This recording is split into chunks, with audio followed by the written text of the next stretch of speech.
And okay. No crashing? Good. Gotta always remember happy day, but actually just gotta always take a couple seconds in between clicking the 2 go live buttons, because otherwise my OBS will just crash. That's okay. Pop out Twitch chat. Pop out YouTube chat. I always have. Twitch already popped out. Doing poppers.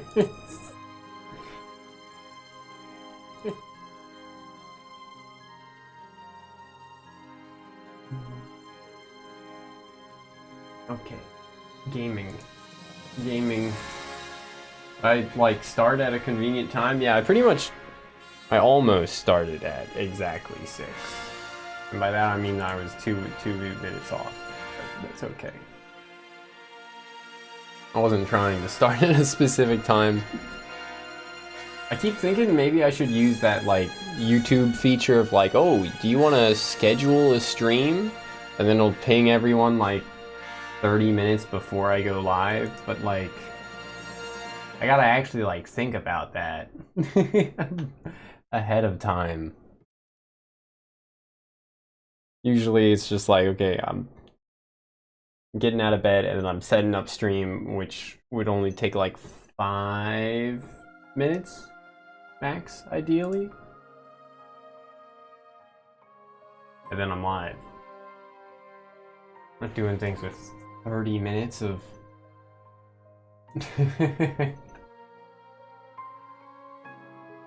downtime, prep time.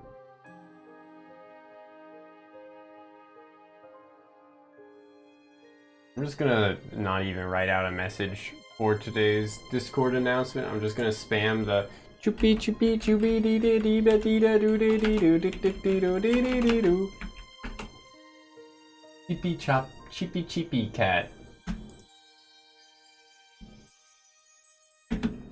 One of the greatest memes of the month. Yup.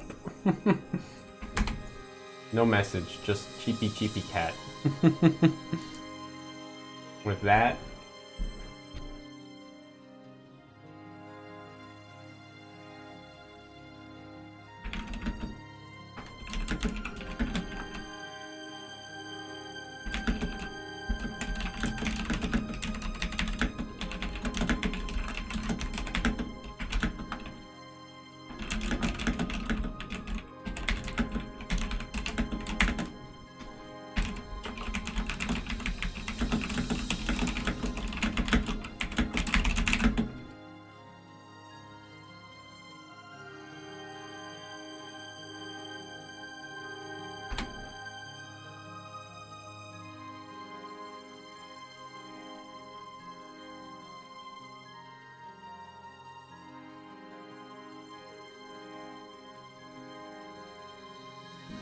okay, it's gaming time. Well, I need the red counter. You can never forget the red counter. I don't want my white shirt or my blue fumo becoming see-through here. Very important. We have this red counter up. It burns! And now it looks normal. Crazy how that works.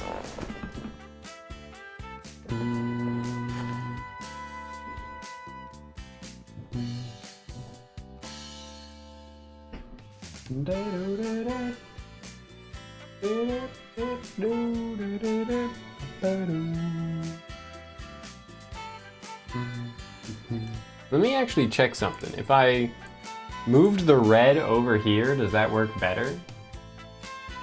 It does work better on the Fumo, specifically, which is interesting.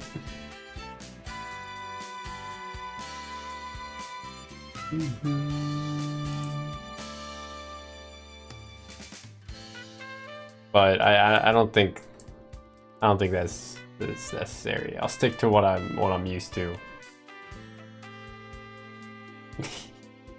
The fucking seeing my whole ass face just turn entirely red every time I click into it on the whole. is pretty funny. It's crazy how much a difference like 50% of the additional 50% of the screen makes being red for the lighting here.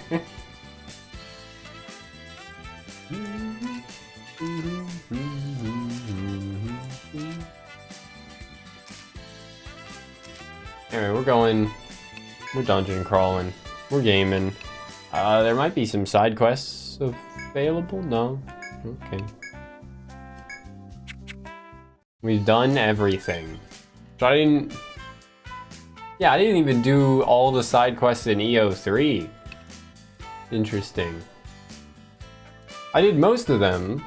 I think I did all of them, kind of, at least once, but then, like, I didn't want to redo some of the more tedious ones in New Game Plus, where I actually did all the post-game quests, so I never got to see, like, a fully empty quest catalog. Apart from when we did, like, all of them for a brief moment until we unlocked more. Which I guess is where we're at right now. We're gonna unlock more when we get to the post-game or whatever's next. Because I think that we have like 2 bosses left. I think there's gonna be a boss at the end of this stratum. But I don't think that's gonna be the final boss. But we are like pretty dang close. Our highest level units are 58, 57, and usually like 60's just about as high as you'll get when you beat a game. If you aren't like grinding. Beat one of these games, I should say. No, we gotta select enter a labyrinth.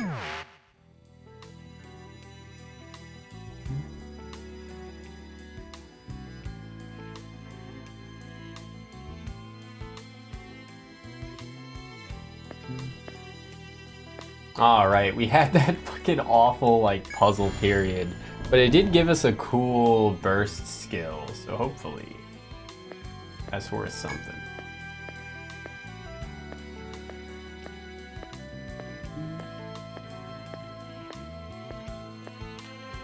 I don't know if this one actually, like, led... Yeah, okay, it doesn't lead anywhere, is the answer to that. It's a take point for more cursed durian and valerian. Whatever the fuck those are. Will the game tell me, actually? Oh, and I forgot about that quest reward. We didn't... I should equip that on someone. There was a conditional for killing something with petrification, right? Which there wasn't any skills that apply petrification in this game. We were reading up on that. Its roots and... The fuck is a rhizome? Have medicinal effects.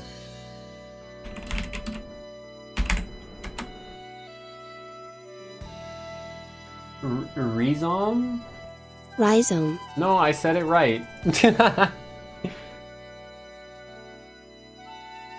A continuously growing horizontal underground stem, which puts out lateral shoots and adventitious roots at... There's too many T's and I's too close together. I think it says adventitious roots at intervals. Interesting. Oh, seeing like an image of it certainly helps me understand what it is. Because that description did not illuminate in the slightest what it meant.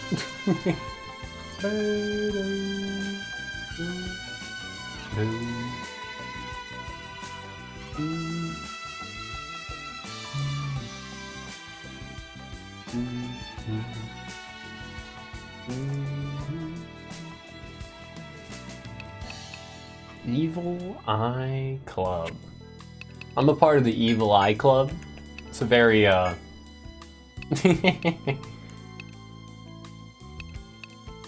what? Exclusive group. And no one else can use it other than Uichan at this point, right?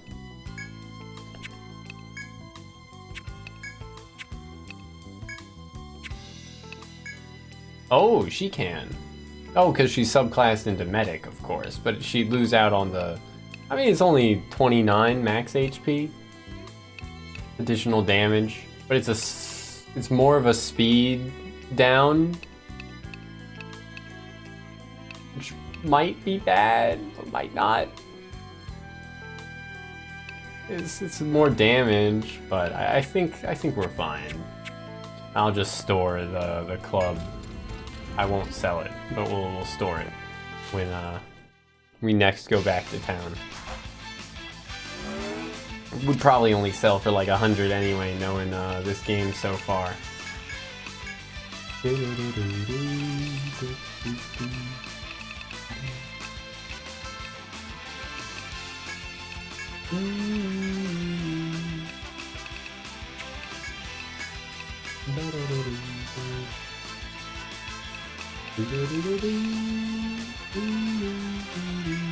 Flame Rune might honestly be enough to kill them now that I think about it.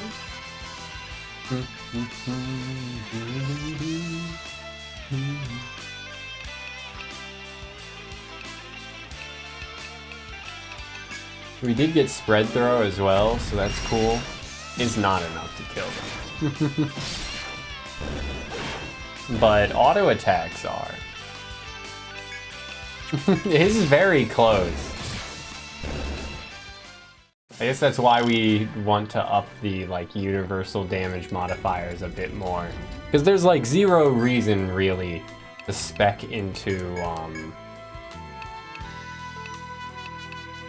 Flame Rune, right? It's just not worth it. For one skill point, you'd rather put that into the other ranged to all attacking skill, yeah? EP cost goes up to 30. But she is Chiruno, so we do want that.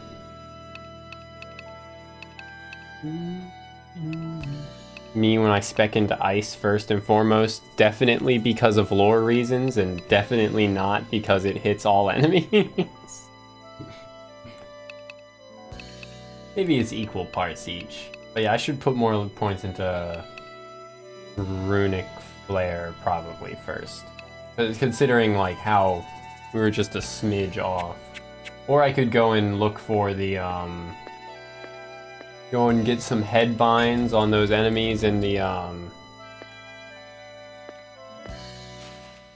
third stratum to get the conditionals we need, and then we'd also need to go to the frozen lake or something to mine out some rock to forge that tech boosting ring.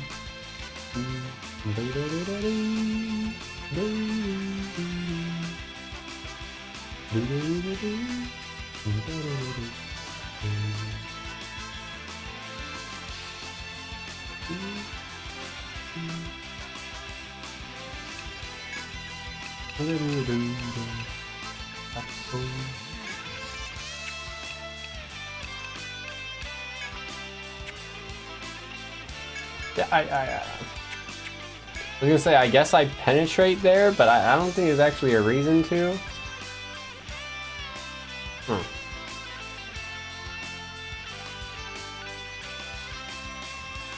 So I could just go like Electric Link, but then that wouldn't hit the backline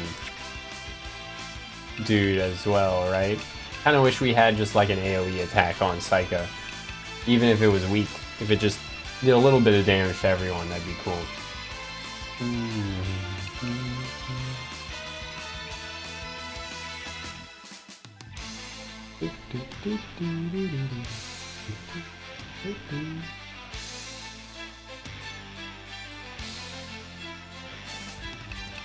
I think the Lynx and Sonic Raid are weapon skills, but I think they're all weapon non-specific, right? Like, and they, at the very least, they aren't specific to either sword or rapier. They might say sword/rapier skill, but I guess I'd have to check.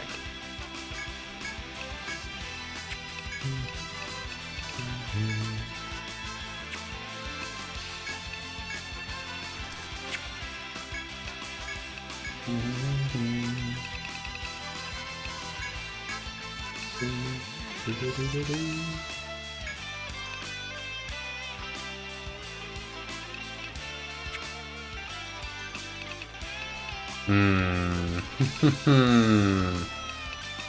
we don't have AoE on her either anymore.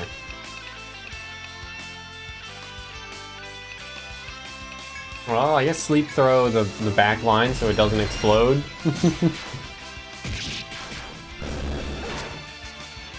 Okay, yeah. I mean, it worked.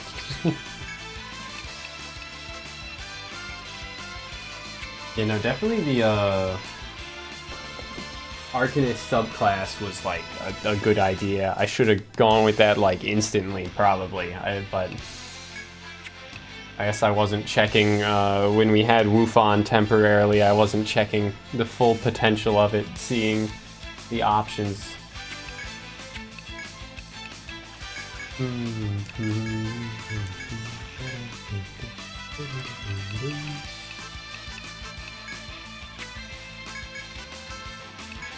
Just send it. This dude's dead. Goodbye. Easy levels, nice.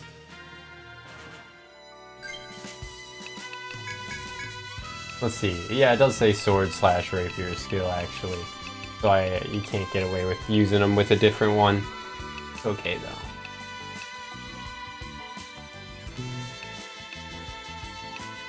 We had finished investing in follow trays. Now, she's being a bit of a weirdo today.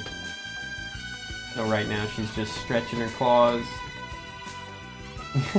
She's getting really into it. What's up, kitty? You want attention? Haven't had enough cuddle time with me today? Oh. Don't meow at me when I'm just trying to pick you up.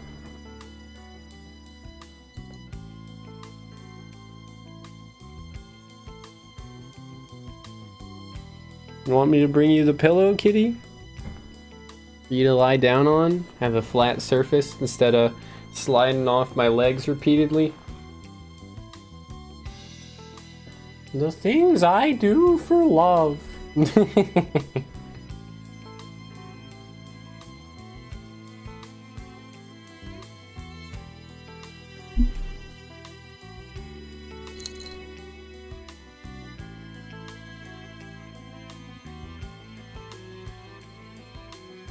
Since my kitty's white with black spots, whenever she like sheds a little bit and the hair from her black spots is like sitting slightly protruding from the parts of her that are all white, looks very funny.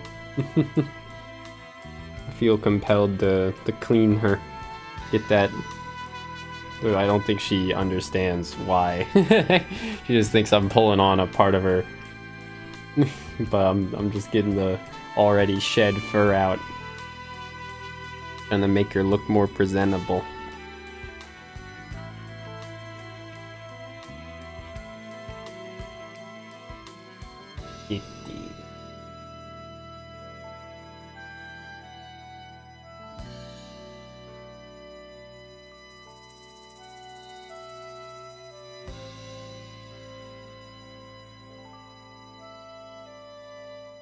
So yeah, I don't think we really want anything else off Psycha. Or not, no, on Nightseeker or Psycha, right?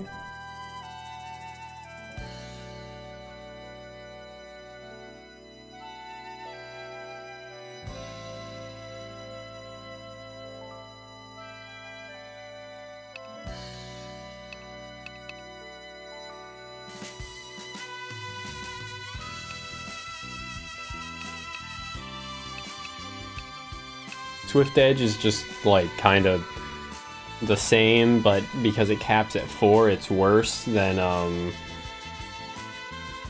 the rapier skill.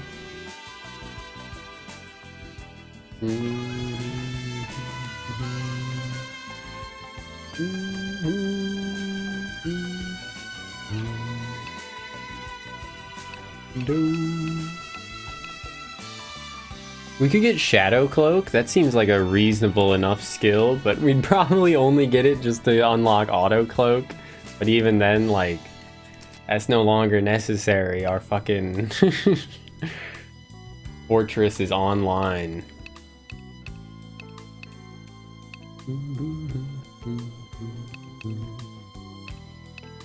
So I guess I'd rather invest in like initiative because it's just more damage, right? Let me check initiative here. Initiative from 4 to 8, or well, 4 to 5 first is 3% free damage when going before all enemies, and 4 to 8 would be at a, for 4 levels of investment would be 10% additional damage. Like that's pretty damn good. We could of course get improved Link as well, but I don't think that would do that much more for us. Swordbreaker's the other passive that seems worth unlocking. He has to lower physical damage. At 3, it's a 15%, and getting it to level 6 would get it to a 22%. That's pretty sizable, right? Like 20% is 1 in 5, so it'd be more than 1 in 5 times that it procs. That's pretty good.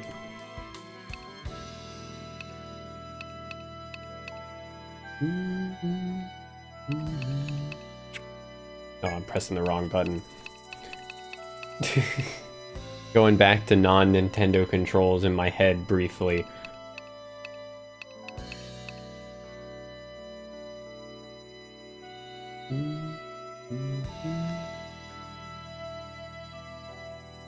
Yeah, let's just get initiative, and then we can like alternate between them or try and level them equally. Swordbreaker, of course, seems really good. Swordbreaker is probably more valuable now that I think about it. So if we do end up getting Psycho to level 60, excuse me, my internet? Why is my bitrate so low? Is Steam downloading something? It's not.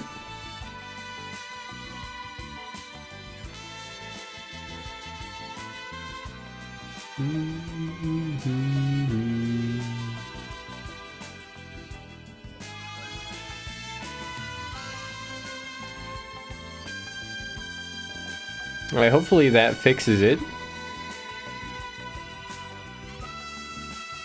Okay, that seems to have fixed it. I love random internet dips. Yippee!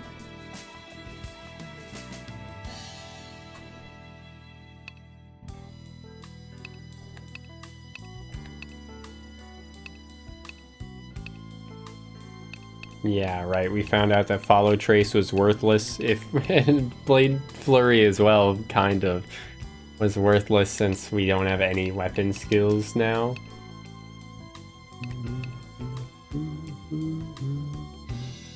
I could put 1 point into Ice Knife just to have it. But doesn't really seem to be it.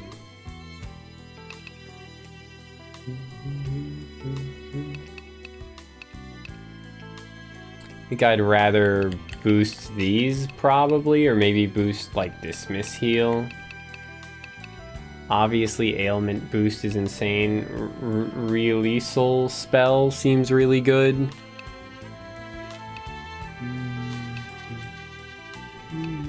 You know what? I'm pressing non-Nintendo controls again. All I did was play Monster Hunter for like an hour yesterday. Maybe 2. How the hell my brain gets so fried off of Nintendo controls?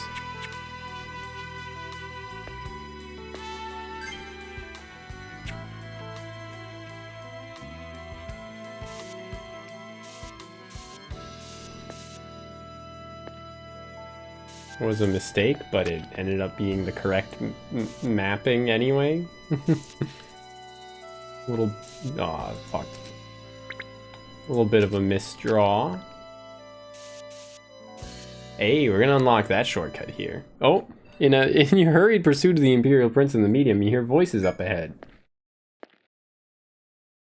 Nervously approach the voices to find a vessel carrying for an Imperial soldier too weak to stand. You know this vessel. It is Wufan, leader of the Arcanists. Stick? I renamed her Stick. I was trying to find the medium, but so far I've only found this man collapsed on the ground. There are clusters of vines growing from the chinks in his armor. It looks to be late-stage Titan's curse. His condition seems rather severe, preventing him from so much as speaking to you. The medium tried to reach out to the Imperial Prince until the moment she lost consciousness. We vessels live to carry out the medium's will. My course is clear. The anger in my chest has not died down, but I will not bring it to bear on them. I swear by the medium. Late stage Titan. Thanks for subscribing. Thanks for the resub, Lozo. How you doing? Huggies.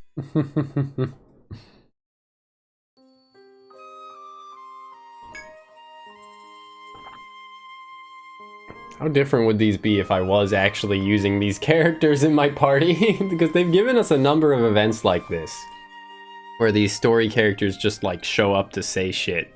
But like, they're in my guild, I could have them on my party right now. Koala human, nice, nice. Made good progress, or?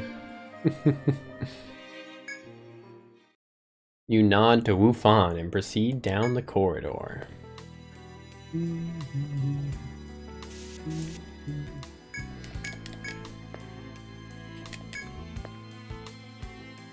It's the Washington Monument. Still trying to figure out the nose? Okay, yeah.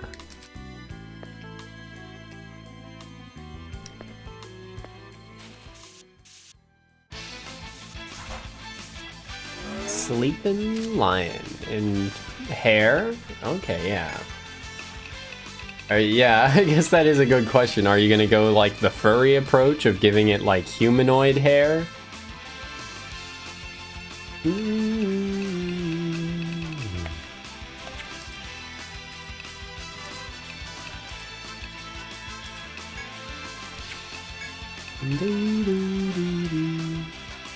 Human with koala-like features, so lower on the furry scale. Being reminded of all those like joke comics where they show like anime characters as they go from just being like an anime character with cat ears, one with cat ears and like a cat nose or something, and then they like slowly get to the point of being very furry, and then like the final stage is just a cat or something like that.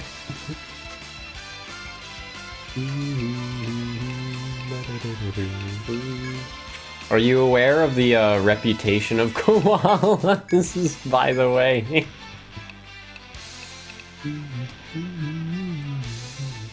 And how you should absolutely never let a koala crawl on you, even if you go on vacation in like Australia and they're like, oh, we can put one on your arm, by the way, for a photo. Do not do it. It's very important to not do it.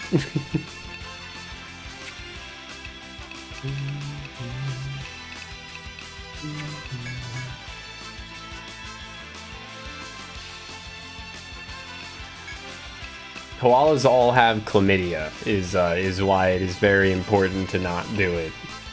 I'm sure they also appreciate being left alone, but like 90% of koalas have chlamydia.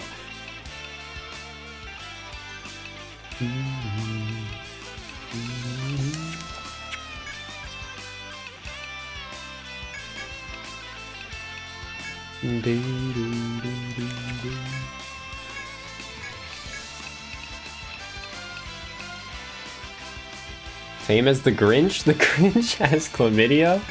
Huh?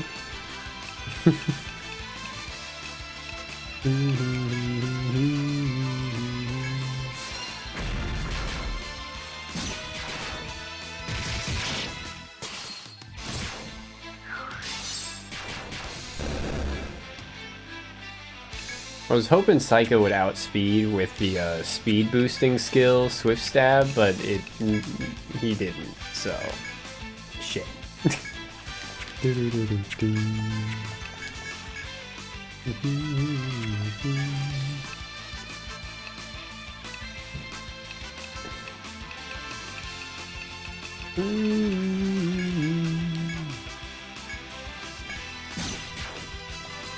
Instantly back to sleep. What the hell?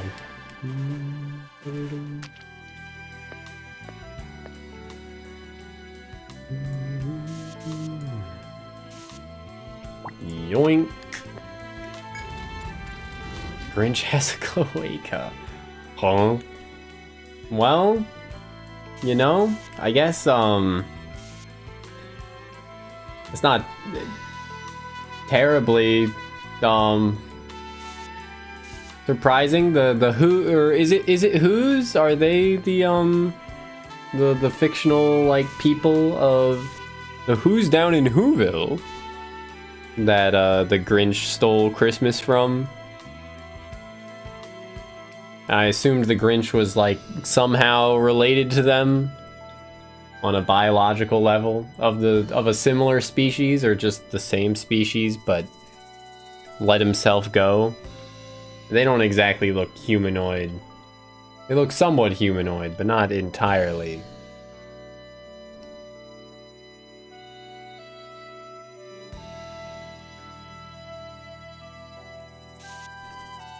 I've seen a bunch of people post memes about Grinch pussy. I think a specific, like, YouTuber or something said something about it. But I've pretty much gone out of my way not to watch those videos. It may be a fast plant, but it's still just a plant, right?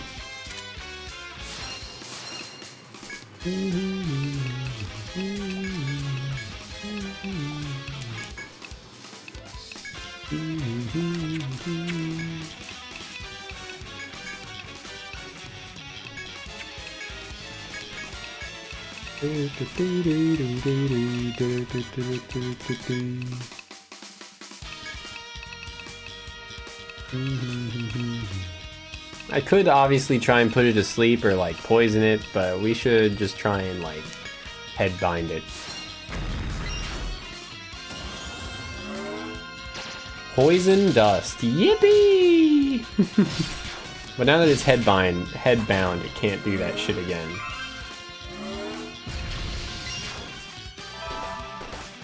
Not before it almost does Chirino's max HP and damage from a single poison attack, but, you know. We'll switch Roddy to the back line just to cure their poison.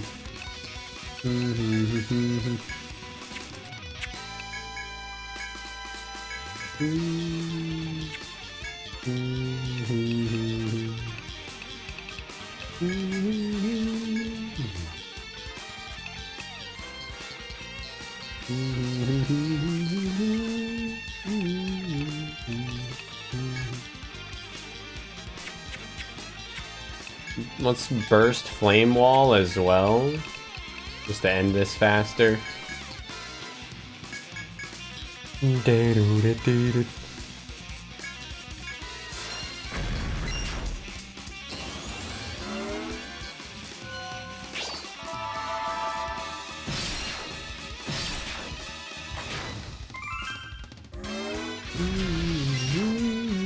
Oh, alright then. Just fucking annihilate it instead.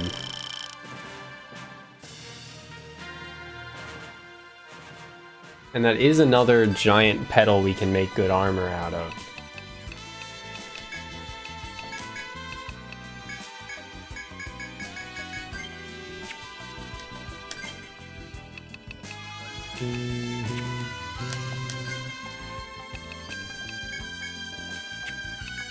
Here's the thing. Oh, I already put General Leather on Saika. And on her. So am I really gonna forego the heavy armor for like 50 extra max HP? I might. I might. Let's see, heavy armor is 93 defense, but 5% resistance to physical compared to 117 defense. 17. Why does it feel like I said that weird? But I didn't. I said it correctly. On the edge of 17. Just like a white-winged dove sings a song, sounds like she's singing. But yeah, it was, what, 117 compared to 93? That's 24? Or 8 points of damage mitigation more?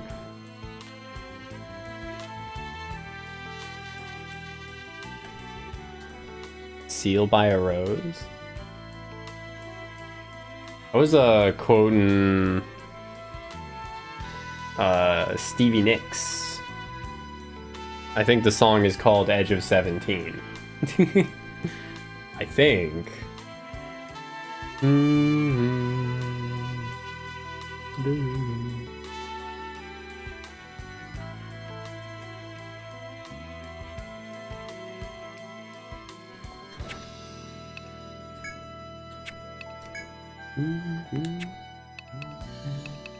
But yeah, we are getting like really close to Uichan getting to the HP max. Dan of Steel. Steely Dan's a real one. I respect Steely.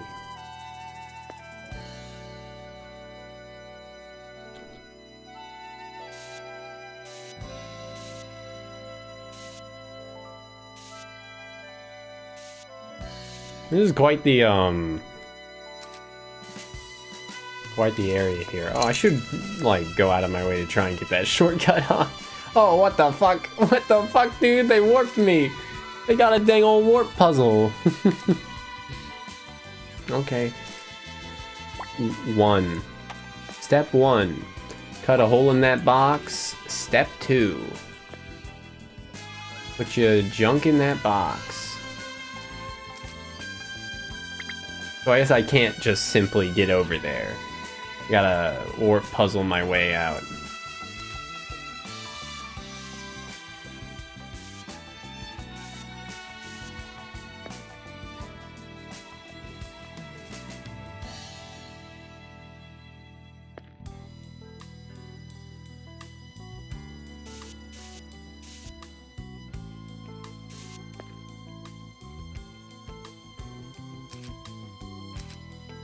The 2 is here and up here.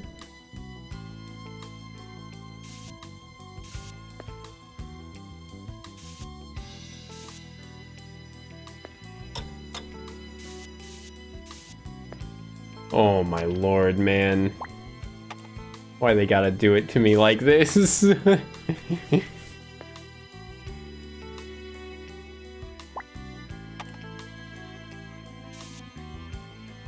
At least that's a door. Oh, another Rafflesia flower. So that door means it's an end to the warping for a bit. Oh. Oh. I've got a Neurosama brain rot where I now hear her voice. Her very disappointed oh.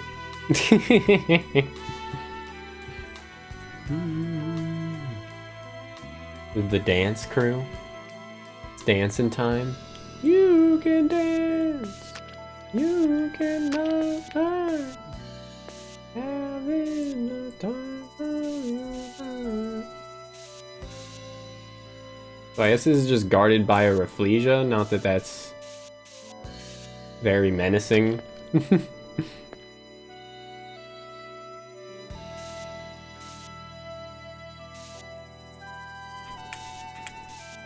There we go.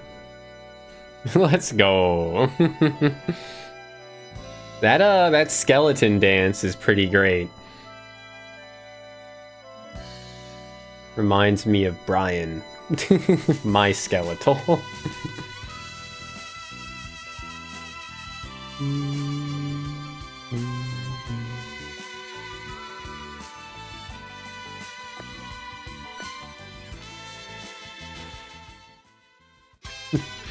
You remind me of the babe. I got the babe. Cool, man. But what about Spoon Man?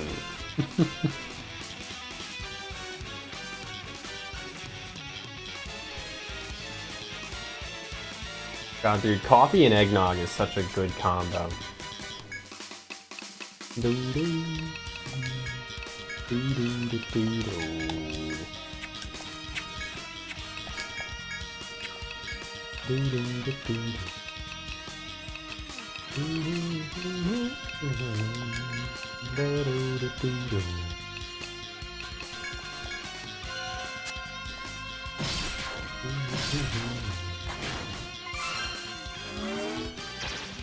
Oh no, she's fucking dead to the poison, dude. It's all over. Let's switch Roddy to the back line, I guess. Blazing Link, just attack, skills.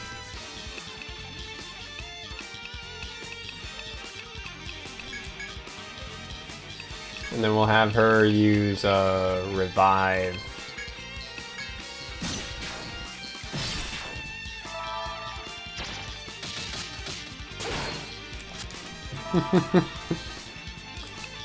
Yippee! Okay, burst, flame wall, inferno, skills, sleep throw.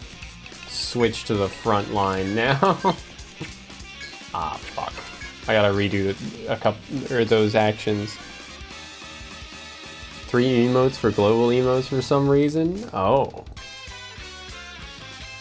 GTA Cameron, GTA Fist. Interesting. Fucking, I feel like I should like lurk in Neurosama's chat, Beetle987, because they're doing a subathon. And they're on day 9, but they're already at let me check. Oh wait, no, it doesn't say how many like current subscribers, unless it is that actually the number of current. Maybe it does say. I think it's 22,200 current subscribers. So like, there's got to be constant like subs that are being gifted, right? So like, I feel like I should just like constantly be lurking in that chat to try and get a gifted sub to get more emotes. But also like, I wouldn't even use them really if I did. So like, what's actually the point?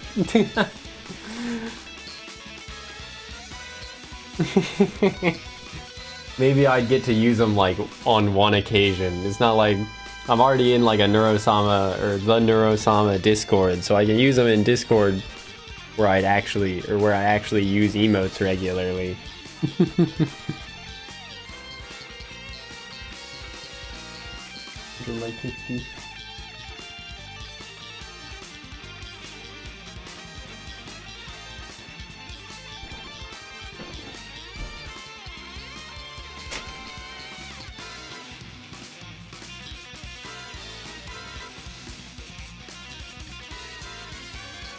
I had to move her. Her weight was pushing down on me, pushing down on you, so listen well. Her pressure. If my kitty was a Pokemon, she'd have pressure as an ability. Brain rot going into overdrive.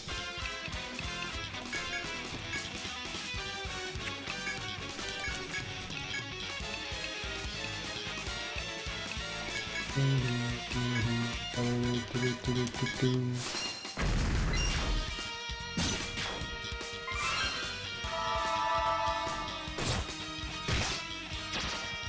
my god, stop with the statuses. I can't keep up with all that.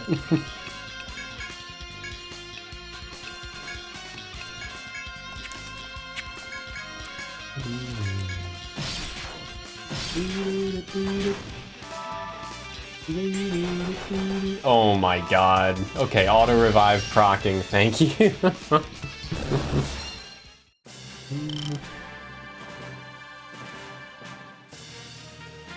What the hell? That is a pretty great emote.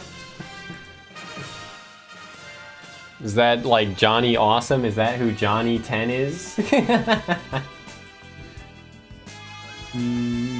He's the only Johnny I know that plays Shin Megumi Tensei.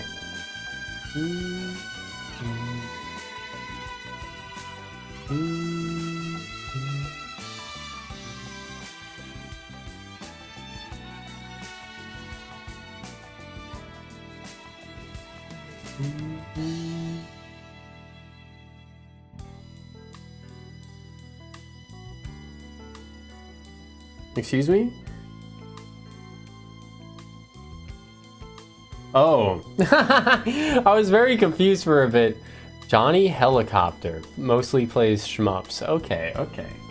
Cool. I got an email, and usually these emails from YouTube are just like things I don't have to care about because they're about videos I posted like 5 or 6 years ago that I don't actually like expect or want viewership on, of just like me playing The Binding of Isaac or something.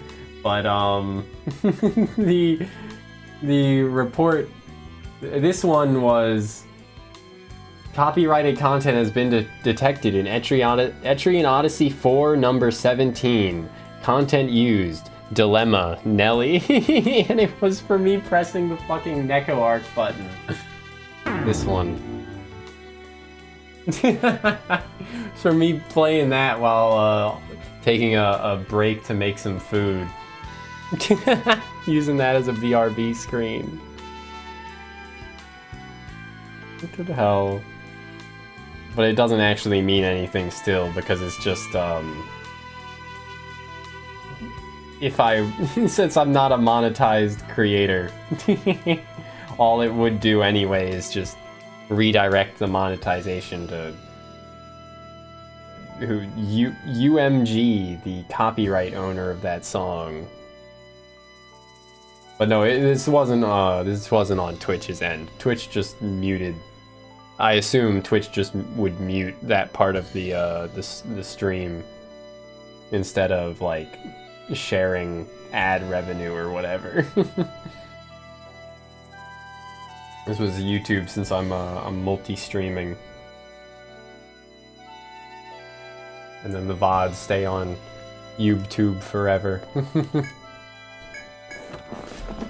Forever!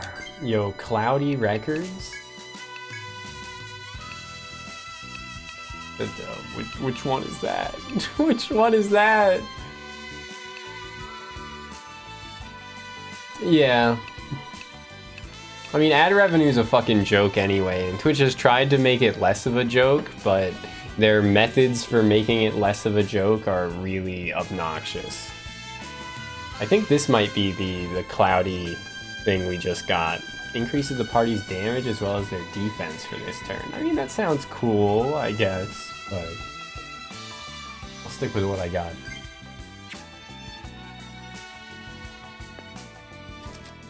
Also, God, my HP! We'll be fine.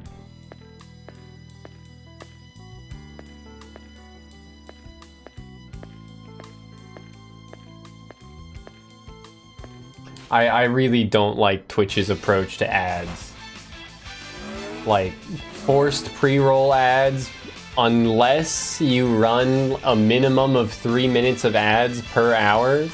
Like, bro. I don't like forced pre-roll ads, but like I don't want ads to play when I'm in the middle of like talking with people.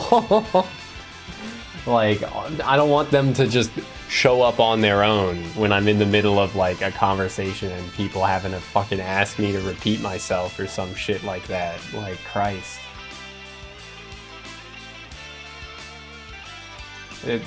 Like, there just definitionally has to be a better way to do it than that.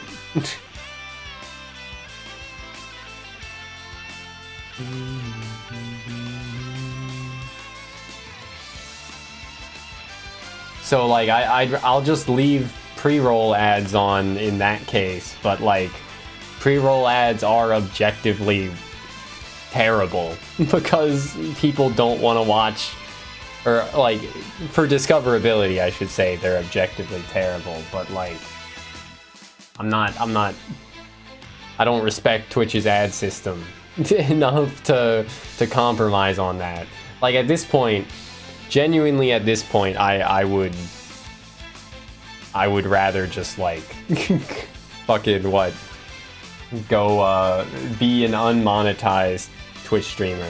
I would prefer that at this point, but I'd have to give up a lot, like all the emotes. You just can't have emotes for your channel if you aren't, except through like 7TV, which I guess is a good enough alternative. But yeah, I think it would be a lot of work to be an unmod, like to tell Twitch to be like, yeah, I don't want to be an affiliate anymore. But I genuinely might go through with that effort at some point because like taxes are fucking complicated, dude. It just made more complicated by having a, like, if I was exclusively a streamer, then taxes, you know, I deal with it, but I'm not. So, like, Christ, man. Recommended channel system and not being built around games you follow? Yeah, my recommended channels is exclusively VTubers that I, like, explicitly don't want to watch. And it's just because, like, oh, well, you watch a couple of VTubers, and the people that watch that VTuber will also watch this VTuber. These VTubers. Don't you also want to watch these VTubers? No, man. I know who they are, and I don't want to watch them.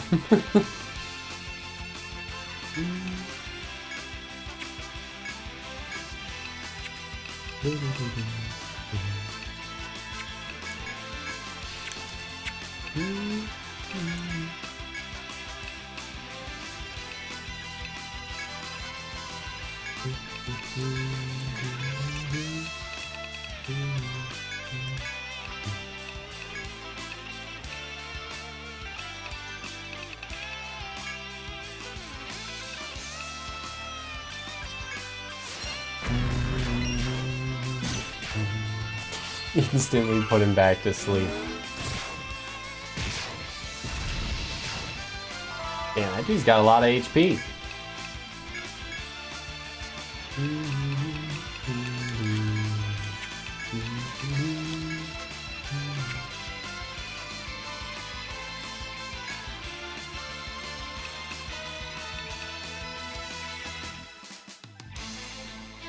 Yeah, fucking...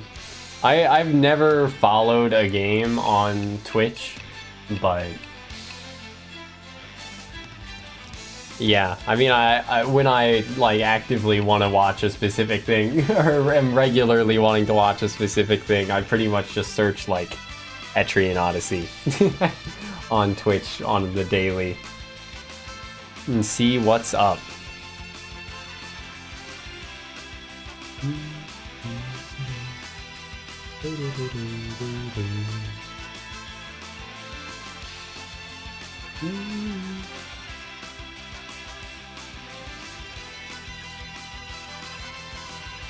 Zero, because nobody plays it. You want to know when someone does, yeah. Yeah.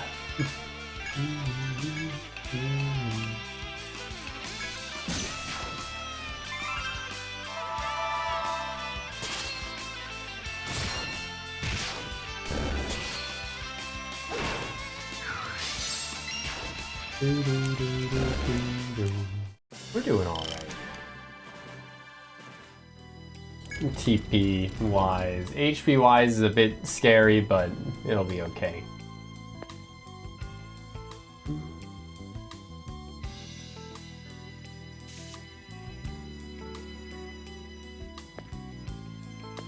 Oh no! Oh, okay, we're on 4 then. So 4 is here. I was wondering how that would work out because it looked like it would overlap with this path here.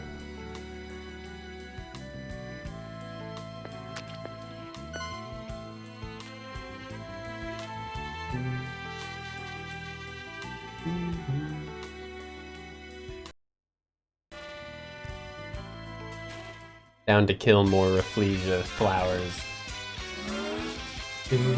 If we can get away with it, of course. Which we should be able to. You just gotta use refresh, waltz. If only he went for actual attacks.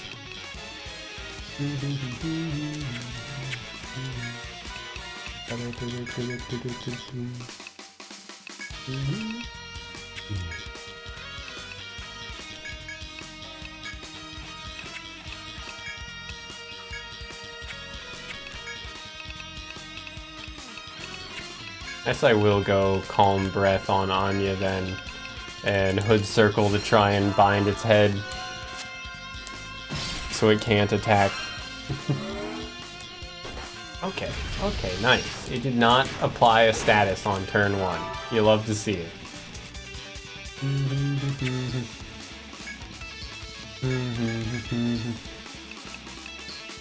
Oh, I can use, oh no I can't. Waltz Tango Samba affects all allies. Okay, no, I could use it to make Refresh Waltz apply to the whole party, but I would have to apply a Tango first. So I'd have to use like Attack, Guard, Energy Tango, and then use Refresh Waltz, and then use Wide Dance. That's very oddly specific a setup. You can use it to make any dance apply to your whole party, as opposed to just your line. An emote of the 3D Neko model? Oh, like the 3D Neko Arc model? That one?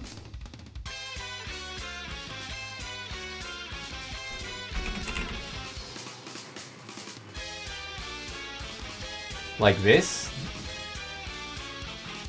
we got it on 7 TV. Yeah, like the BRB screen with Nelly. That one. Yeah, I got fairly limited like actual emote slots as a result of not being a partner. So gotta rely on 7 TV for the majority. I think we also have another... We have a couple others, I want to say. But... let's see. We have this one as well, but I thought we had a third one that was just like Neko Arc doing the Gangnam Style. 3D Neko Arc doing the Gangnam Style, but also I've never sounded more like a fucking boomer in my life. The Gangnam Style.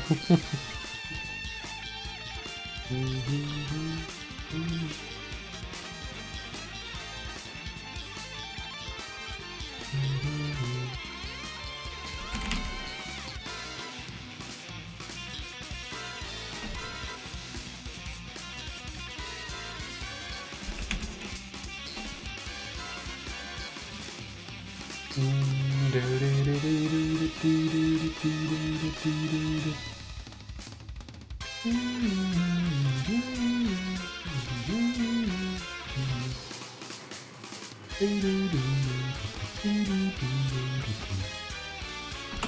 whatever. That's fine.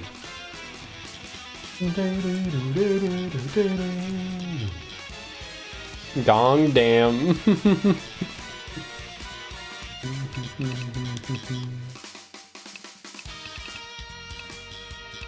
I feel like I've been wasting so much TP these fights.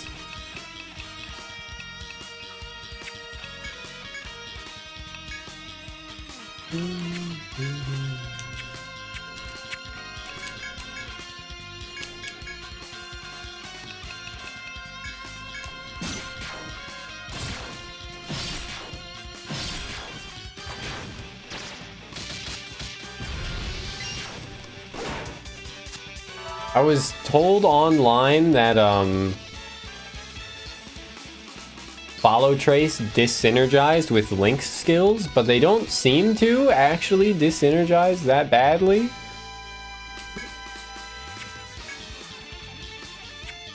It seems more likely, at least so far, it seemed more likely that the second application of the Link attack will apply the Link follow-up of the first attack, rather than overwriting it and then your next ally procs the weaker Link follow-up. You've heard that exact sentence from another Etrian streamer? Oh? Wild. You're telling me other people also went for,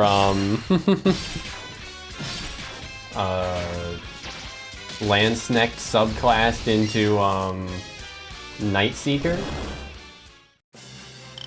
Interesting.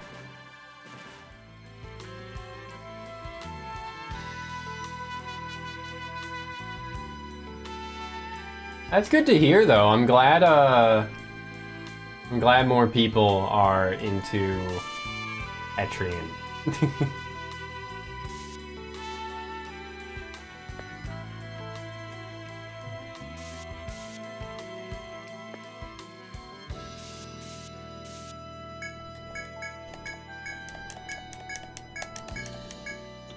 It still seems like fairly niche. Despite being fairly popular in Japan especially, but yeah, despite like the remakes, the HD remakes recently being pretty successful, at least more successful than most seemingly anticipated. Got all the art books after beating SMT3. Nice, nice. I got one art book that told me that Napier's first name is Eddie. Eddie? Edie? E-D-I-E? I'm still gonna call her Napier. Even if that is her family name.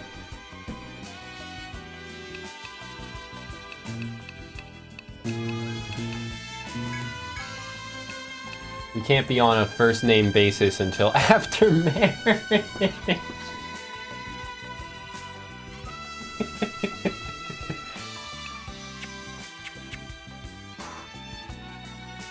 Party Kex.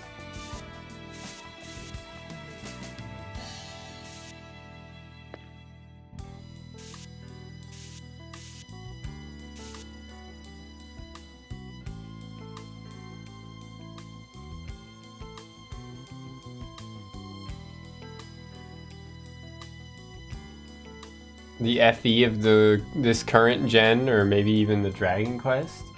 Yeah, huh. I feel like after DQ11, Dragon Quest is like pretty known now in the West.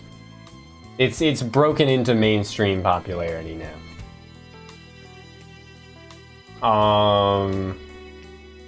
And Fire Emblem, I mean, after Awakening had broken into mainstream popularity already.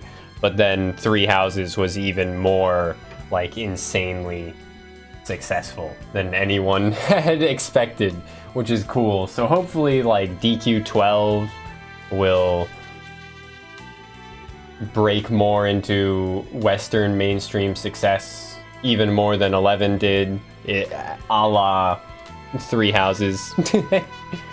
And in the same way that Three Houses I should say, where like it was already a known entity, but like, yeah.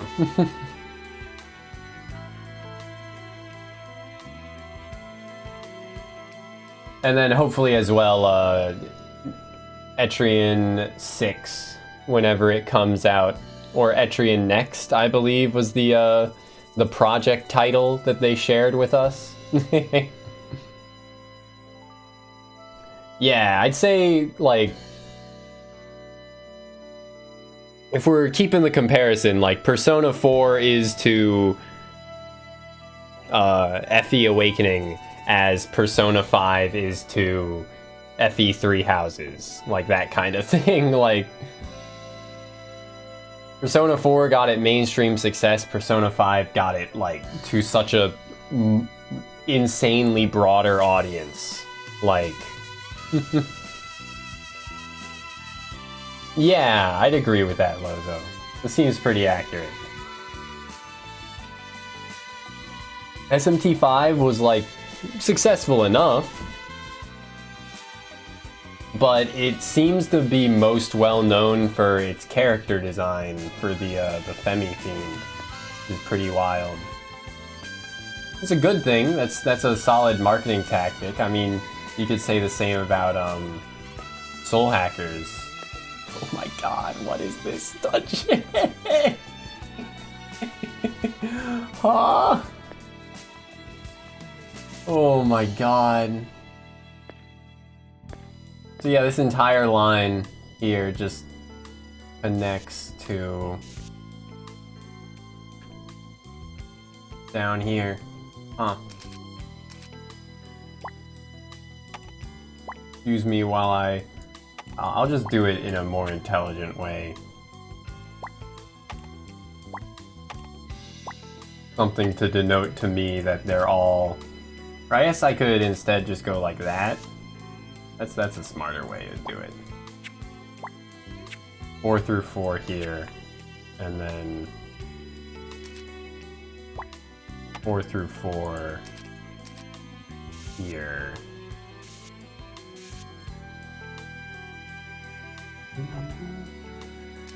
Connect up.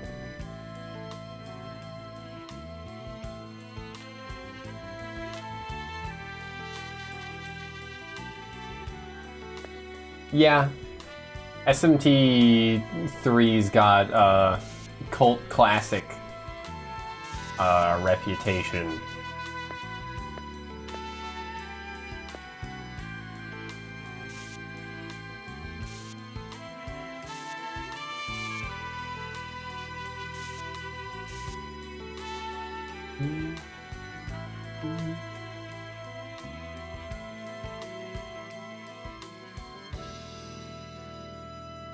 Yeah. I think... I mean, I as much as I like SMT5, it's just not as strong of a product. It's just not as strong of a product as Nocturne is. Like, I don't care for the story in SMT5 games. Like, that's not what I'm playing for, so I'm not gonna dock points for it as a result, but like, I'd say I'd agree with that, Lozo, for 4. But yeah, like, SMT5 is just not as strong of a product, and it certainly wasn't done any favors by the weird, like, journalism surrounding it of, like, people being more aware of SMT than at any time prior because of Persona's success, causing, like, the weirdest fucking journalism about SMT on its release. Me when I play a game series that isn't Persona and I'm shocked that it doesn't play like Persona. Like, just really dumb stuff.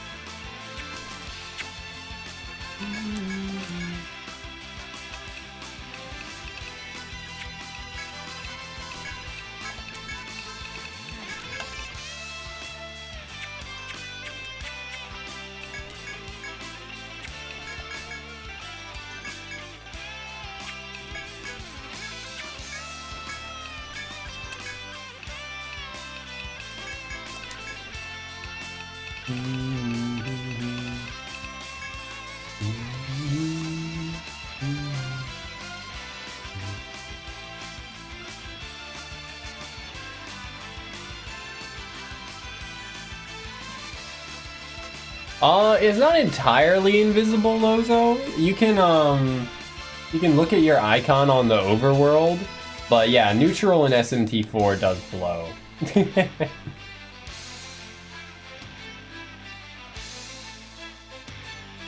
And there's also that one NPC that tells you what your alignment is in the bars, but like neutral in SMT4 blows for so many reasons, actually. Like, it's not just like moderately tedious to get, but then it also like it requires you to do so many side quests, right? You have to do Tokyo Cosmos. You have to do the money grind quest, right? To acquire the black card that just requires an insane amount of in-game cash that, like, just is not feasible to get in the base game, right? Like,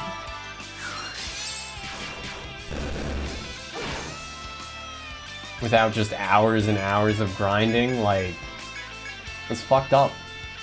It's just fucked up.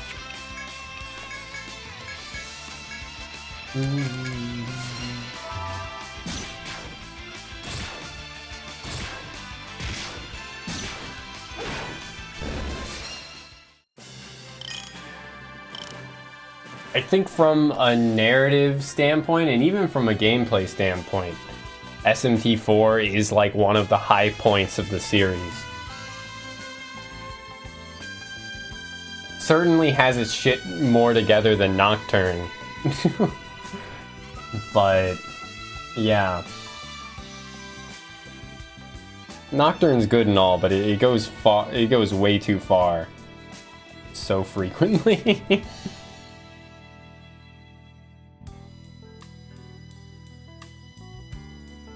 It is not palatable to modern gaming sensibilities. And the remaster didn't even fix that. The remaster didn't even fix that. Like, all they had to do was add a quick save feature, which I'm glad Atlas is now, like, aware of. I think they might have patched it in, actually. I'm not entirely sure. I think they might have patched it in. Or maybe I just didn't. It was there from the start and I just didn't know because I played it in Japanese. the HD remaster. But like HD remasters in Etrian 1 through 3, great. Being able to save literally anywhere in SMT4, incredible. Like, I don't mind instant death skills in games if you can just save right before any fight. Like, it can be a good mechanic to interact with. It's not just shitty. Like, instant death can be well done. 5 toned it back even further, but I think genuinely the biggest issue with Nocturne is how much content you have to replay if you fuck up. If you get unlucky and lose during a boss, you gotta walk through enemies so frequently to get back to where that boss was. Especially shit like the Labyrinth of Amala is just so absurd to redo.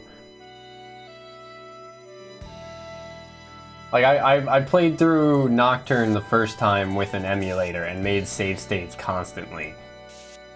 because it was too much for my sensibilities, I guess. My value of time and desire to not do the same shit on loop. But I played through it on Switch in Japanese. And what, being like a second or third, fourth maybe even playthrough, like I was able to have the benefit of knowledge to mitigate that as much as possible, but there still were like a lot of occasions of me just going back through the same shit, either running or autoing through encounters just to get back to where I died moments prior. Like, I have heard about the quality of Death Mod, yeah.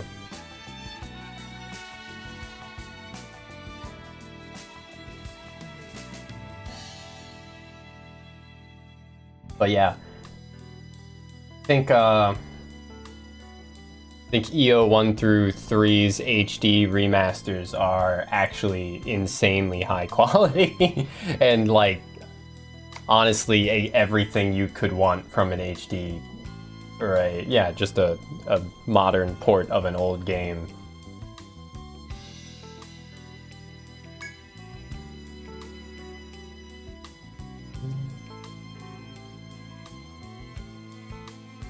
Surprised by a stifling smell of vegetation in the air. Since no matter where you look, you do not see anything that would emit such a scent. You brace yourselves for anything and resume searching the maze. Oh? Okay.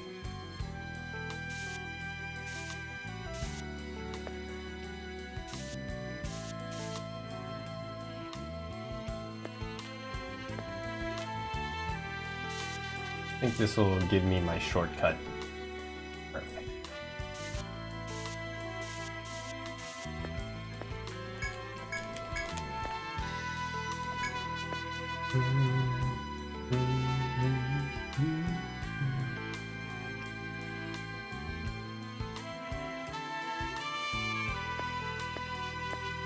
Is another shortcut for later? Yeah. Oh, it's not even for later. I get it now. Huh.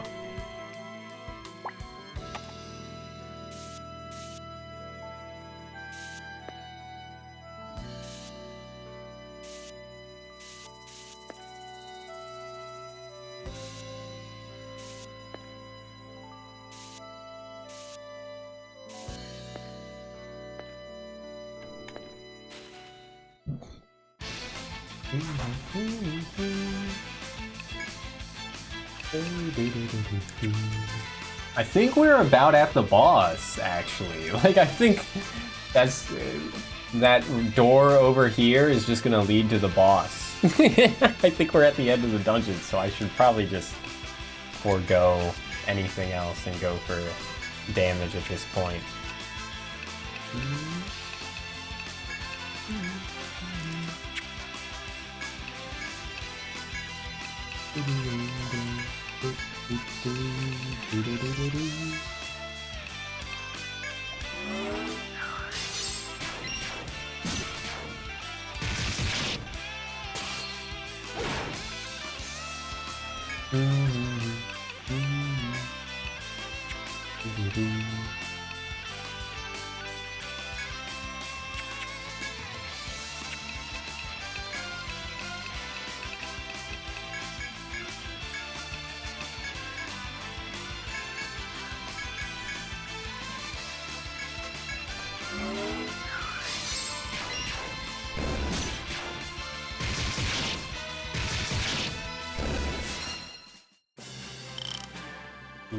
Nice.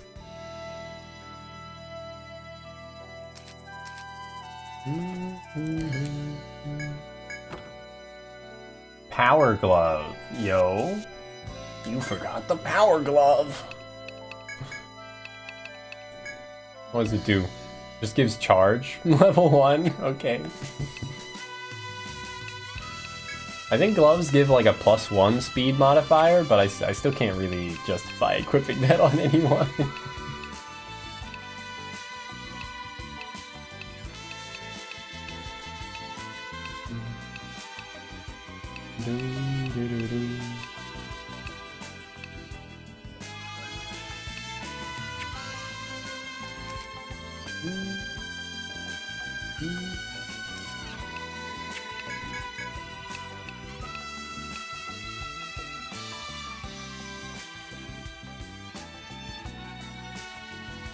Yeah, yeah.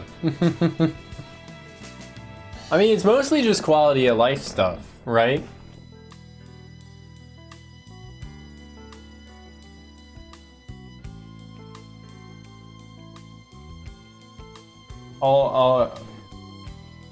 Some people were mad that they didn't add the stuff from the 3DS remakes. Yeah, because they were like the Untold games were full-on remakes that added like story modes. They didn't add that content into the HD games. But I'm very glad they didn't, because those games were entirely different. Worked on EO4's engine rather than... Yeah, and I don't think they added any new classes into the games. They added New Game Plus, which lets you... I don't know if New Game Plus was in the first two games. I think it was in the third game by default. But, yeah.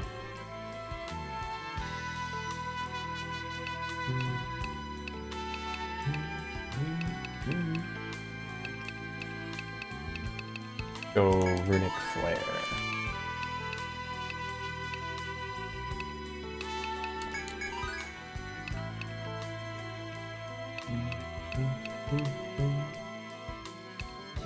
I do want Knight's Boon and Holy Blessing, but okay. Oh.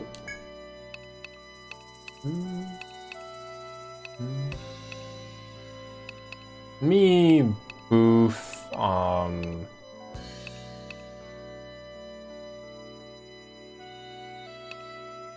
guard Tango more.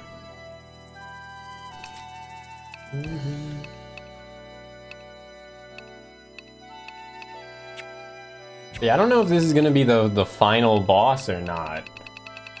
I don't know if this is the final boss or if we get like one more boss after this. Oh, fucking course I forgot to buy more escape items. We're okay though.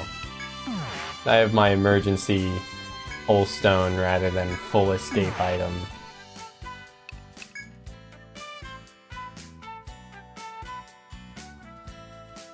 Yeah, that's true.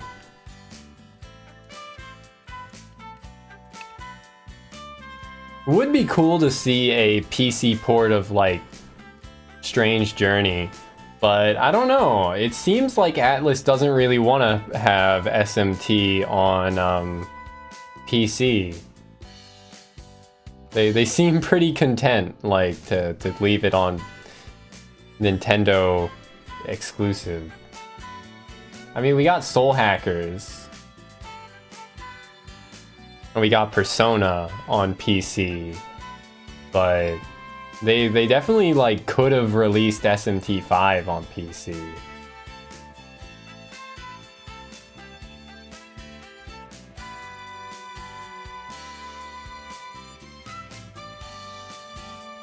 I don't...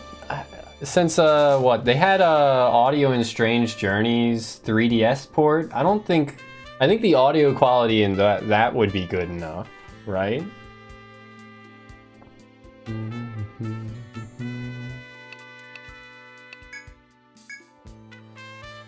Let's restore the Evil Eye Club, and I can probably just sell the Power Gloves. I don't think they're worth...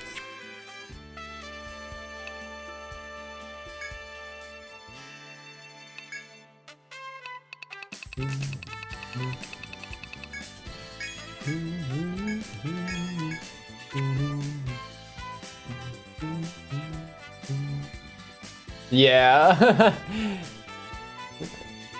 I was kind of forgetting about that. That was like one of the lowest quality ports we've gotten.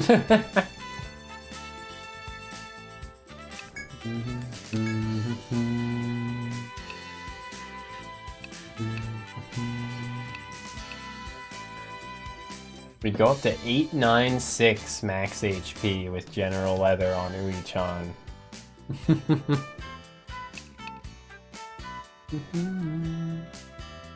Yeah, I think our 999 HP dreams on Uichan will have to wait for the post-game, probably. But that's okay.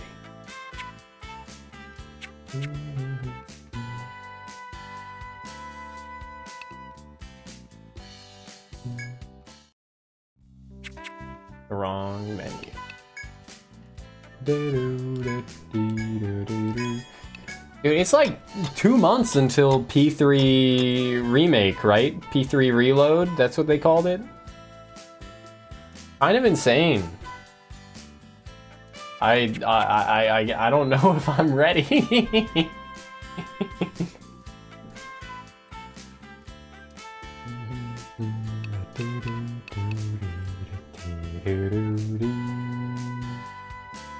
I guess I should. I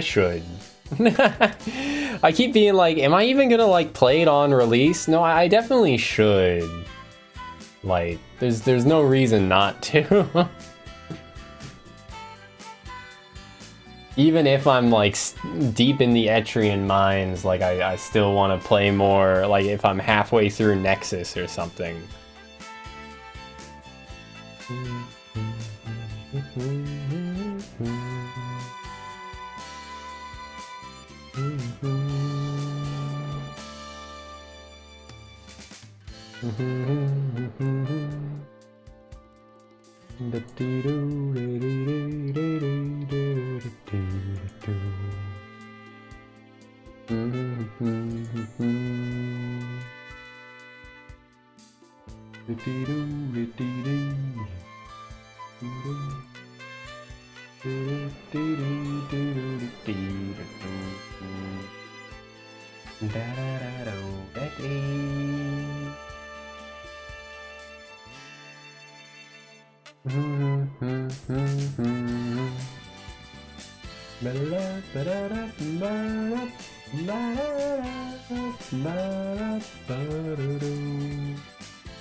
But yeah, I'm also excited to see what they do.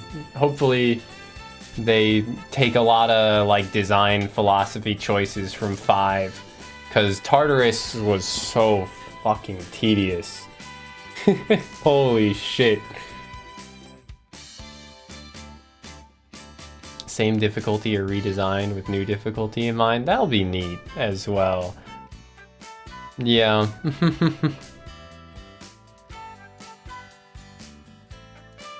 Because yeah, I definitely think...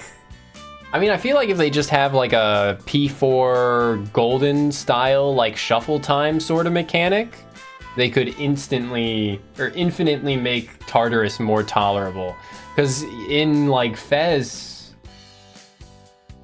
it's just so tedious. It's designed in a way that like just it makes pretty much everyone try and avoid encounters constantly while running through Tartarus, which just leads to you being like criminally underleveled and either going back to grind or usually just your main character while they're like sick or something.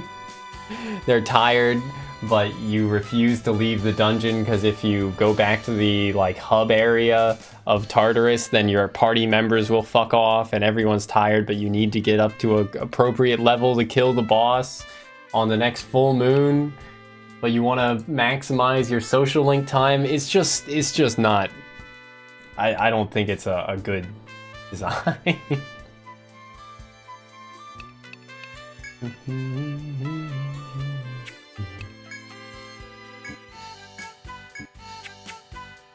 Let's do this.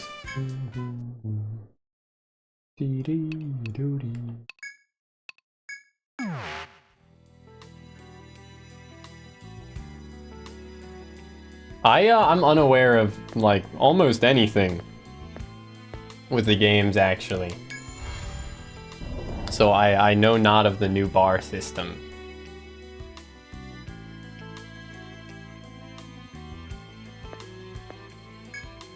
But nonetheless, looking forward to seeing what they do.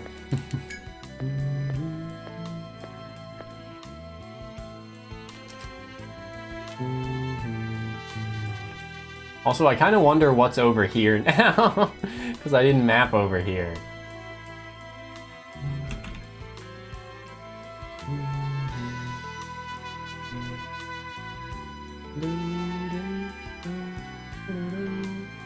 Apparently it's just the dead end, actually. Well, I pulled up a map out of curiosity, since we're pretty much at the end. It's gonna be, like, it's obvious that there has to be a boss here, and that it's just gonna be over.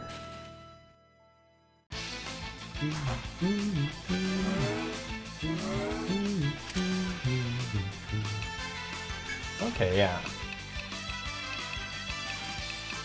I saw they showcased some changes to Aegis's Orgia mode, I want to say. So that's neat.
Alright, good shit.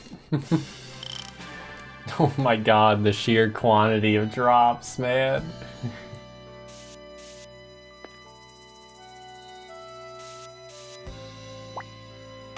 The end of a wide corridor, you come across a door. You can hear strong winds howling from the other side at regular intervals, like some titanic creature's breath.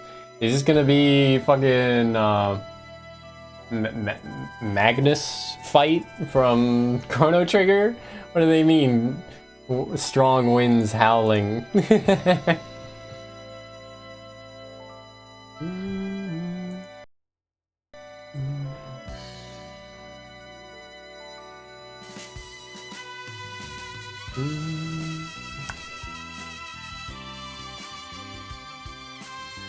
Yeah, dude, I had completely forgotten how Orgia mode worked in the original. Same with Fuka's Oracle skills. I had no memory of that shit whatsoever. So, hopefully, you know, these things are changes for the better. The source of the stifling smell of vegetation that permeates this hall also seems beyond this door. What could possibly await you ahead?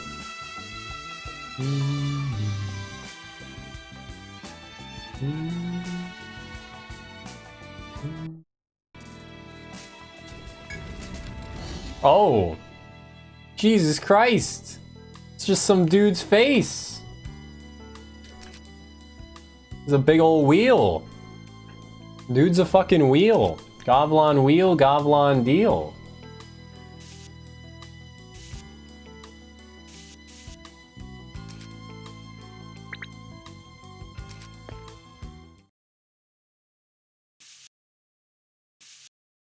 Inside the room is a giant, terrifying face. At first glance, it seems to be an inert carving, but on close inspection, you see that it is pulsing slightly. Fuka's skill can also full heal the boss on 3 out of 9 of the RNG rolls? Huh? Oh my god. It's insane. The titanic face before you apparently belongs to a living being. In the room's center, the Imperial Prince is on his knees. The medium is nowhere to be seen. Sensing your arrival, the Imperial Prince turns. His once clear eyes are dull and his breathing is ragged. He is obviously not his usual self, however he musters what little strength he has to draw himself up. Okay. In times past, the land was so tainted by man's hand that not even the plants of the field would grow. People dreamed of a purified land, a return to paradise. Thus was Yggdrasil, this titan, created. Yggdrasil and the Titan are one and the same. The slumbering Titan became a giant tree to conserve its power. What we once thought to be our hope has largely been lost. Okay. The lore! Those who could not control her feared her and tried to bury her, but my empire will reawaken her. See, with these hands, the heart of its power and the medium who is her soul are made one with Yggdrasil. The medium shall convey the sacred word of the crown's bearer, witness the revival of the heaven bringer.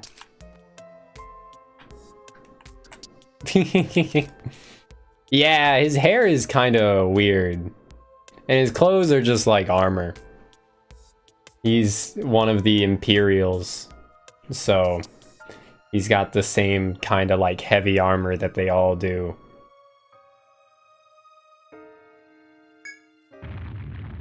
The Imperial Prince raises his drive blade, and the Titan's body shakes in response. We're gonna have to cut the lolly out of this Titan. Greenish miasma pours from the nearby walls. The Titan lives! Yeah! Look at hell. Me when I put on a big coat thinking it makes me look bigger. Picture of those puff jackets? What are they called? That make people look like Awakening and Fate's armor knights. Puffer jacket? Fire emblem? Has somebody else made the joke? No. If I search that, nothing relevant comes up. Puffer jacket. Fashion. Extreme? If I add the word extreme, will I get the Google searches I'm looking for? No. I shared them with the Discord a while ago. Hey Diva, we're calling you down into the station for the transvestigation led by Detective Fierce. Now we're gonna ask you some questions. Are you ready, sis? Howdy, Febreze. How you doing? We're at the final boss. Febreze, do you remember what those like absurd like fashion puff jackets were that were like domed around people's heads and like made them look like fucking huge? What do I search to find those? Made them look like Fire Emblem armor knights. Shattering the ceiling and slowly crawls up towards the surface. Her revival was my father's most fervent wish. Her hope spurred on the knights who had lost their lives. I must compensate for their losses and protect the families they left behind, the future they believed in. I won't stand for your meddling, Salvation. All who oppose the Empire will fall before my family blade. Okay. As the Imperial Prince points his clockwork sword at you, green miasma pours out from chinks in his armor. Vines follow the miasma outward, piercing his skin and encasing his flesh. The former Imperial Prince, now a monster wrapped in Yggdrasil's miasma, roars and charges at you. Oh. Cursed Prince. That's not really what I was expecting him to look like with the title Cursed Prince, but alright. Surely this isn't the actual final boss then. This is just like a dude. We're gonna have to fight that big thing that was behind him later. Got no clue who did those jackets. Can't really find it. Fuck. Fuck.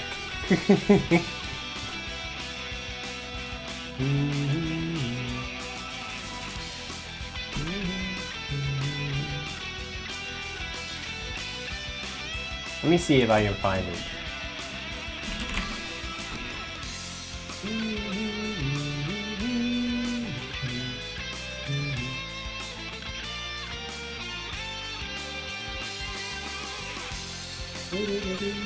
Okay, searching for armor in Eat Chit has not netted the results that I wanted. It did not give me what I was hoping to find. Whack as hell, dude.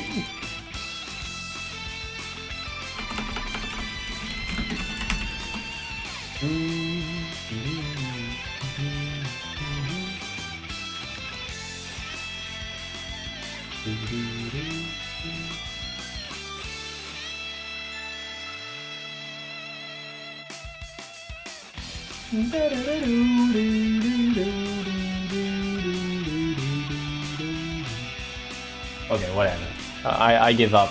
One day I'll find those images again. Maybe they're saved on my phone or something. I have no idea what this boss does, but that's okay. Let's start with a power break, assuming because he has a sword that he'll use physical attacks, right? We'll go for Energy Tango, spam Party Shield. And he's got plants coming out of him, so he's gonna be weak to fire, right? Right?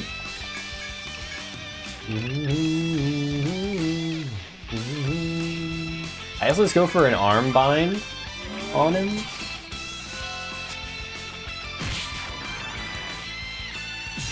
Chaos Drive. Oh my lord! He is not weak to fire. This is not my beautiful house. This is not my beautiful wife. Letting the days go by. Let the water hold me down.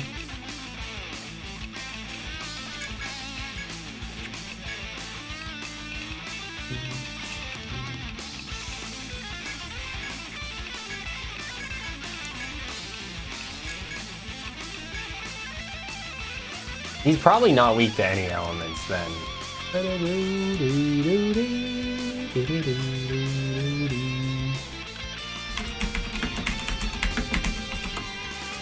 Cursed Prince. Green Winged Cursed Emperor is his title in Japanese. And all we get is Cursed Prince. Alright. And yeah, I was right, no weaknesses, no resistances.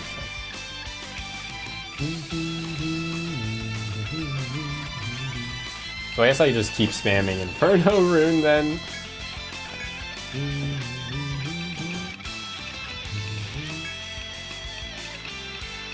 Maybe go for Venom Throw.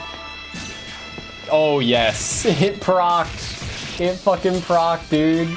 700 damage per turn until he recovers. Oh, well that sucks. Reduced all my character's offense. Physical attack down.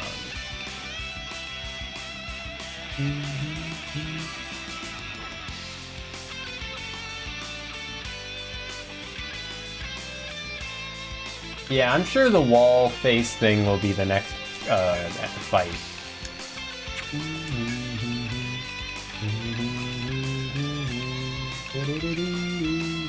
I do have this Unihorn to purge buffs, or debuffs, so I'll use that.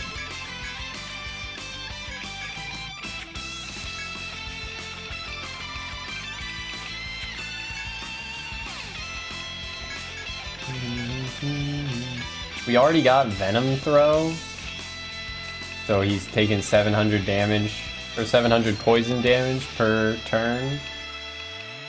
So I don't have anything else to do with her because we already have a thing up. Huh. I guess just auto attack then.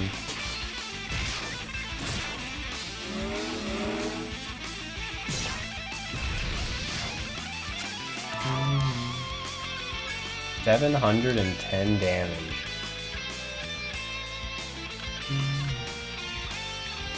This isn't my beautiful housewife. This isn't my beautiful wife house. Of course, of course.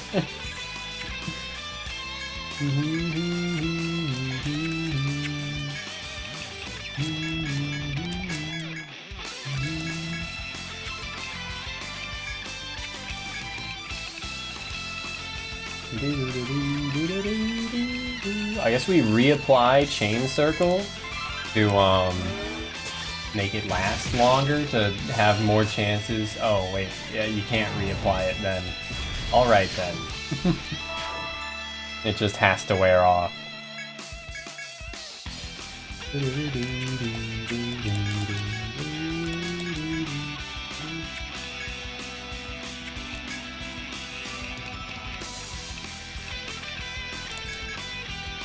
Oh wait, no, it did reapply. Okay, that's weird.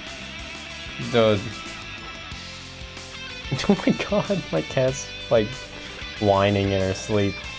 But yeah, they kind of are close, I guess, to Xenoblade characters. The Imperials use drive blades, which are kind of like gun swords. They're supposed to be like advanced tech that can that like he used heatsink a second ago, which is like their gimmick is they do like insane damage. They'll do like 800% damage, but then they'll need to cool down for like 5 turns or something. And you can use heatsink if you have one on your party. You can have them use heatsink to reduce their cooldown timer, that kind of thing.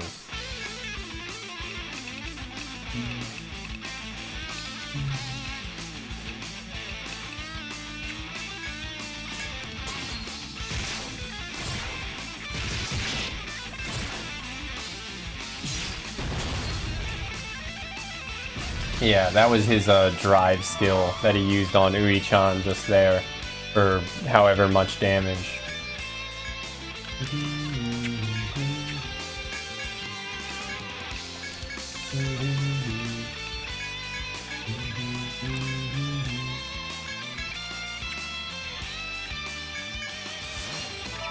But he does not seem that hard at all.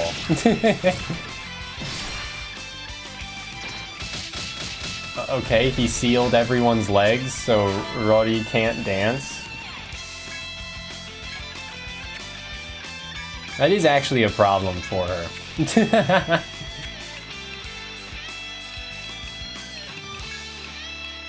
Because she needs her legs to dance, and I need those dances too.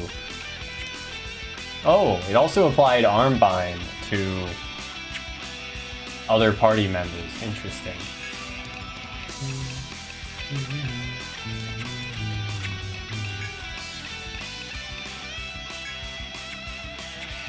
I guess let's use another Theriaka B on Ui-chan then.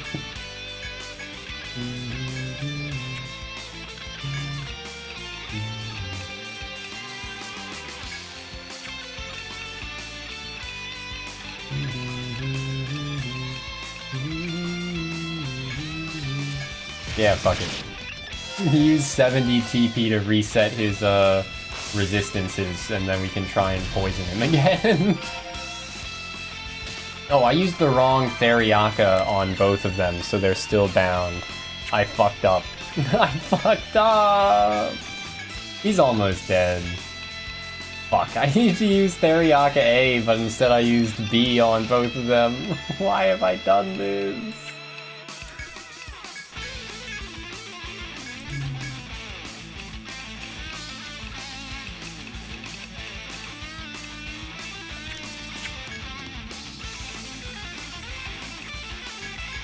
Well, I think it'll be fine. Just you watch. Oh, we got the arm seal. Let's go. It's actually fine. He can't attack if his arms are bound.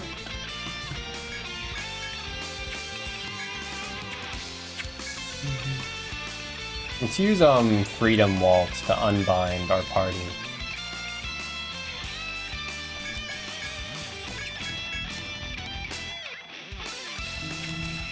Although the armbind wore off on Ui-chan already, but just in case he goes for it again, I guess.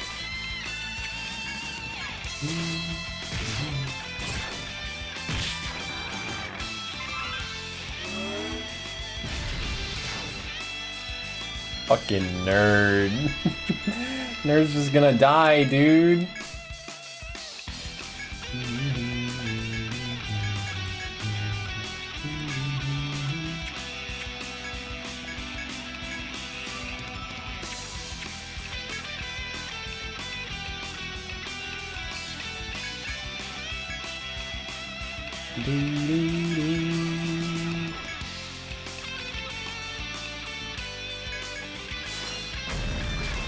Yeah.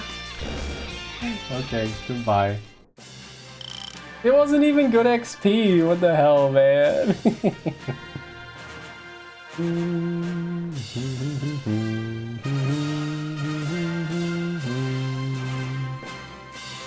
Fucking hell, my goddamn Photos app trying to sell me on like getting my photos printed or something like that. Drive gear unlocked, huh?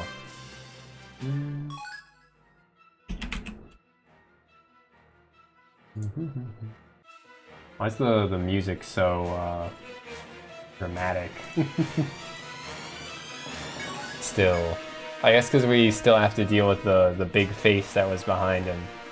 With your final strike, the circlet he wears as a headpiece shatters and the drive blade falls from his hand. Though blood streams from wounds on his head, he still attempts to stand. Suddenly, the labyrinth quakes. Cracks race across the ground from the impact of the Titan's footfalls. One reaches toward the prince's feet. Before you can begin to react, the wounded Imperial Prince loses his balance and falls into the abyss. Raw. The Titan howls as if lamenting the loss of the Imperial Prince, but it does not slow its ascent. The quake shows no sign of ending. The sound of cracking walls and ceiling echoes all around. Okay. Oh. This room is not the shape I thought it was.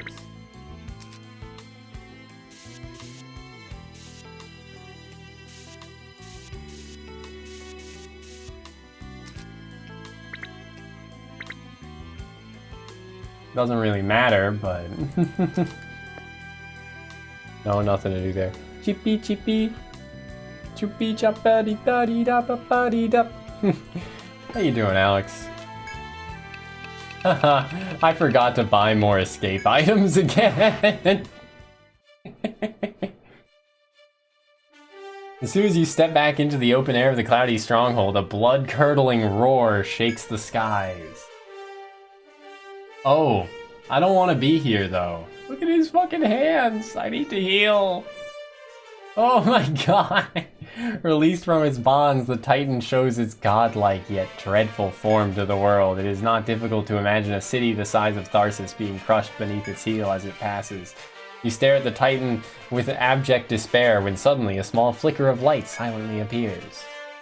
Of course. Howdy, Azza. Glad to hear it.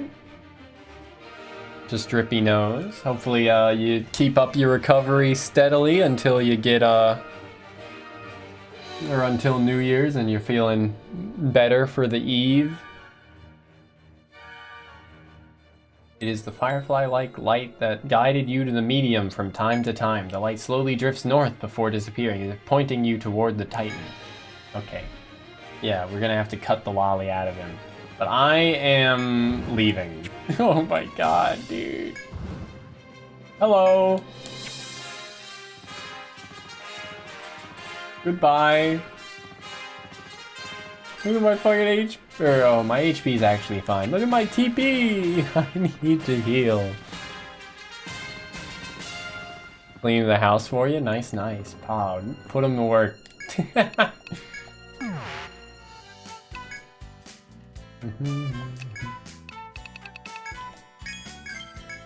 Repo. Huh.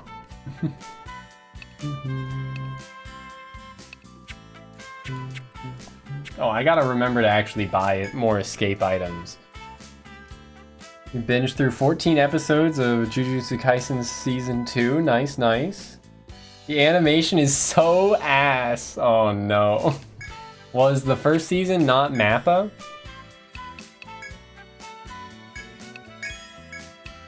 I guess I'm glad I didn't care enough to watch the second season then. I didn't like hate. Hell, I even kind of enjoyed what I watched in the first season, but like, it wasn't compelling enough for me to want to watch more, really.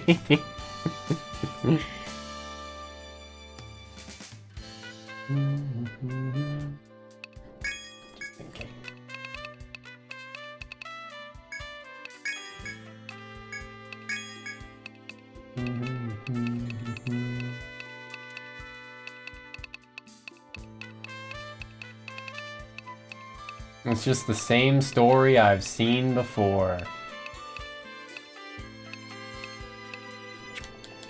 Just like Bleach and just like Naruto. He's got a monster inside him, dude, but it gives him strength.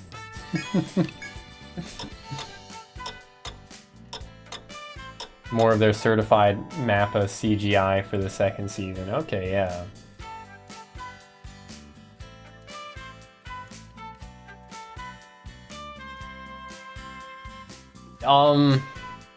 Dude, is a large chunk of Jujutsu Kaisen's viewership demographics Zoomer women as a?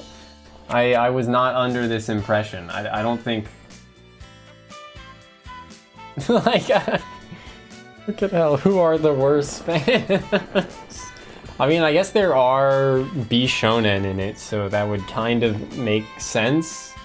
But women thirsting for Gojo. I didn't realize it was women doing the thirsting. I thought it was the gays. Thought it was the gays, or alternatively straight guys doing it as a joke. Because he has pretty eyes.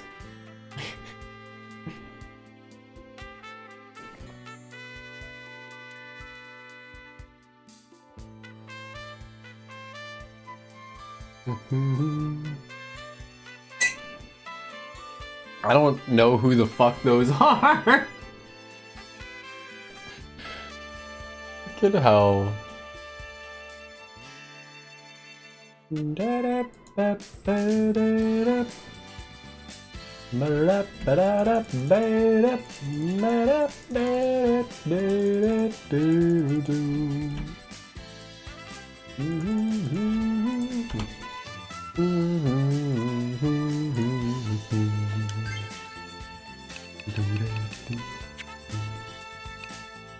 I mean, I guess we just go. Just go. Well, let me make sure I save first. And then we go. Fix and eat shit. I appreciate it. Hey, you got any new side quests for me? Nope. I know a giant titan just crawled its way out of the earth, but you got any side quests for me? Huh. I mean, I had seen Geto before. I don't know if I don't remember Toji from the first season at the very least, if he was in it. What about that one dude with the white hair? That was, you know, like a monster or whatever. What do they call them? Are they just yokai? Are they spirits? What are the monsters? Wasn't there like a movie as Nahobito curses? Why isn't it the Nahobino? No, but wasn't there a movie that came out in between the first and second season that was just like in the past, essentially?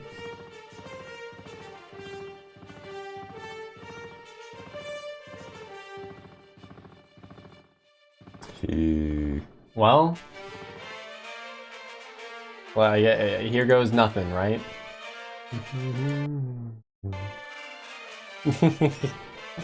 A to fight. Yippee! The shag air closes in on the giant. You do not feel any symptoms of the Titan's curse thus far. The Titan gives a low rumble and looks at you with great curiosity as you flit around it. Okay, yeah. But just as you are about to approach its face, the Titan swings its fist down, nearly smashing the shag air. I appreciate it, CJ. How you doing?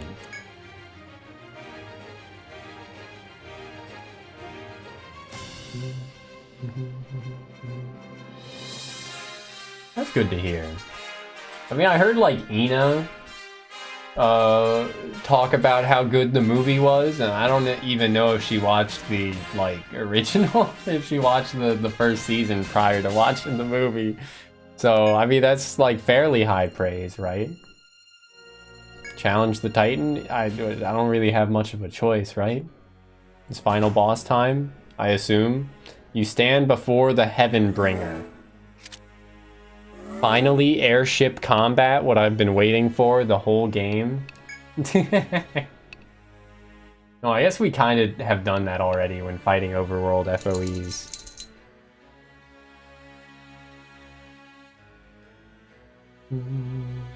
It's as good as Demon Slayer Train Twink. What a movie, Infinity Train.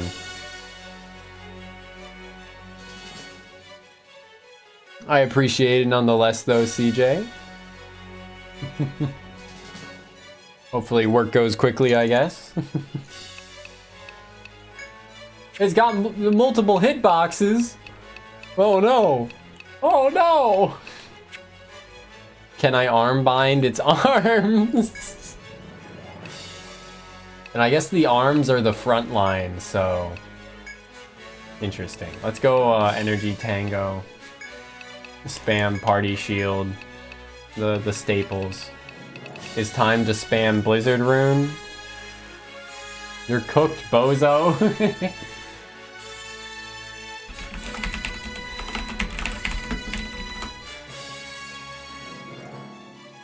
Let's see.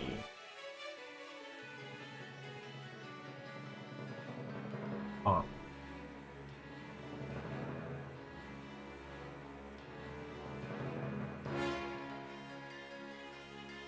No weaknesses, no resistances, alrighty. I guess that makes sense. Pretty wicked theme going on. Nice, nice. Have no fear. It only has 17,000 HP. And then I guess a second phase that will have 9,999. No, I don't see... I doubt it'll be much of an HP sponge. This game's been pretty good about that, right? We spam Blizzard Rune because Chiruno. Let's go for... I guess arm bind first? It's arms after all, right? Surely I can arm bind its arms. Or head bind its head.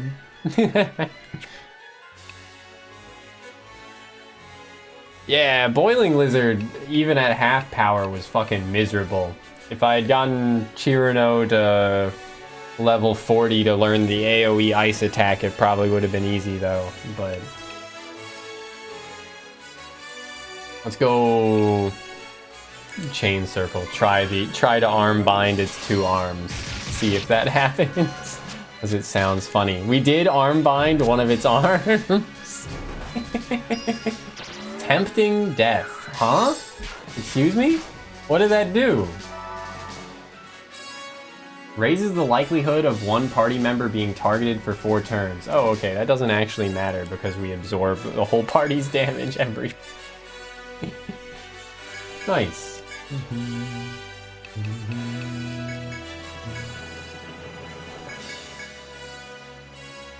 Let's use a Flame Wall on the front line, I guess. And then go back to spamming Blizzard Rune. Ice Rune can turn off scales? Oh. Damn, that would have been really useful to know. God damn. I guess that makes sense. Since it applies to all enemies and it's an ice element thing, but it doesn't deal damage, so I really wouldn't have... I never would have guessed. Anyway, time to start spamming Venom Throw. Oh, we got Spread Throw. Nice.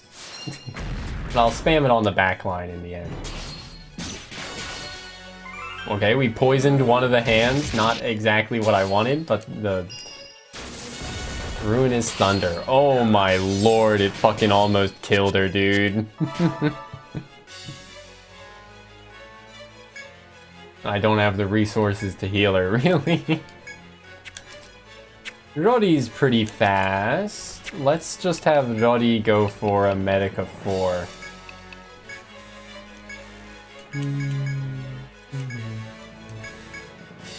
And then go for Venom Throw on the... Yeah, Venom Throw on the head.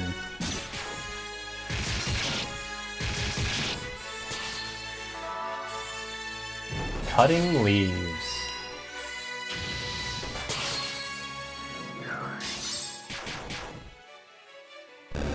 Okay, one arm down.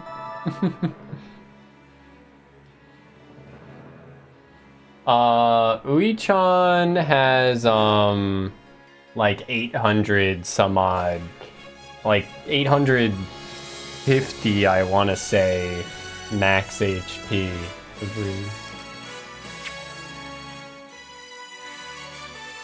Yeah. But yeah, she did get like very close to death there. I guess it went down to 100 from the that hit. I think it was like it says 3 to 5 random volt attacks, so I guess it rolled 5 volt attacks against Uichan.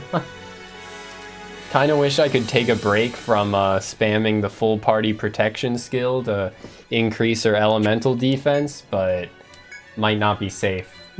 Might not be a risk I'm willing to take, because we'd be set back a bit having to revive another party member. But it could be worth it. Let's go for Guard Tango. Well, it's a kind of low priority, isn't it?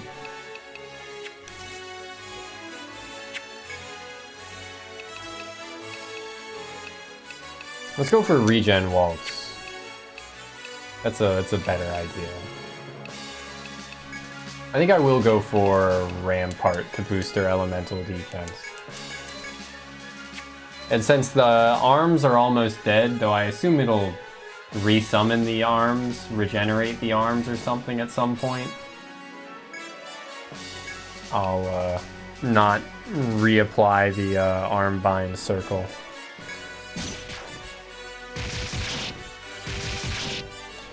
Defeated Destroyer Arm, okay. Now the head is on the front line. Okay, that wasn't that bad.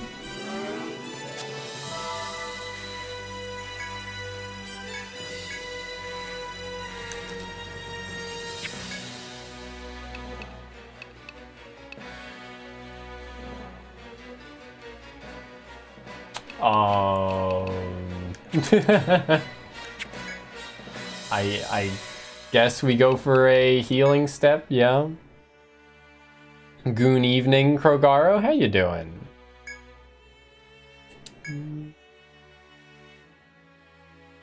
Back to spamming party shield. Oh, let's have her heal herself first. And then party shield.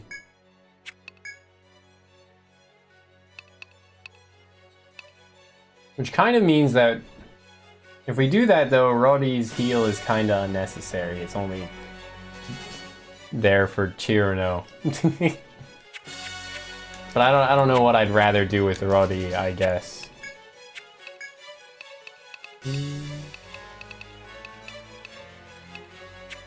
Just attack.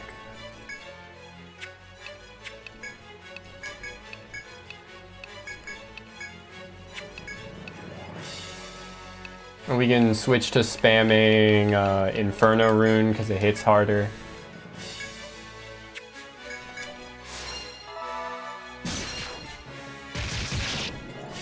I don't know if we can poison this guy or not. He's like a final boss, but I assume we still can, right?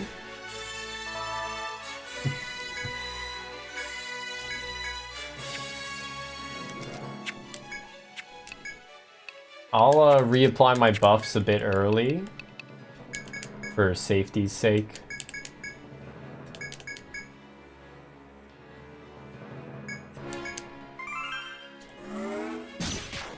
Okay, we did manage to poison him, so that's 700 damage per turn now.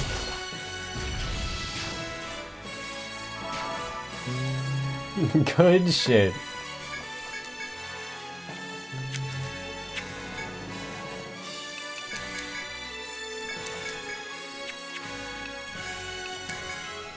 Why would I ever need healing skills when we have burst skills to heal us instead? Now we've applied a status, I guess just go for like head seal with Anya. Since you can't have multiple statuses, but you can stack multiple binds or binds and statuses.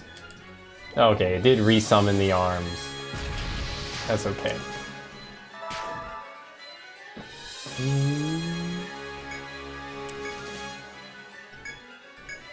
Back to doing AoE attacks, I guess.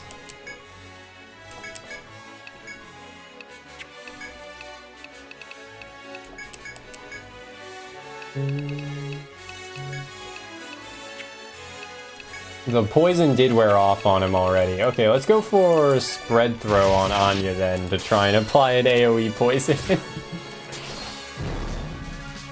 Dude really just goes like, up yours. That's one of his attack animations.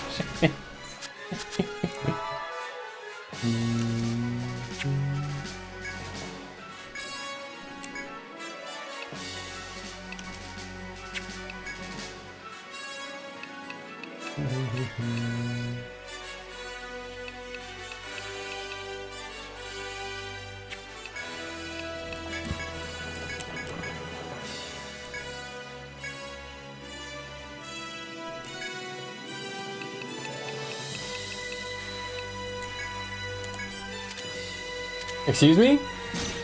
Are they getting ready for a co-op attack of some kind? I don't really like that. It said it began praying? Huh?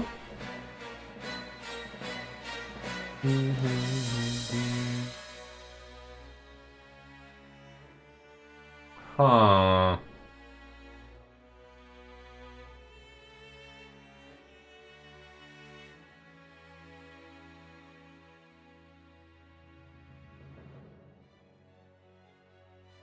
I don't see anything mentioning what that's gonna do. But maybe I need to look harder.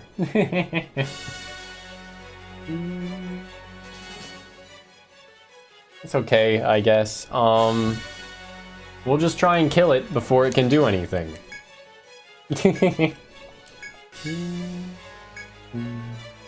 I mean, we could easily kill it here, actually.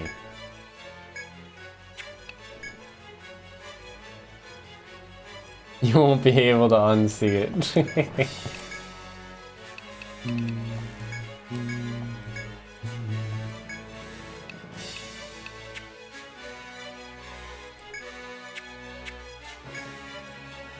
I could use Dismiss Heal if I want to, but that seems like a low priority.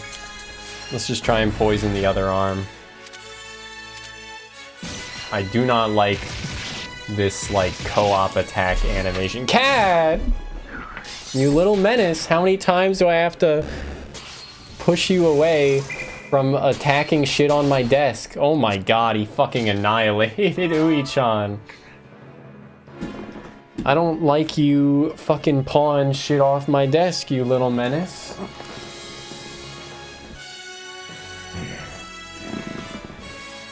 You're gonna sit on my desk, or sit on my lap. I'm not even gonna pet you, because I'm not reinforcing your negative behavior. But if you try and leave, I'm gonna force you to stay sitting on my lap again. Nope. Not letting you go over to your chair if you're gonna abuse my trust in you for giving you a chair in the first place. I'm gonna try and be a little terrorist. Doesn't appreciate what I do for her.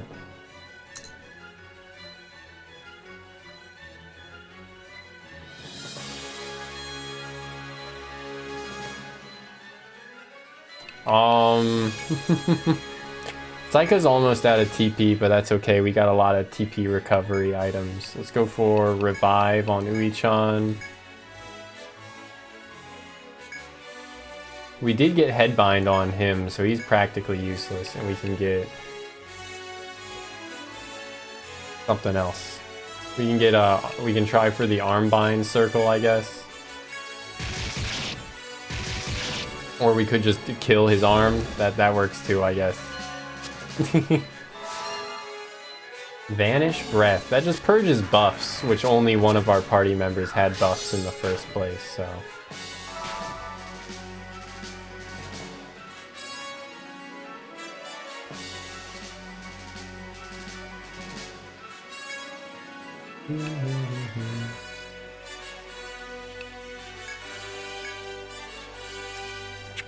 So we'll start by reapplying Energy Tango. We'll burst to heal her. Go for Party Shield.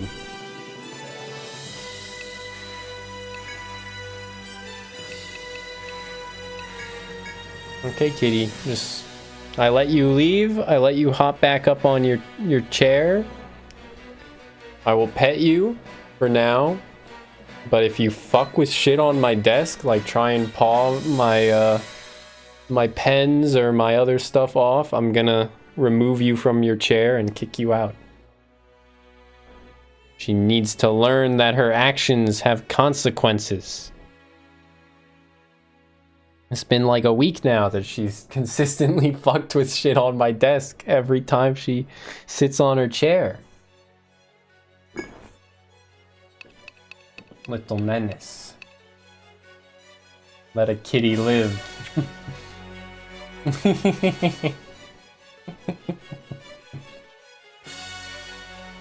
She needs to appreciate what I do for her. Like giving her a chair in the first place. What the hell? No, I'm playing it up a bit. That's okay. Let's use Anya's turn, because Anya's fast. To, recover Saika's TP here.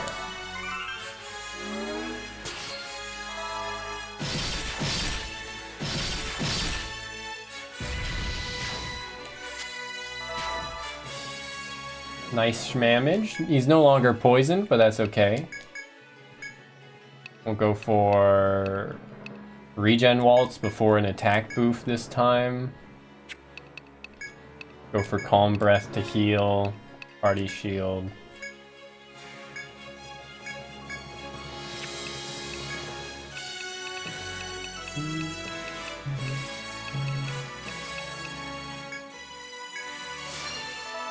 Dude doesn't seem to have that bad of poison resistance, because we've gotten 2 poisons off on him, despite the fact that, like, bosses or all enemies are supposed to gain an increased resistance to statuses.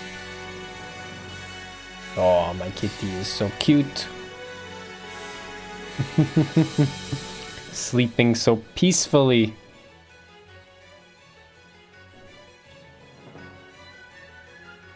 If only she had done that in the first place. What the hell? Let's go attack Tango. He's no longer headbound, right? So, yeah, okay. So he will start going for attacks, which will regenerate Uichan's TP.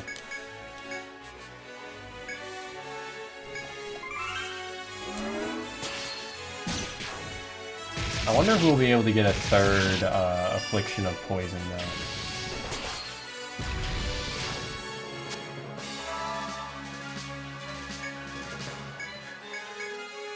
This really wasn't that bad of a fight, huh?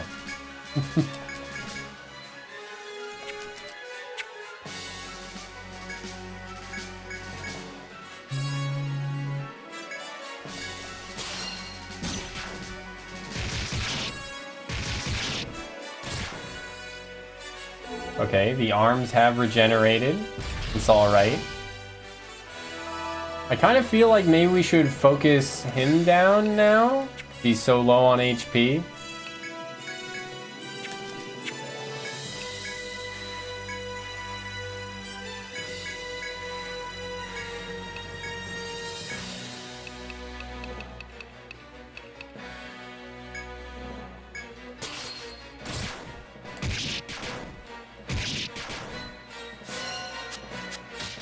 We did get the arm bind on one of the arms. That's good. Oh, we killed it. Let's go. Phase 2, baby. The arms are still here? I wasn't expecting that. I'll be honest, I wasn't expecting that. Fucking hell.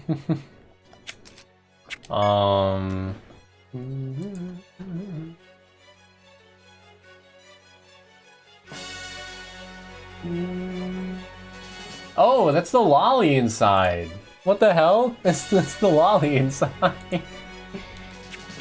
Inside the Titan. I guess we are literally cutting the lolly back out.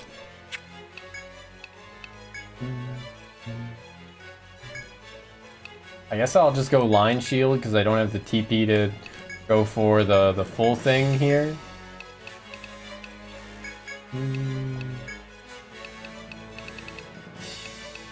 I'll use spread throw. Though they did use a skill that made Chirino have increased increased like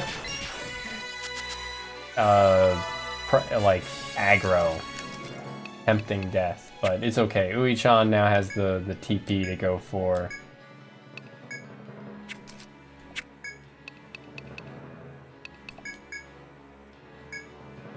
Party shield again. Let's go for Blizzard Rune.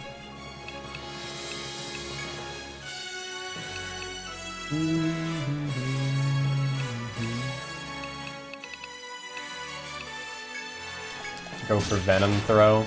We did poison one of the arms.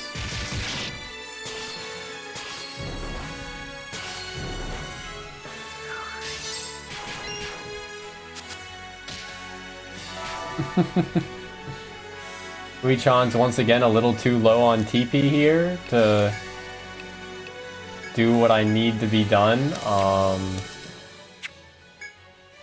Let's let Regen Waltz expire to go for...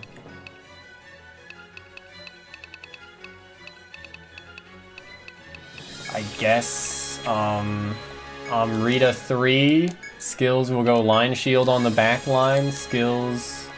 Blizzard, and then have Anya go for an Amrita 3, I guess, on...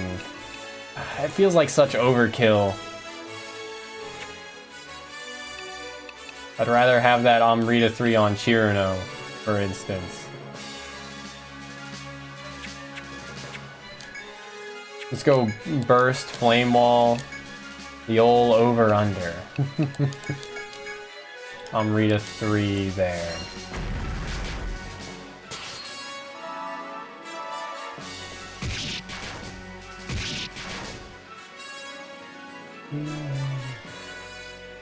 Ah, okay. So you need to deal a certain amount of damage to the Bared Essence over time, but it will regenerate its face to guard the Bared Essence repeatedly. Okay, I might need more healing items, or TP items specifically for this fight. I think I have a couple in storage that I could get out.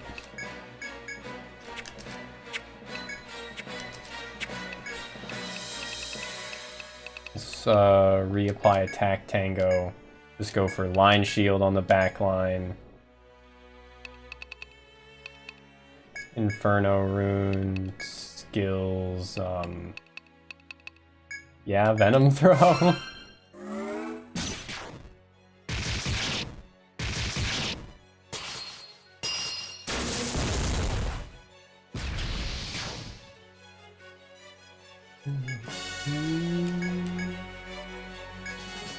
Go for regen waltz now. Line shield the back line again.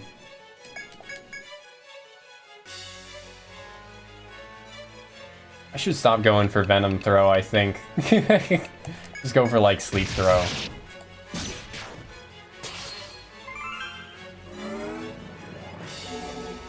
Oh, purged all my fucking buffs. Whack. Reapply energy tango then. Just go for taunt. In the meantime, Inferno rune.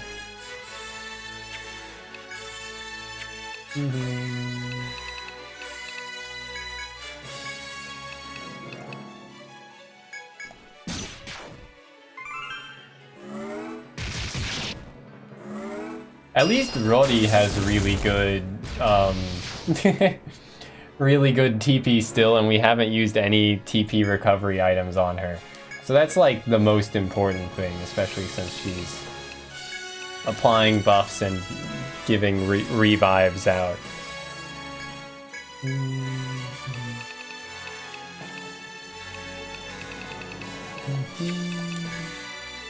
But I am pretty much out of TP recoveries. I have some Hamaus that I can use. Oh no. Yo, actually lucky as hell. Let's go for a attack tango, burst heal skill, party shield skills, inferno.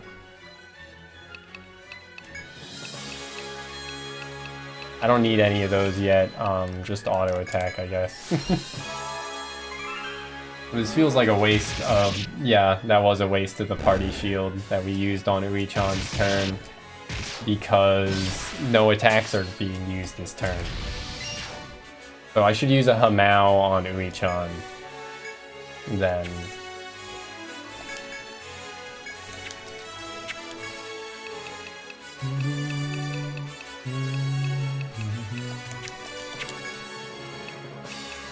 Go for regen waltz. I guess just have her use a Hamao on herself then. Hamao 2 here. Go for flame wall just because it's damage. I was gonna save it for if the arms showed up again, but they haven't been showing up, so whatever. And then surely this thing has to have lower poison resistance because we haven't applied poison to the Baird Essence yet, right? Yes, I was right. Nice. The Baird Essence also doesn't have any skills, so it just can't attack, so we really do just get to go off here.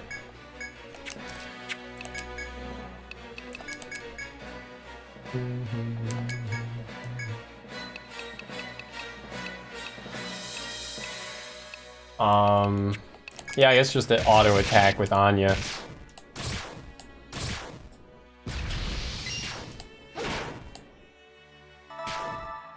Oh, it's just dead. It's just dead. Oh. I thought we'd need to hit it like at least another turn. Nice. That's it. I wasn't... I guess I should have expected that to be the final boss, but it still feels a bit like faster. Feels a bit like it's over too soon. Damn. None of it was meant maliciously. It was all done with the best of intentions. Who can fault their reasons? Who could condemn them? For if you abandon hope, life loses all its meaning. From a document found in the Forgotten Capital.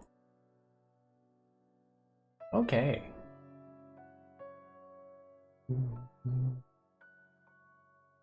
Nice, nice.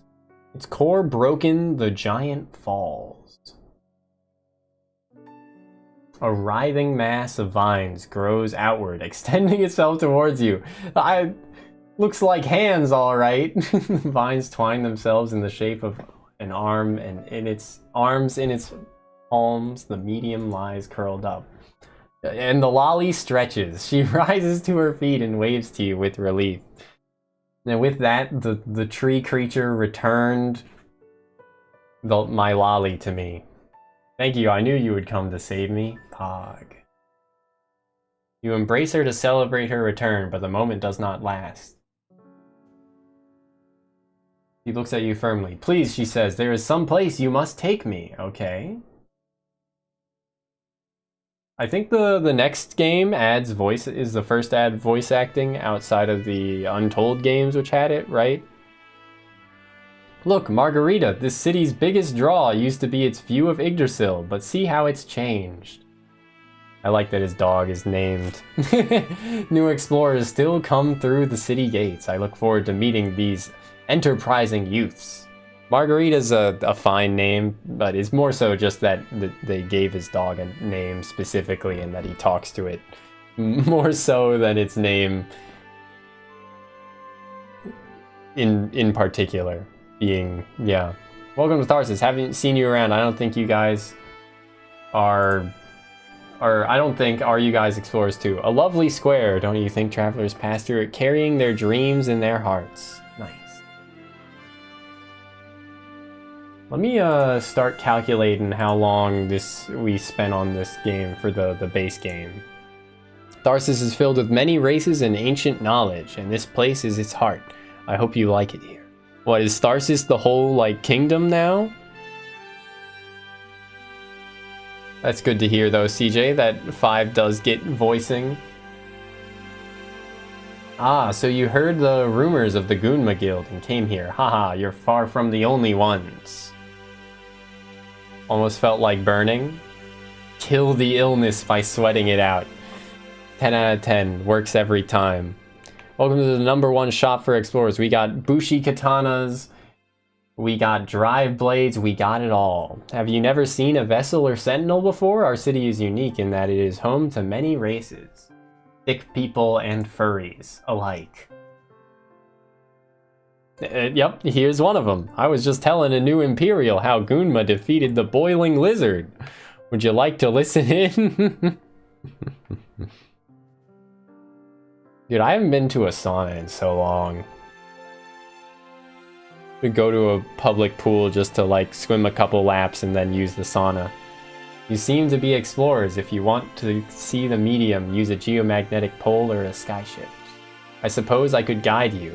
Oh, you'd rather try and manage on your own? The mark of a great explorer, of course. Stick. Stick lady, pog. You want a skyship? Sorry, but I don't dole them out like candy to you rookies. Well... doled it out to me when I was a rookie. Even the Guildma. Maybe I should name the next guild Guildma. Did their time in the old forest mine. You gotta follow procedure. I heard you'll be setting out for the first time tomorrow. I'll have a fine dinner waiting for you. Good luck. Marketing intern, Sarah Chan. Congrats on getting your name in the credits when you're listed as an intern. Most interns don't get recognition, right? Also, this dude's back to living the double life of pretending to be an explorer and not being an imperial whatever. Drawing a map isn't as hard as you think. Pay close attention. You just start here and... Yes, we did beat the game. Anyway, so 2 hours today, 2.5 hours today. Let's get out the calculator. Balder! The medium's voice resounds in the area. The prince wakes up from despair, did it say? Prince wakes from the shadowy fog of despair. Oh, thank heaven. Balder, the medium, beamed with joy as she hugs the black-clad prince. Many faces peer down upon him, not only the Imperial Knights, but the soldiers and explorers of Tharsis as well, even the vessels and sentinels. Of course, the bad guy with good intentions couldn't just die. All of them struggle to save The prince covered in debris. The medium's plea to Yggdrasil has healed the prince's curse. He is no threat to anyone now, of course. He won't ever be an explorer. You will never be an explorer. You don't have to harden your heart. You can tell me anything. We are all with you. We'll find a solution together. The medium's voice trembles. The prince makes as if to reply but cannot voice his emotions. Okay. Instead, he wordlessly extends his arm.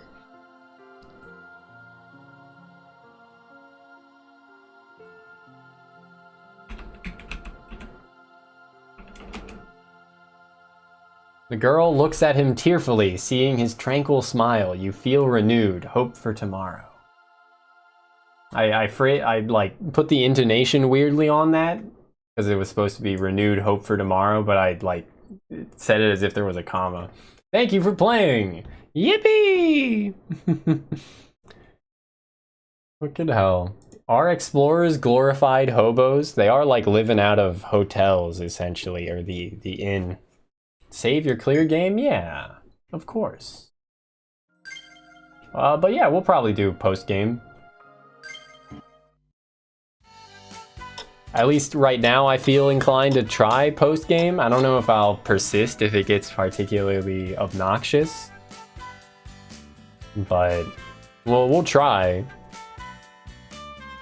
This game does have a reputation of being the easiest EO game, so surely the post-game follows that reputation as well. And we gotta get Ui-chan to 999 max HP. The shortest post-game. That's also kind of good to hear. You seemed so tired yesterday. Did you get a good night's sleep? Yeah, we kind of like slew a god. You're going straight to the Grand Court, right? The Outland Count's been eager to see you. But there's no hurry, breakfast is ready. I think you should eat up. Pog. If there's no hurry, I'm gonna distribute some skill points first. Like, get a higher chance to half incoming physical attacks. It is only physical, right? Yeah. That's still better than nothing.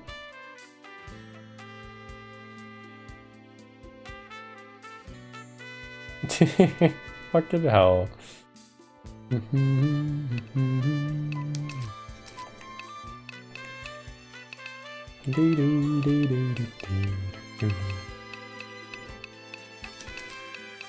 Put that shit into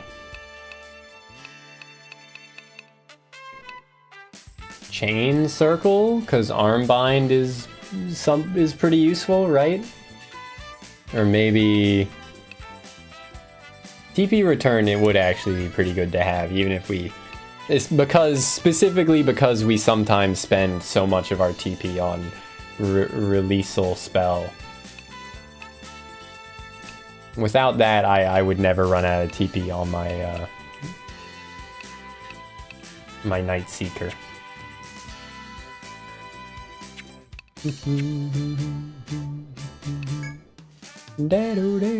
One night has passed since the battle against the Titan for the fate of all who live in these lands. You survived the intense struggle. The Titan that came from the depths of Yggdrasil fell before your power. On losing its heart and soul, the Titan's body again metamorphosed into a new Yggdrasil. New tree just dropped? Who up? In the process, the Titan mustered the last bit of its strength to return the medium to the human world. You have not yet filed your report with the Count. Once you have sorted things out, visit the Grand Court. Okay, well, I'll also sell some shit to her first. I'm sadly realizing now that I forgot to get, like, the dialogue with her. We could have gotten dialogue with her, like, pretty much every time we reached a new floor in the game. But instead, I just kind of forgot. But what's she got to say now? The Titan fell down a new Yggdrasil grew. That was you guys, right? I knew it. Thanks, Gunma. And, oh, and welcome back, Pog. But we did get her most famous line where she says that it's probably nothing like this in the original, but her most famous line, at least in the English version, is her saying that working on the legendary armor set that we got from a chest to polish it or whatever, gave her a lady boner. That's her most famous line. Wicked hell. Durandal. Durandal. It is pretty good. That's a pretty sizable attack value. It only displays as having 7 more, but then it boosts attack by 15%.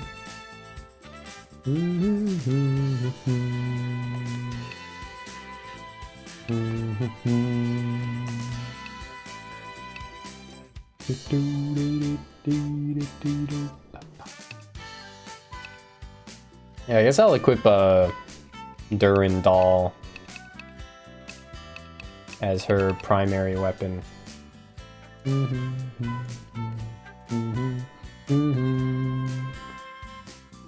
Well, I don't know. We don't really need the max HP from fronting on Psycha, right? Like, Psycha's not the one who needs HP boosts if Psycha never gets hit. So this would probably be a good idea, right?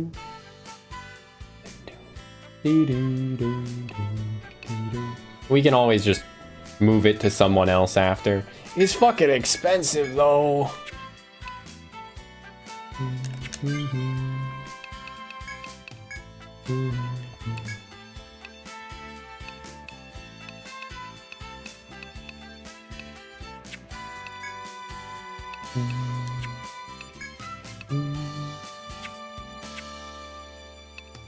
But everyone else already has a fronting.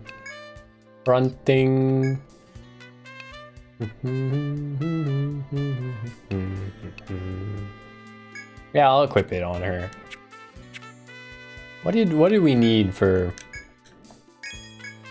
forging fronting? Oh, Lion's Claw, which we have plenty of. I don't know whose fronting is whose. I'm gonna assume this one's Anya's. And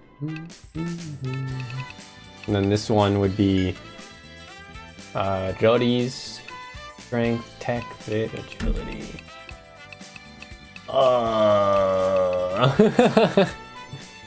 Don't actually know what I should forge on it. She doesn't really attack that often. I guess just attack? Sure. It's fine.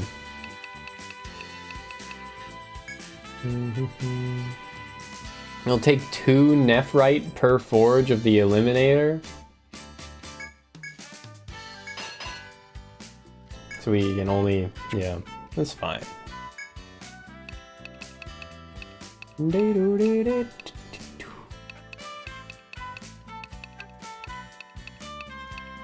The Durandal we could forge twice if we beat the final boss another 2 times.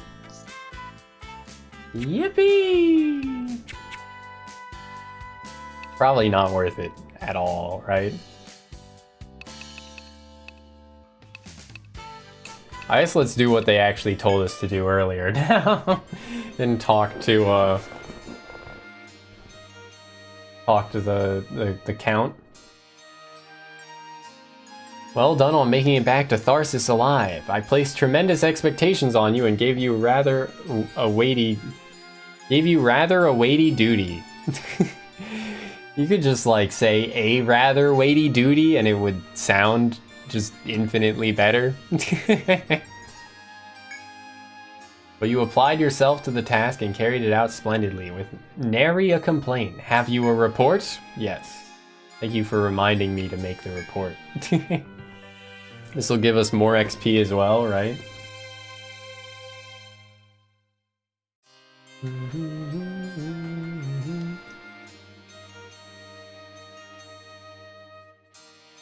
I got a Wagyu burger.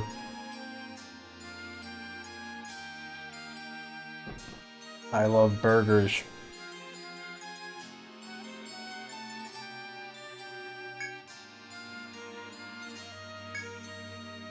Truly an American.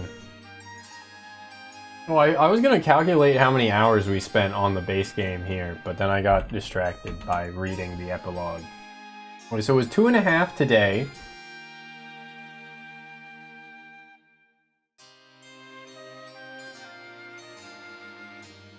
Plus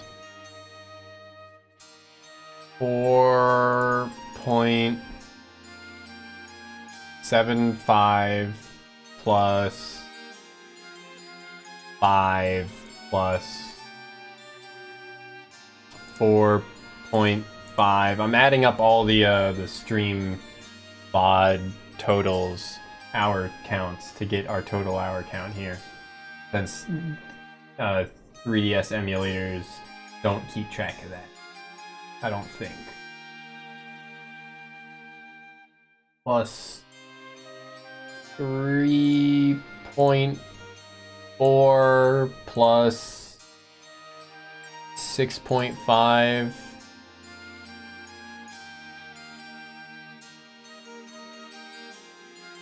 plus 7.35. I'm just guesstimating the points unless they're like exactly at half an hour. Why do hours not have to be on increments of 6 and 60? Why does time have to use so many 60s, dude? Why can't they just like be out of 100? Why can't we find a way to make our day work on a like 100-minute per hour, 10 hours per day? I don't know. There's got to be a better way to do it, man. I don't like it. I don't like it. Does it gotta be so complicated?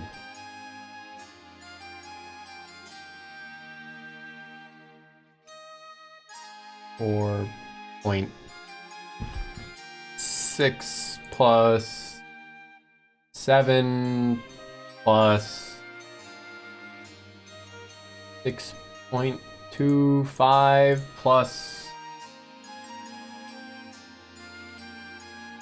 4.4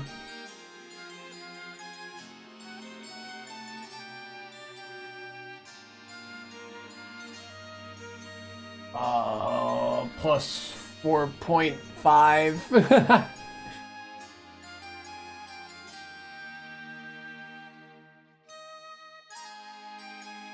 Let's see, I'm on...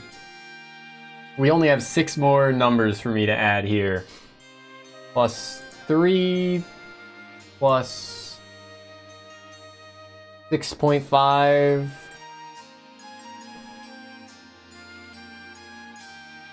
plus 4.4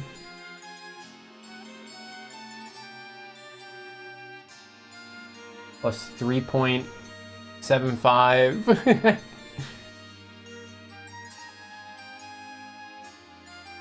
Lots of addition here.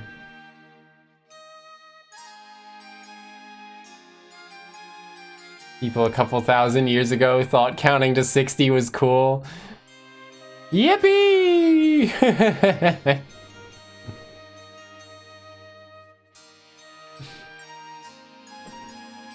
But yeah, it sounds pretty fair, CJ, for the Durandal. Keep it in mind. Won't sell it. What, 3.75 plus 4.3 plus 4 equals 86 to 87 hours.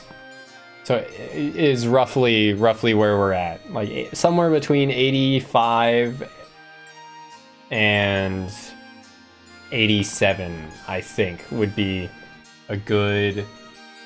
I mean, hell, it could just be somewhere between 80 and 90. But just for the base game is pretty wild. I mean, I guess this game doesn't have a run button and doesn't have a button to accelerate the combat animations. Fortnite und Cola! Yippee! So, I guess that makes sense for why the base game took us so much longer than the other games, base games did. With the other ones, I was at like 60 to 70 for the base game, and then got to like 98 upon completing the post game. Anyway, did we get the key to the city? No, we got the Tharsis Wing. The way you reached out not only to the medium but to the Imperial Prince as well is to be commended. Though the medium has cured him, his illness took quite a toll. He is resting now in a Tharsis hospital. I am curious, where is the medium now? Ah, so you have returned her to Vesseltown. She hasn't been back to her home in some time, has she? I hope she is recuperating from her ordeal there. I wager she'd like it if you visited her sometime. I was planning on visiting all the settlements myself. The issue du jour, does that just mean the issue of the hour? Fucking, how does French exist in this universe? How does French exist in this universe? Like 2,000 years, at least 2,000 years after, probably far longer, right? After France stopped being a country.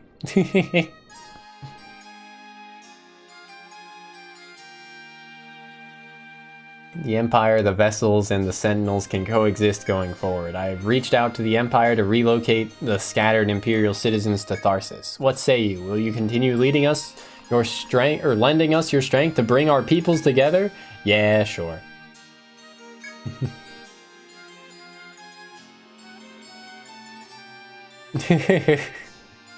No, but this game takes place like in our world, but far, far into the future after pollution fucked everything up. Almost everybody died, and then scientists made a big old tree to clean the planet. A bunch of big old trees to clean the planet. And they did that, but they did it too well. And now we have magic. Something like that. Now we have magic because the trees did too good a job at cleaning the earth.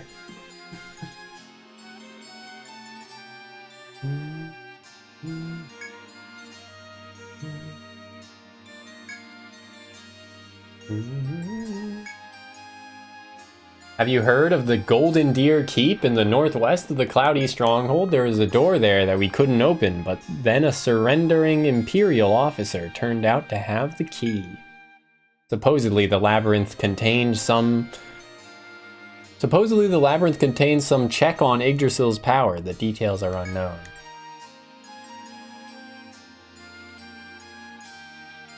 I've had the door opened. If it interests you, why not explore inside? It would at least help fill your book. Come to that, I'd like to see that logbook of yours once all the pages are full. It seems fascinating. Ah, of course.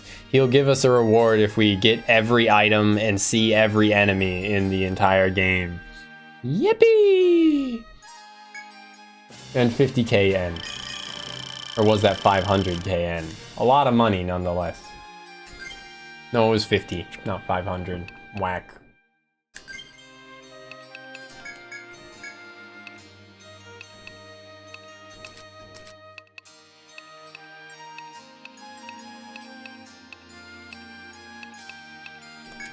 I guess I should boost healing step a bit more.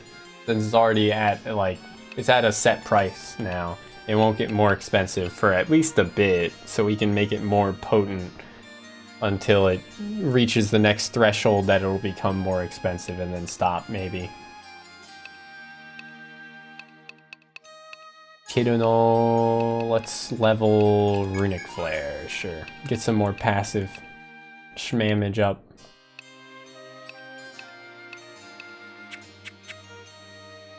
Okay. Okay. No new missions, huh? But what about new quests? After turning in your report to the Count, you notice a man standing near the exit of the Grand Court. Hey there, Gunma Guild. I heard ye had quite the scuffle. I was worried the Shag Air would come out of it worse for wear, but it looks like I had nothing to fear. Thank you, Krogar. Fucking hell. How long is that gonna last? It's been like a day already, hasn't it? The Outland Count told me to bring something for your skyship, though. It's called a Wind Rider Bell. I've already had it delivered to the city gates, so you can attach it to the skyship anytime you like. And now we'll be able to fly through gusts of air, right?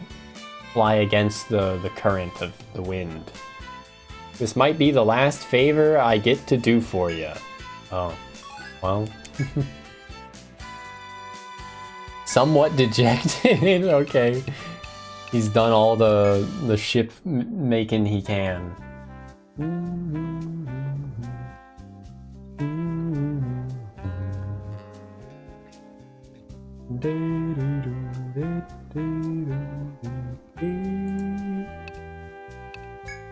Oh my lord. I guess this is what I wanted to see. Lots of side quests. 100,000 N. The King Slicer. 4 legendary foods from the lands you have reclaimed. Fire Tyrant's Garden. Oh, this is killing the red dragon, I guess. A flotilla of refugee ships from the Empire was attacked by the Great Dragon, seeking all guilds for a rescue mission. Lady and the Dragon. Oh, okay, so these are the 3 elemental dragons right here. Lady and the Dragon is the ice one. No, Lady and the Dragon's the Storm Emperor, aka Dragon. Great Dragon is the worm. Storm Emperor is the dragon. And ice, what does it call it? It doesn't even mention the dragon for this one, but it's related to the drake.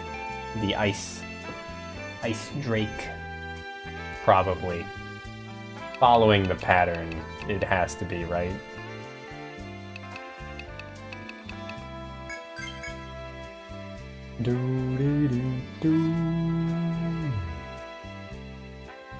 Thought that you would be the ones to take that one. It is a sizable request. Gathering legendary ingredients from every land. You are to hold them in this. I believe it is Dala's iron pot.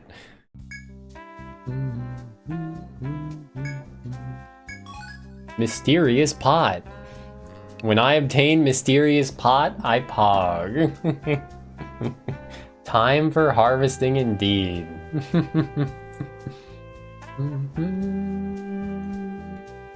Waku waku.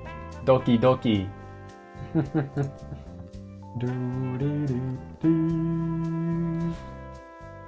But yeah, I guess tomorrow we'll try playing more of the Thracia randomizer, since it's been like a month now. Maybe my Fire Emblem fatigue is worn off, and it's probably a good idea to take a little bit of time in between 4 and 5. And then I might also do some of the post-game on stream, or more of the post-game. I'm not ending stream just yet today, obviously. Or maybe not obviously. Sometimes it could sound like I'm ending stream if I'm talking about what I'm going to do on the next stream. But yeah. No more with stratum progression? Okay. Part of why the post-game is so short here. Okay.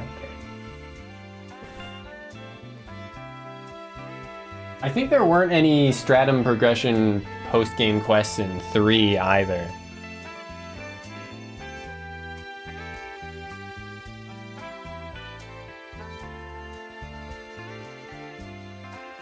She does have booba. In an outfit that draws attention to it. And I think this might be a brothel. The dancing peacock here would kind of make sense if it was. But play Sims 4? No, thank you.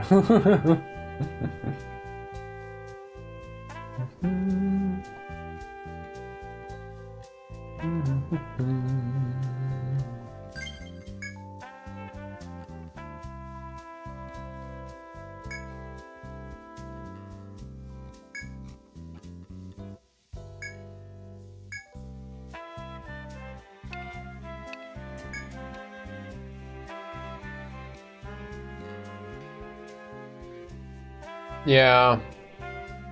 Dragon fights kind of, well, two of them were all right in 3. It was just the Drake that really sucked.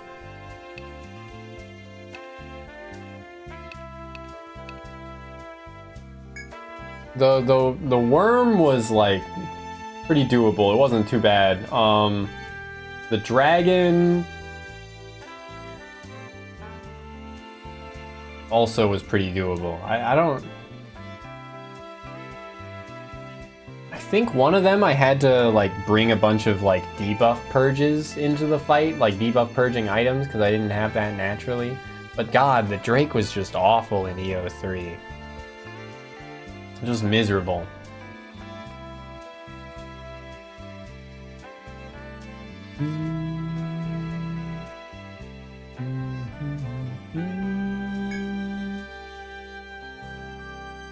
Fan-shaped metal shard we found in the Echoing Library.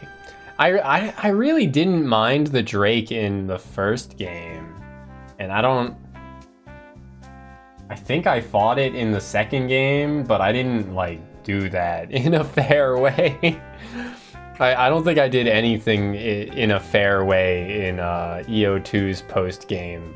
I either just like Hexer Revenge or physical counter, like level 1 Landsnecht with counter.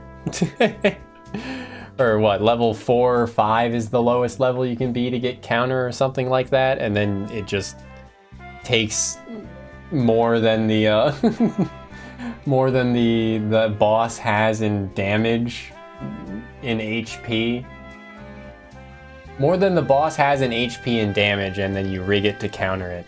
I don't think Drake's that bad. Couple of bad albums, sure, but overall, yeah. Isn't Drake a groomer? Like, unironically, I mean. I feel like that's one of those terms that gets thrown around a bit too much online, but running on a hotline bling, bing dong bing ding, me dash me dash me dash me. I don't know if I know any other Drake songs actually. Surely I do. No, I have to. I just don't know them by like name or tune.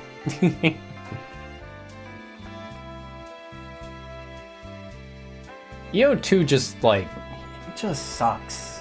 It's just so horribly balanced. I have no motivation to do anything in that game fairly. Jeweled sword shall be sealed in the garden of the dancing Leoparditardite. Yep. Sure. Want your guild to bring it to me. The jeweled sword, okay. Dancing Lepidopterae. Sure.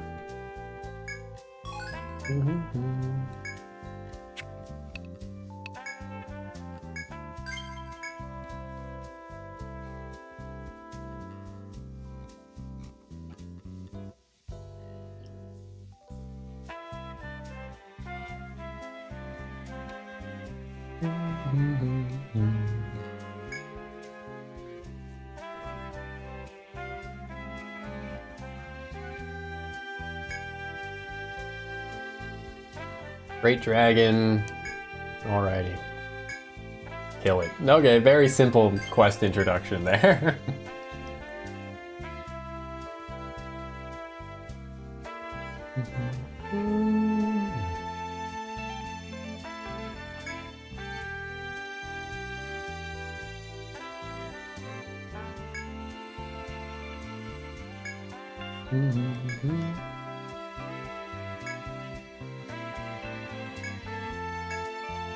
Miracle of the Ice Field.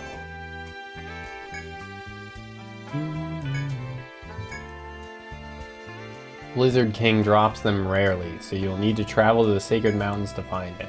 Okay. Client left already, escorted by Kier Jonan. Alright.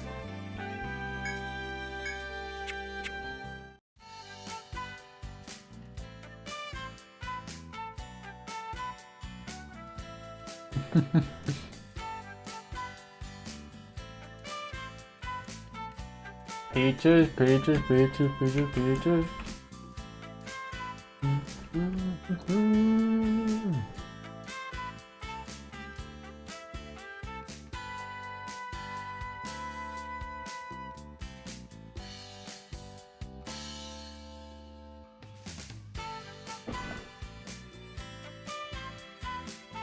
With that, my burger is consumed.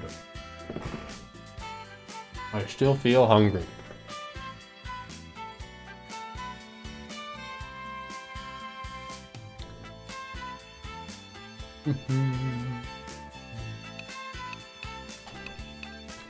I know not of Regine.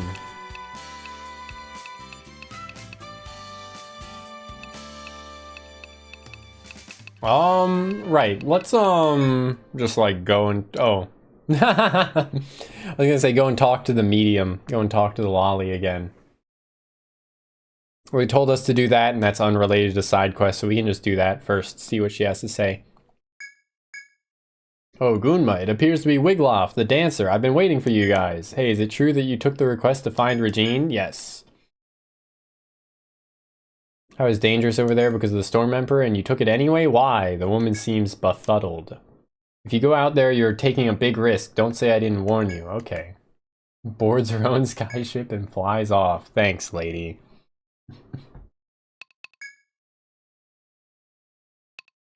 We can also change equipment.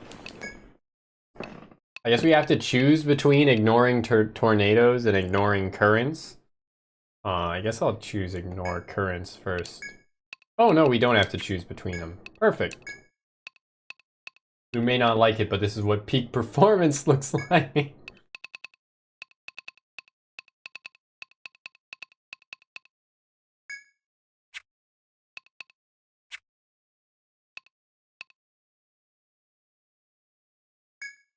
Let's select land first. I wonder.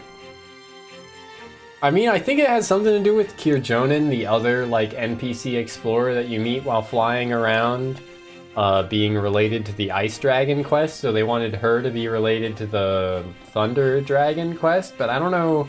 Like, is no one related to the Fire Dragon quest then? Really makes you wonder.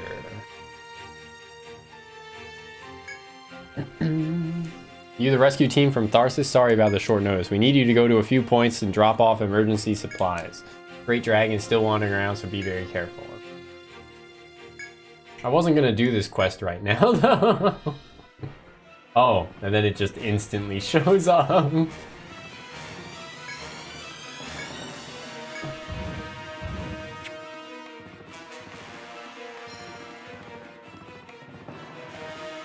I also wanted to check out this stuff here.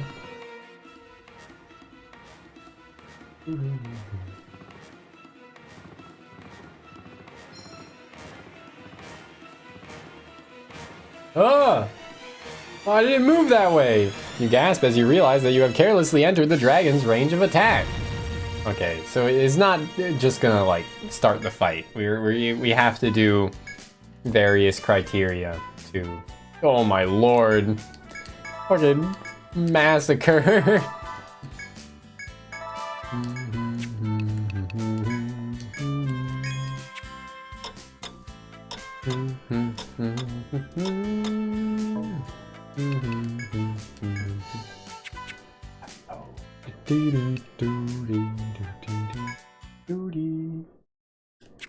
Let me make sure I save. I think I did just save, but let me make sure I save. Common Worm W. Also gonna take a bathroom break real quick, but I'll be right back, and then we'll probably fight that bird rather than do the worm stuff.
Alrighty, gamers.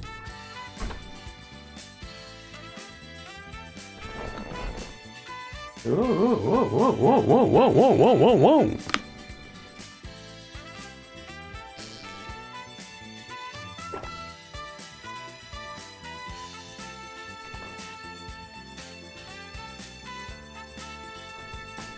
I drink the water, I undrink the water, my body demands more. You've been called into the slation.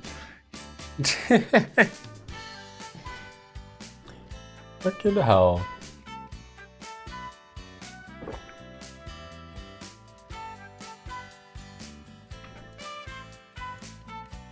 Thanks for subscribing. Hey. Poggers. I feel like the poggers sound is too simple. Thanks for subscribing. Big pogs, much appreciated. Yippee! Thanks for subscribing. It's just gonna go off, but that's okay. We can just let it keep going off because it's a great sound effect. I'll spam thank you some more. Merry Christmas! Thanks for Merry subscribing. cookie. Now you too can spam Megumin's faces and various meme dance things. Thanks for subscribing. But yeah, thanks a lot for the gifts. Fucking, I did since Thanks for it's the subscribing. holidays, and I might as well. I did grab another Angry Orchard. I had one last night. I think I'll like have one a night pretty much until New Year's. Maybe. Thanks for subscribing. It seems like a fine plan, right? Just one. But since I also grabbed this, so rather Thanks than for just having subscribing. one drink a night, I'll have two tonight, I guess. Because at the end of my drinks, like, Thanks for subscribing. the last 3 days I've had something to drink. And at the end of my drinks each of those days, I've thought like, Thanks for subscribing. man, this is so much easier to drink now. I'm like almost done with it. Now that I have alcohol in my system, drinking more alcohol has less of a like kick to it. So it felt like a wasted opportunity to not drink more after getting past the point of it no longer like, what, having that kick, right? We'll only do a little bit. Just a little bit. I don't really want to get drunk. Drinking responsibly. But I probably will need to eat something else other than just that burger before.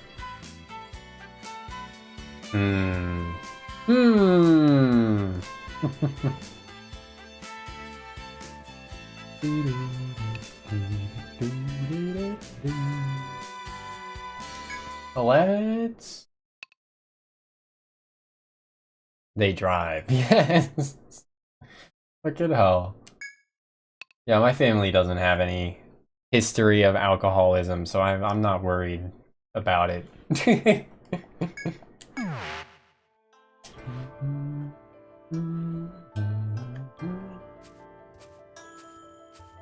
Let's go and talk to the medium, though.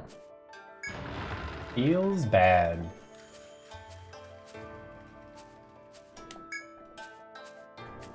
Eke out what story we can, maybe enter the post-game dungeon. See what's what. And hopefully get Ui-chan up to 999 HP. My god, I need this. Like, come on, man.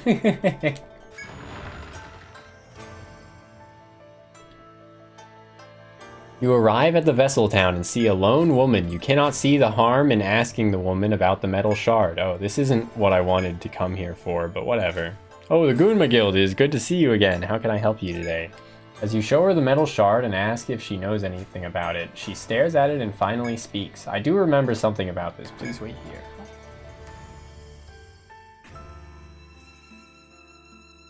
You know what? Fuck it. Will it have a nice sound? Nah, not really. If it had made a louder sound, I would have said, crack open a cold one.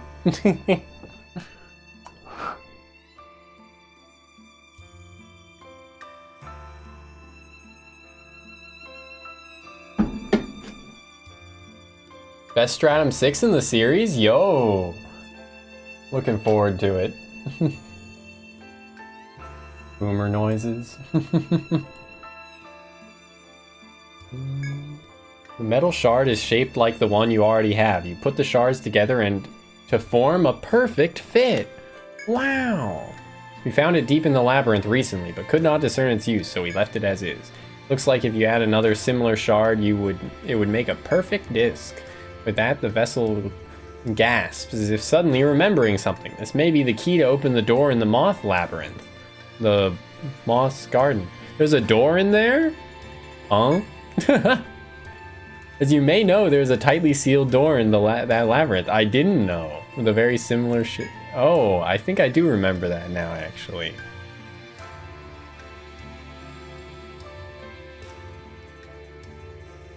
I believe you should keep this. It is better that way. The medium would most likely agree. Okay, well, I'm going to talk to her shortly here anyway. You thank the woman who nods and excuses herself before leaving. The client's parchment about a garden where scales dance must have been written about the moth's garden. You decide to leave Vesseltown and continue. No, I don't decide. I need to talk to the medium. Where is this lolly? Where is she? Where is she? Oh, here? Why did we save the Imperial Prince? That is a difficult question. Obviously, the medium wished it so, but I feel that what we saved was not merely the Imperial Prince, but humanity as a whole. There was no logical reason. Perhaps the blood that shaped us guided our hand in doing so. Okay. Is this where the lolly? Okay, good. We found our lolly. Welcome to Vesseltown. We last met in the Cloudy Stronghold, wasn't it? The medium smiles at you. How is Balder? Ah, I am glad to hear it. Okay, I don't know how he is. I guess he's okay in a hospital. Let us hope he recovers soon. I believe there are changes in store for Vesseltown and Tharsis, and I look forward to what they may bring. But it is you who gave us this opportunity, and for that, I owe you my thanks. Thank you, Guild Gunma. Is that it? Dude told me to go out of my way to talk to the lolly. Said she'd be happy to see me, and all she wants to talk about is, like, just random shit. Okay. But I guess that's fine. Medium gives a shy smile before continuing. I would like to walk the streets again with you. Okay. Is that it? Yeah. Well, sure. We got what we came here for. Yeah.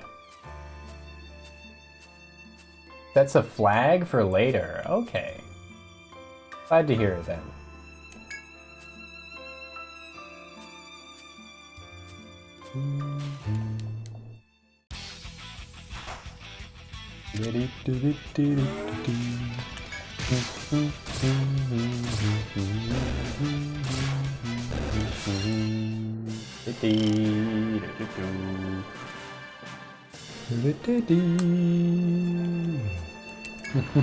Just commenting on one of our chatters' names, Kogar.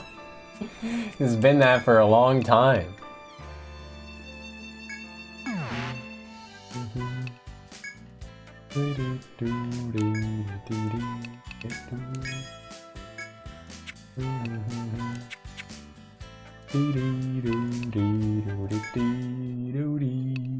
Let's let's just go into the first land and try and fight.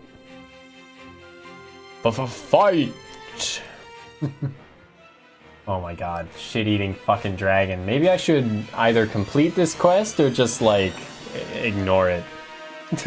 Or reject it at the bar so that I don't have to have this dragon fucking harassing me.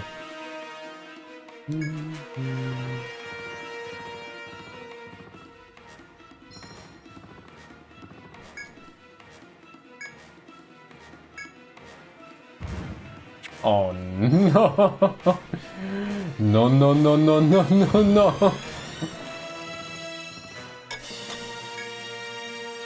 Fire crystal. Wicked.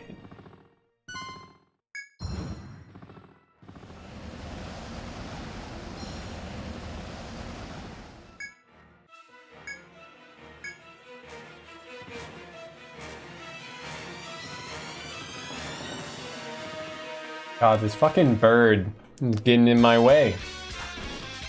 Supreme Wing. It's time for you to fucking die.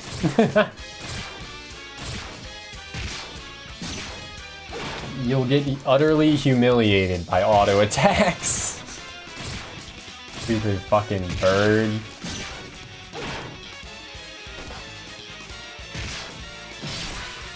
Goodbye.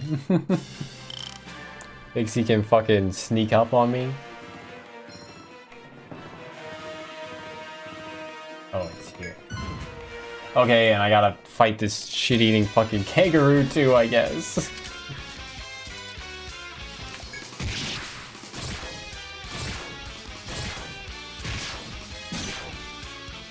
Oh, one turn. One turn was all it took. As you land your skyship, Imperial soldiers in full armor come running towards you. You take the emergency supplies from the gondola and distribute them to the soldiers. Okay. For you explorers from Tarsus, we're very grateful. I'm sorry there's no time for a proper greeting, but we need to go treat our wounded. Okay. Be careful of that dragon.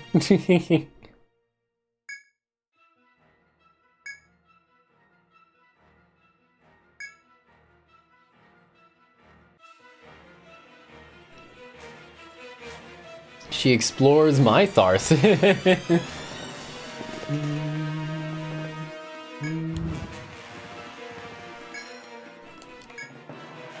A fire crystal.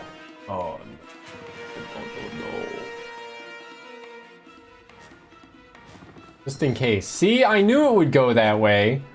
I knew it would go that way. So I went into the like little empty area that it couldn't reach because it's too fat a fucking dragon. Me when the dragon is too fat, when the dragon is bad.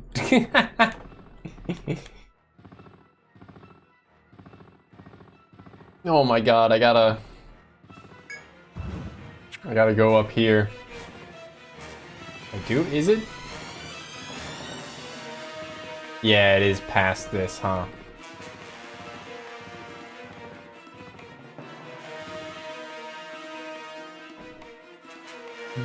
I don't think this, the dragon can ambush us here, but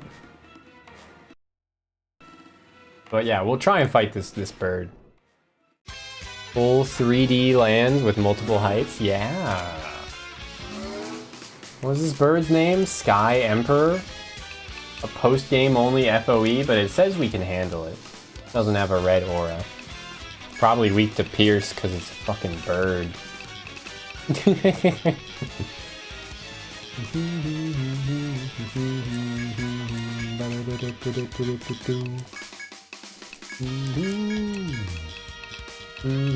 Probably also weak to lightning because it's a fucking bird. Let's try and arm bind it because it's a bird. Looks really happy with that sword. Just a little bit of murder for our lollies.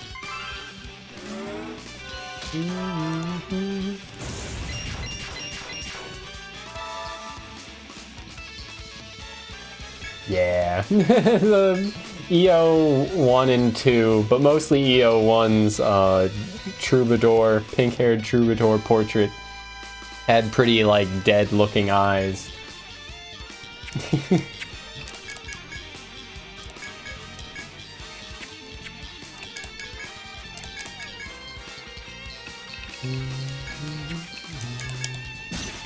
Her eyes still kind of look the same.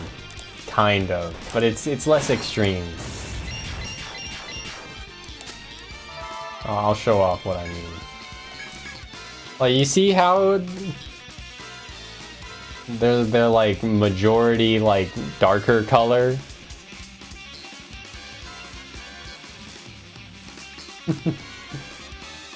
Never even had a choice.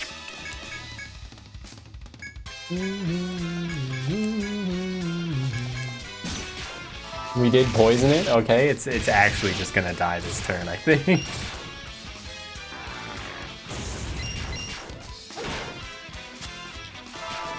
Oh! Ah, so close.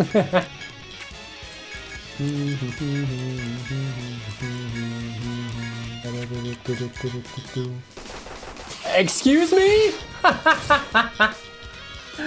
Oh my lord!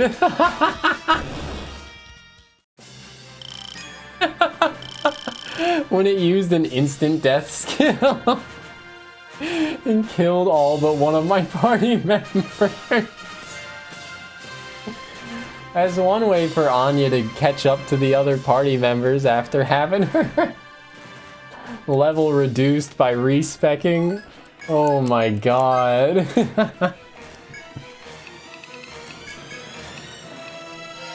Let's just fucking heal her and then have her use revive on the other party members.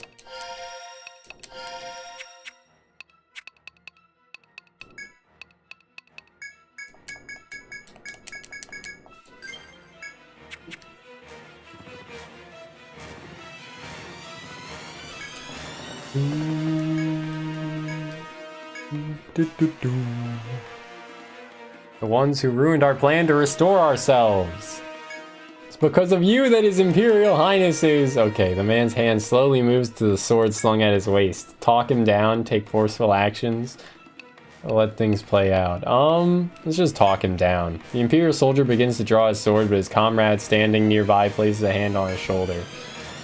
The battle is already over. Have you forgotten who reached out to our wounded Imperial Highness? Of course, of course. Second soldier turns to you, takes a knee, and lowers his head. You offered kindness, and we responded shamefully. Please forgive my comrade's rudeness, of course. Look at hell. Hawk descends from the skies and lands on your skyship. And copy the location. Okay.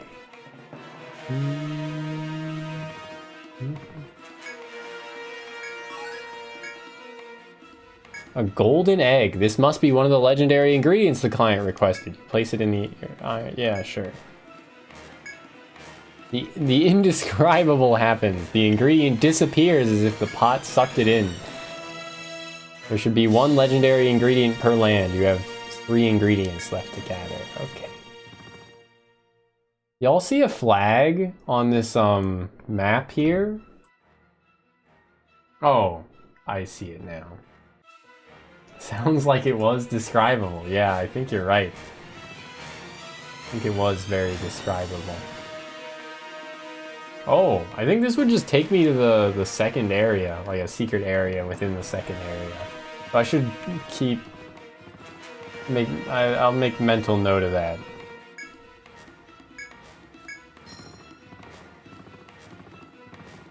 For later.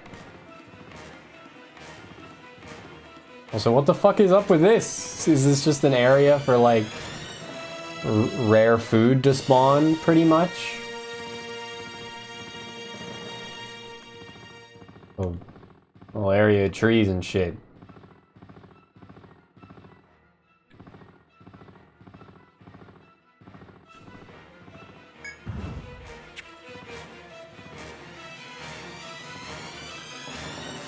You will never get this. You will never get this. I'm a bit scared of this guy, though.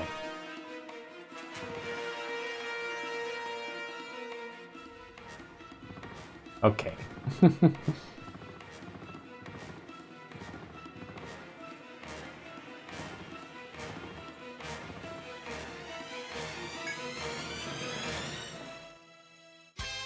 I would rather fight this kangaroo than, fight the bird, because the kangaroo we can effectively, I think we were just capable of one-rounding it with auto attacks, yeah. Yoink.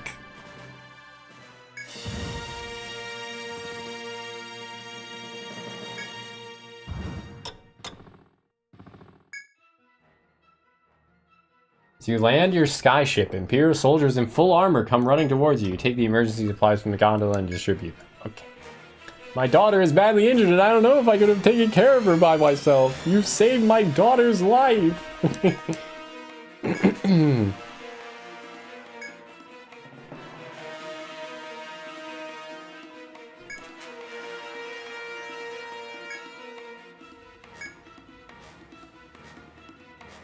The request is complete.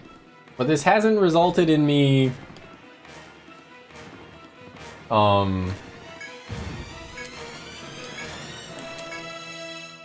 like... This hasn't resulted in me finding a way to fight the dragon yet. So is this just a precursor to unlocking the dragon fight?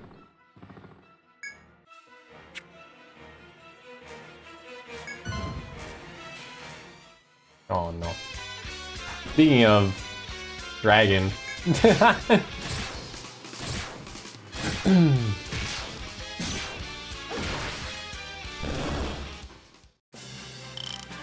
I want to collect all that shit, dude. It's all valuable. But yeah, I think regardless of what direction I move, he's ambushing me here. So I'm just gonna leave. We did get this Tharsis wing. HP plus 100, all stats plus 10. Nice. Oh no, I forgot to buy additional recovery. Quest in cursive 2 more times. And then, okay.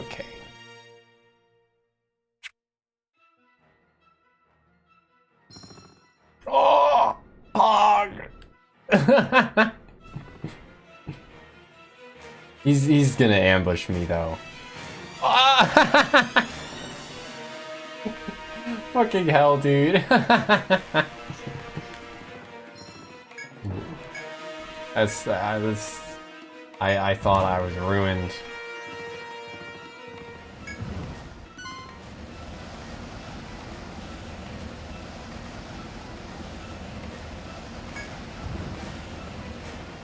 Let's just go back to Tharsis now.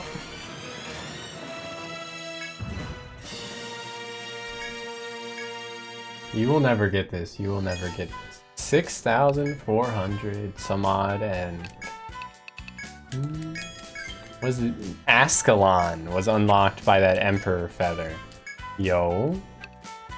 Speed. I am speed.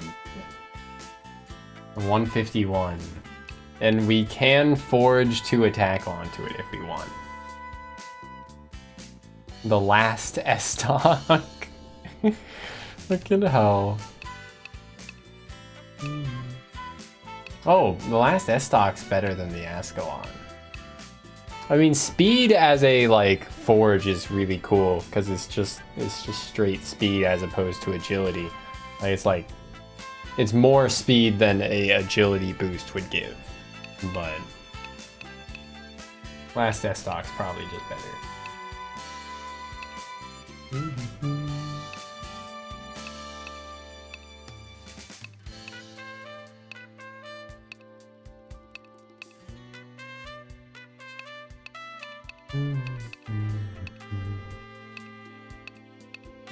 Almost hot.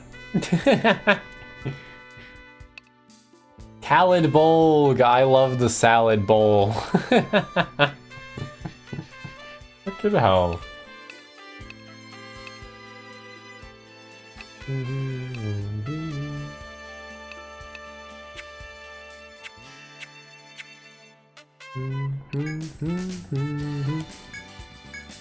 I should change the stream title to say post game on Twitch End. Shouldn't I?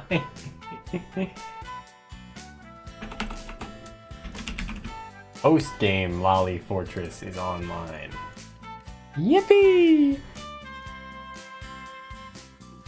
I don't think it would, CJ.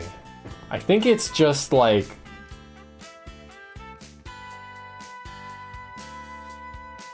I think it's the same kind of like in-combat speed that it gives you, like how certain equipment has in-combat speed modifiers. I don't know if it's like +1. It's probably more than just +1, but like rapiers give +2 effective speed, shields give -2, medium armor gives -1, swords give -2, boots give +1 or +4, right? And knives give +2, or is it, maybe it's +3 on knives? It's something silly on knives. Light armor gives +2 effective speed. Also, I guess I'm gonna equip the Tharsis wing on her. Just give her +10 to all stats and +100 HP. Seems better. Like, I could give it to anyone, but this has gotta be... This is already a bit more than +100 max HP, and it'll give more than +100 as time goes on. As she gets more base HP, the stamina belt will get even better. Same with her. And then the +10 to all stats is cool and all, but she gets the most out of it. Because we want her to have as high of tech as possible as well, right?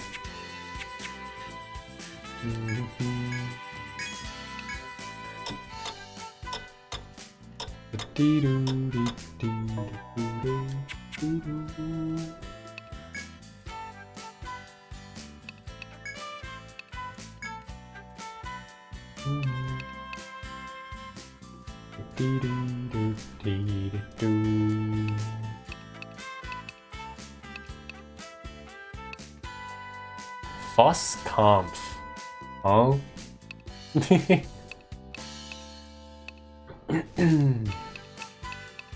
Singwada, body ass piss. None of these other shields give max HP boosts, so like they're, even if they give more defense, they're just not worth it.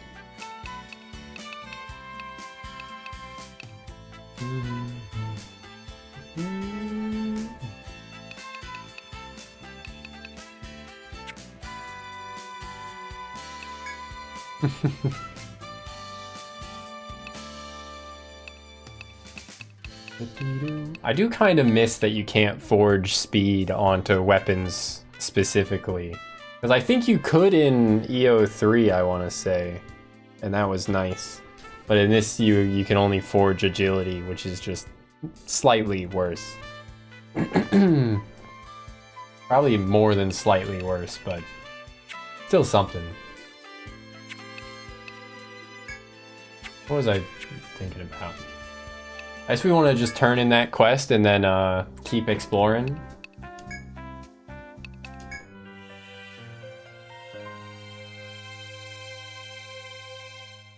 Take the secret path up to the unexplored area of the Scarlet Pillars over here that we didn't get access to before. And then that'll probably lead into an unexplored area of the Sacred Mountain, maybe? I know there's an area over here in the Cloudy Stronghold that we weren't able to access, but I don't know how to access it because it's, you know, cut off from everything else. It's not like we can go one higher up in our airship than we could before, so...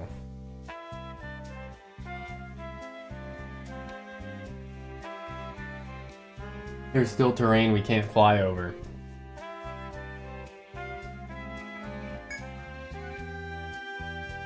What do y'all think for my candy munchin right now? Should I eat some haichu? Should I eat some pecan chocolates from Chicago? Or should I eat some peppermint bark or some oatmeal pecan? Not oatmeal pecan. Oatmeal macadamia and chocolate, dark chocolate cookies. I got a lot of options. Eat these nuts. Fucking ruined. My career is over, Azza. You got me? I should just click end stream. Macadamia fan. I got 2 of them left, although there's a bunch more downstairs. But macadamia are pretty good.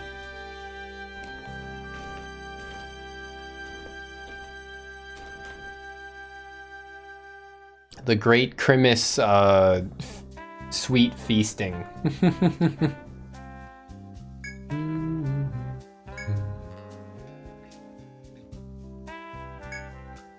Oh, hello.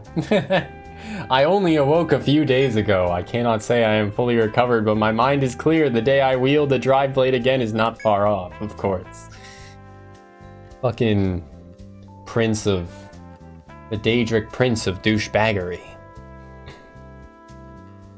Do not know when the emigration began, but we have had few troubles.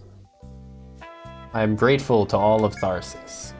I'd hoped to discuss Yggdrasil with you as well as the medium, but I regret to say that this is not the time. I must go in order to protect my people. Catharsis.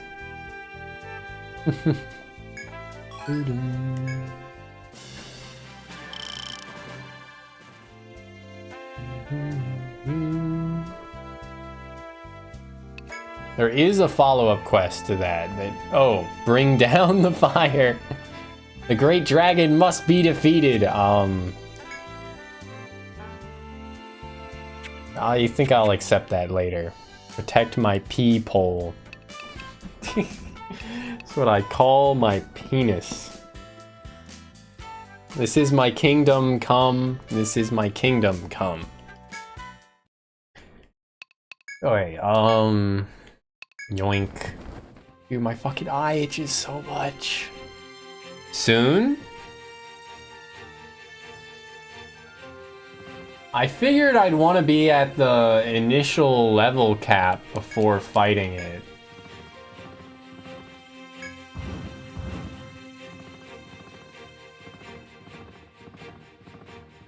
And we could do a bit of the post-game dungeon first.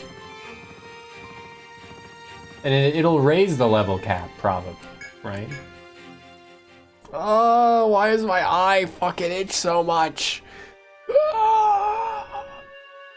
How do I fix this? You think back to the request you agreed upon to search for Regine? Is that in this part of the area? I wouldn't think so.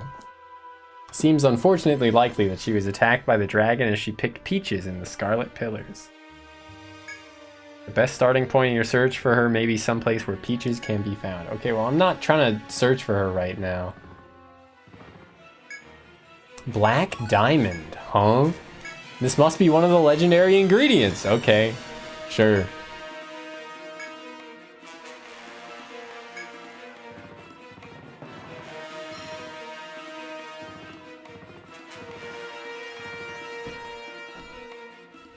Oh, that's just... Is that a puka? I can't tell because we're cut off. I don't think that's a puka. I think that's a normal FOE that got turned into a rare variant that gives more XP. Because if it was a puka, it would just like leave. Oh, it definitely was a puka. It did just leave. Well, I wouldn't have been able to get it anyway. I'm in the wrong area.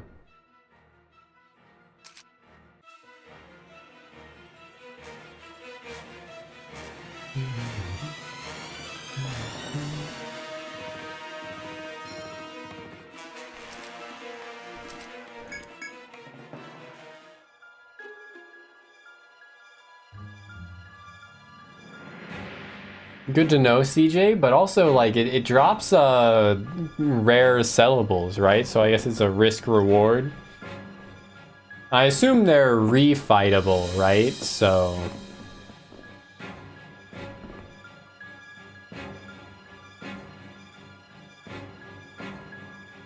Arrive at the Sacred Mountains. Oh, yep, Kirjonen is apparently waiting for me in the the most isolated part of this area. I don't think so, kid.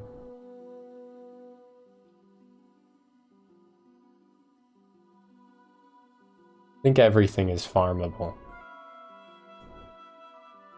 Oh, wait, no, there's final bosses in EO 1 and 2 are non-refightable. But they also don't have rare drops. So, like, the base game's final boss in EO 1 and 2 is not... And 3 as well, actually. All the final bosses. But then the post-game bosses, all of them, you can fight as many times as you want. The Treant in EO 1 you can't refight. The Overlord in EO 2, and then the Abyssal Princess? Deep Princess? I don't know what she's called. Because there's another boss in like Nexus that has a very similar name. Automaton King you can't refight, and Progenitor you can't refight.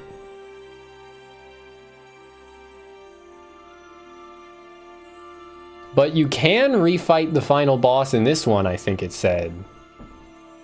I think, when I was looking at it earlier.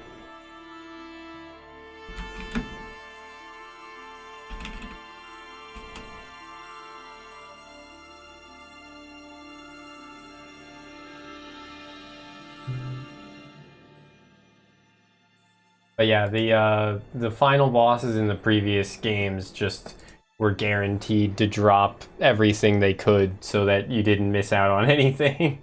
Didn't have conditional drops.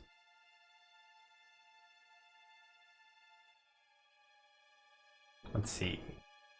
Unlike the final boss in the other games, you may refight the Heavenbringer if you talk to the medium in the Misty Ravine and choose to stay by her side. Starting from 14 days after the Heavenbringer's defeat. This fight can be attempted again after another 14 days, and is needed to obtain materials to forge the Durand, of course. Okay, 5 in Nexus as well. You can also refight the base game's final boss. Good to know.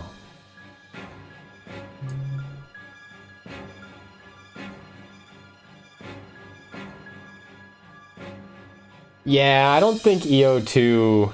If you're not, like, really into the series already, I don't think there's really a reason to play EO2. It's just really fucking rough. It's got some of the highest highs, I want to say, but it's also got some of the lowest lows, especially with, like, just overall gameplay balance. I don't dislike subclassing, but I wouldn't say I particularly like it either.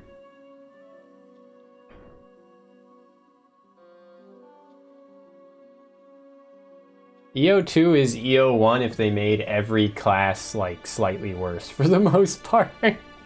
I guess they made Ronins better, I think? But for the most part, yeah.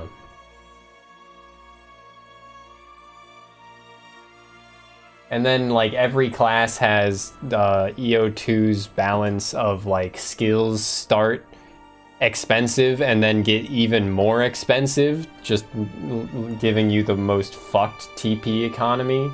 Like...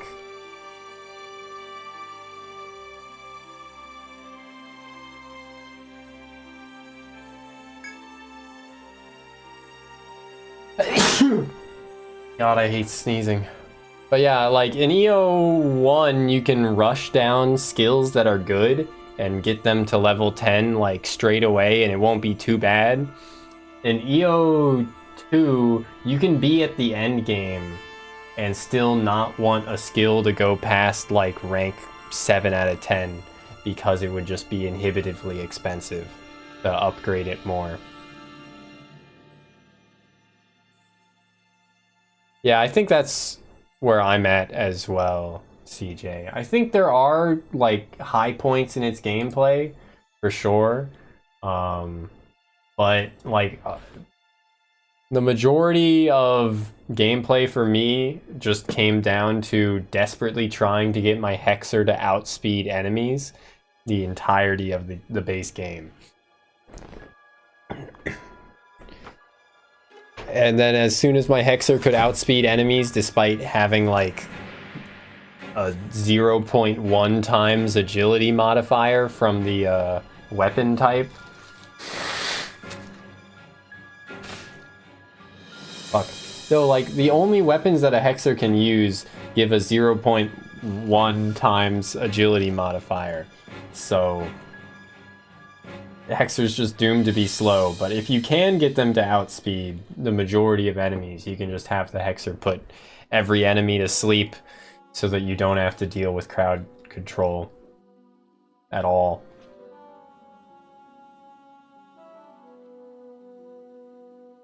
Ugh. Lairs in the southeastern mountain range. That's where I already am. For my client's purpose, he will need 5 ice crystals. Okay. You're doing collect ingredients mostly. But, alright.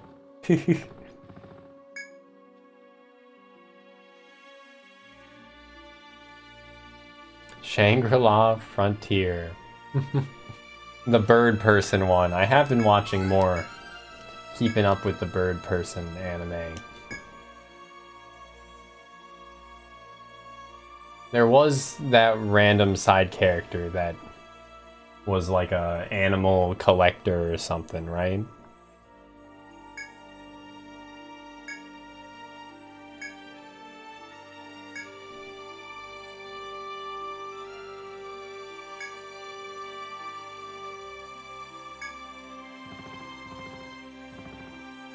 Where's that dragon?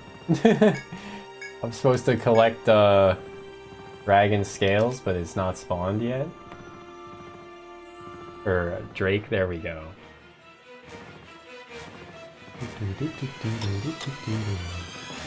Need to collect 5 of these.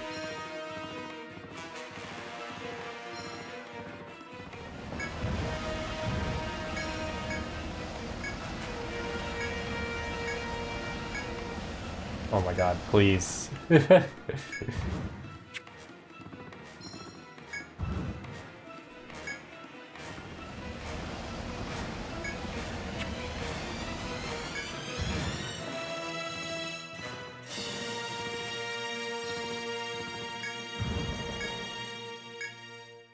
Ice crystal. Save.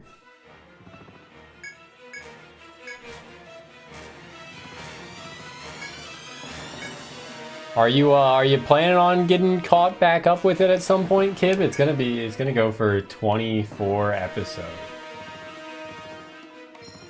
So it's gonna be going for a while.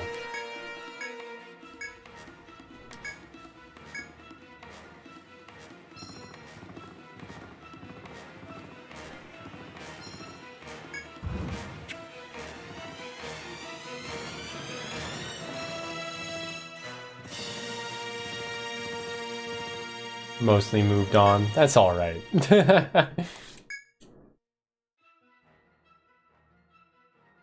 You realize it's under attack.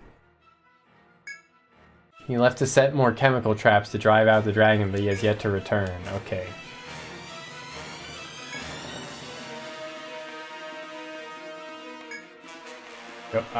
He said to go search for the client. I'll trust in Kirjonin's skill in combat.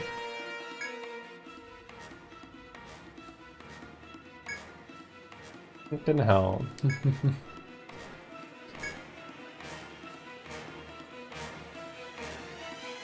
Anime free for a while, but been reading manga. Nice, nice. Skill level gives speed. Max torpor was enough for the entire game. Okay, yeah. Interesting. Because I definitely... Even with torpor maxed, I felt like I was needing to, like... What? Equip speed boosters or, like... equipment with speed boosting parameters on it to try to, like, barely get, but maybe that was in the mid-game before I had torpor maxed. To outspeed.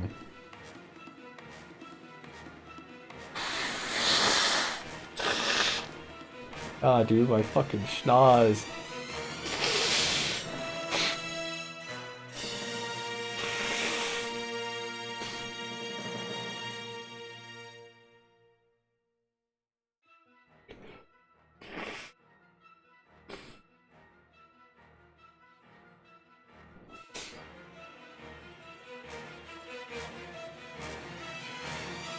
Okay, yeah. I'm looking forward to Dungeon Meshi. A lot of people have talked about it. Like, a lot of people that in the same breath or conversations as like Etrian Odyssey is brought up, they bring up Dungeon Meshi. That's something to look forward to.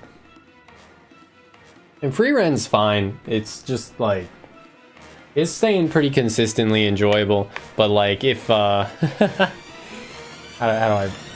It's kind of a downer. Like, it's very much focused on, like, death. And moving on from loss in general. So, like, if you're not really feeling that kind of anime, then is probably not something you should watch.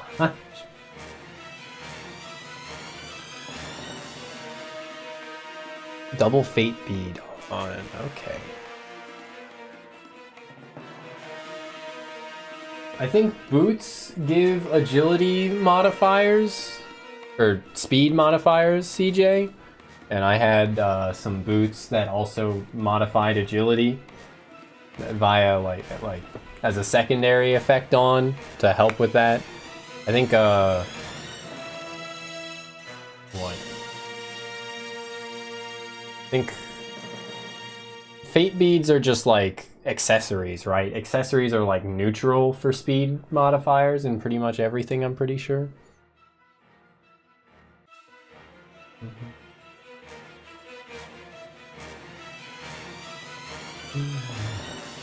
It is gonna be 28 total episodes or something like that, as a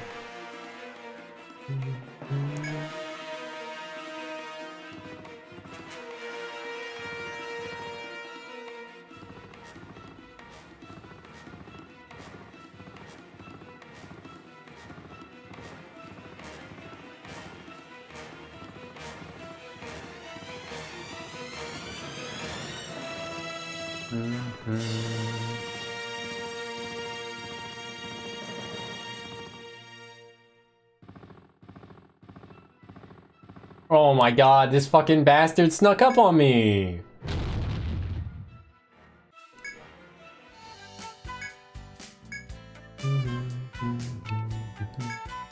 Yeah, at least he only killed one of my party members this time. Nice.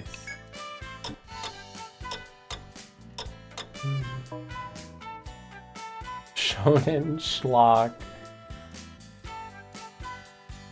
Yeah, no, not a fight. We gotta, like, accept a second quest to actually get to fight him.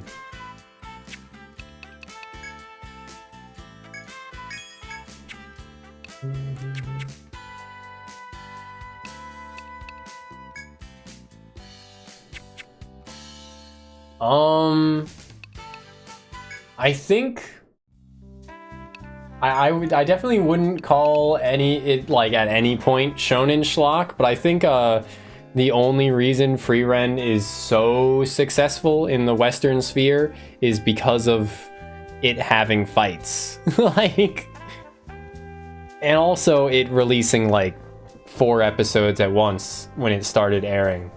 But I think without it having fights, a lot of people just wouldn't have given it a shot at all.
I'm definitely not in the same camp. I don't think there are a lot of times that I'll like skip ahead in anime, but it's never fights. It's exclusively them showing scenes from like earlier that episode or earlier in the season or stuff like that, like flashbacks. I will always skip. She said the funny low tier god thing. That she did. Good memes. Good memes.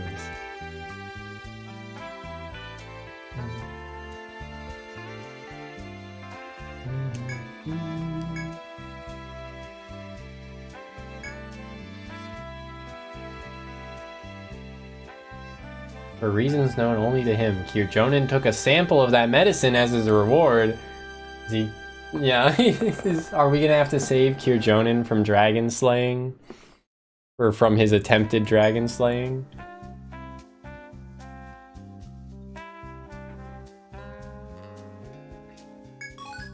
Rita 3. Fuck yeah, baby. Easy level for Saika.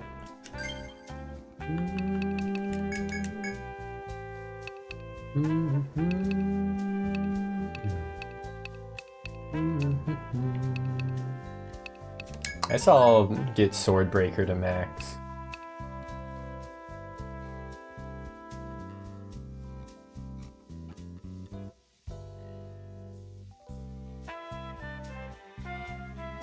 Long-winded is long-winded. Okay, yeah.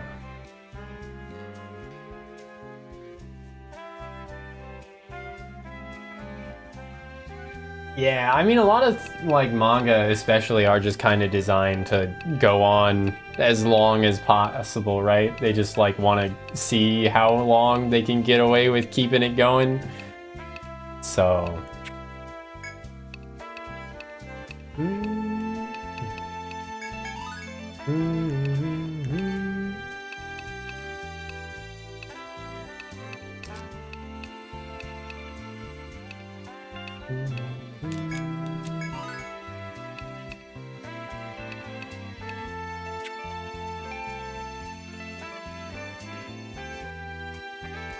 okay, yeah.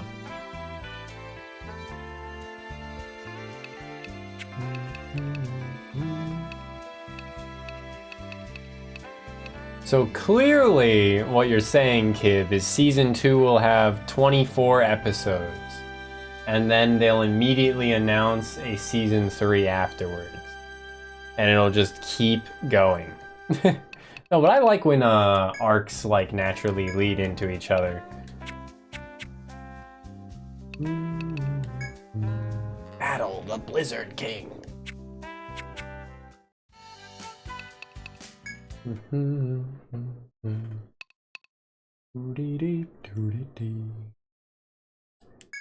Let's select land number 4 and see if we can figure out where to get that final ingredient.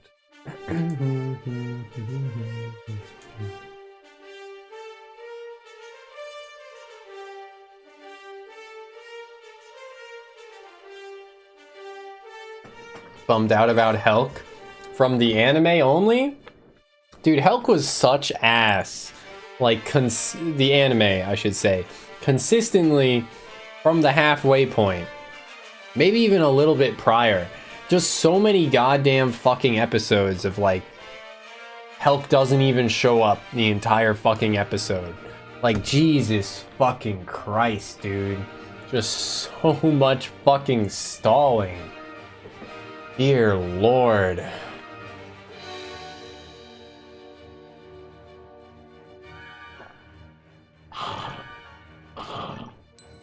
It's the classic case of manga doesn't have as many pacing problems as anime does, because you can just, like, read. Unless you're, like, watching it as it fucking, like, or reading it as every chapter comes out type shit.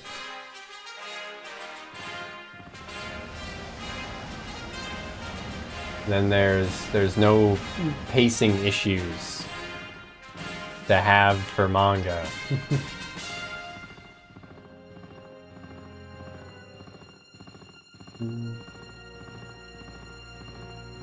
Dude, how do I get in here? Also, the tree. I like how they did this with the new tree is smaller and growing on the trunk of the old tree. Good shit. And there's still the pit. There's still the pit to go down.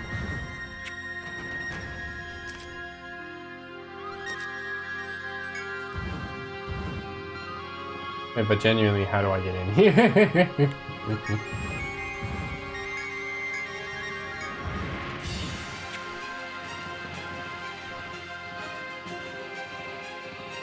I might have to seek out the answer from the internet. Is where I think I'm at, because I don't know. I don't see it.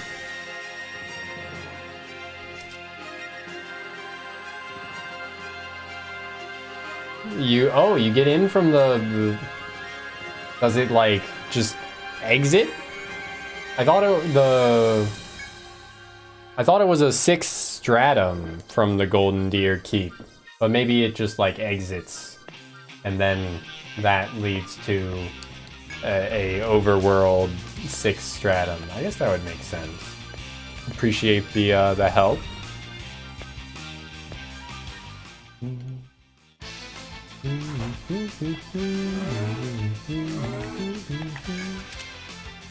I still love these rats, like, literally fucking, like, flexing on you. It's good shit. It's very funny.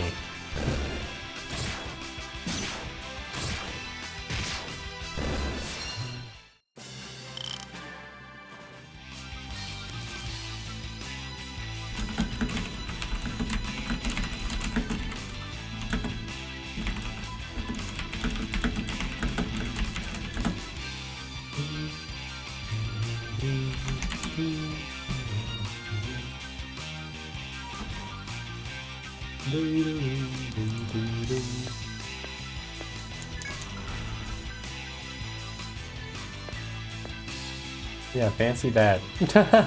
What does it mean, A to ride?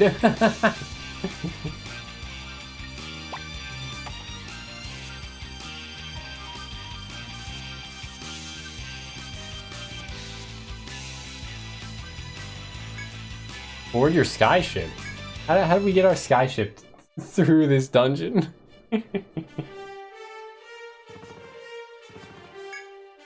Milky Goat ×4. Cloud Boar.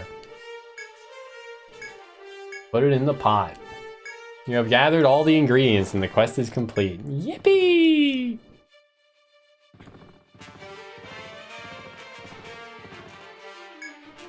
As you exit the Golden Deer Keep, you spy an unfamiliar black structure up ahead. It was likely built concurrently with the other structures in the cloudy stronghold, yet it seems unique. The double doors at its entrance open soundlessly as if inviting you in. The Hall of Darkness. Is it gonna be dark? I mean, that art looks pretty dark. I like it. It is pretty dark. Let's go. Finally, a dark level. I love not being able to see. Are those fucking, like, screams? That I hear? You land the shag air next to the structure formed of black stone and step inside. This Hall of Darkness. Why isn't it the Heart of Darkness? Or are they gonna make a reference to that? You found it. The Heart of Darkness when we reach the boss at the end of it. Similar to the Echoing Library, perhaps it was built contemporaneously. The dark, shadowy halls instill dread in you. The place has none of the Echoing Library's sanctity. Worse yet, you cannot shake off the feeling of being watched. You begin your search, ill at ease.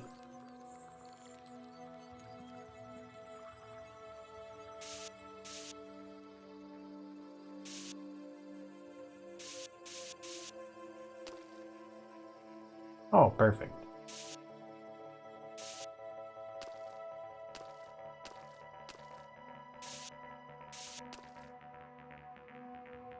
Music's pretty cool. I kind of like don't want to cut it off to see what it does here. Oh, I guess it's not doing anything. No? And then it just fades out.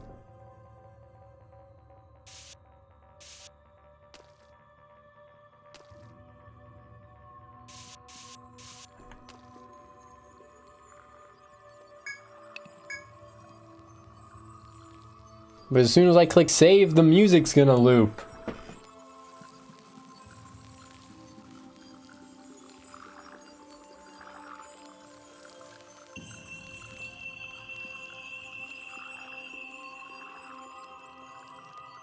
"100% atmosphere."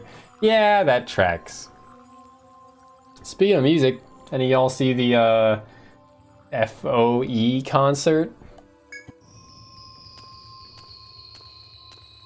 I'm down for a bit of ambience. Though of course, you know, like EO1's post-game Stratum's music was really cool.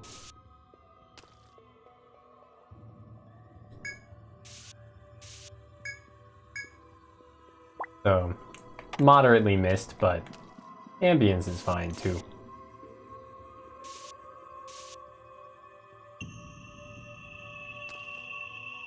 Yeah, someone singular uploaded it on YouTube. That's how I watched it, at least.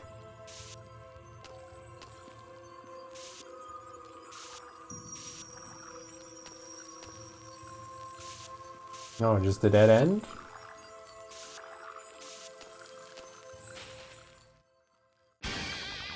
Yo.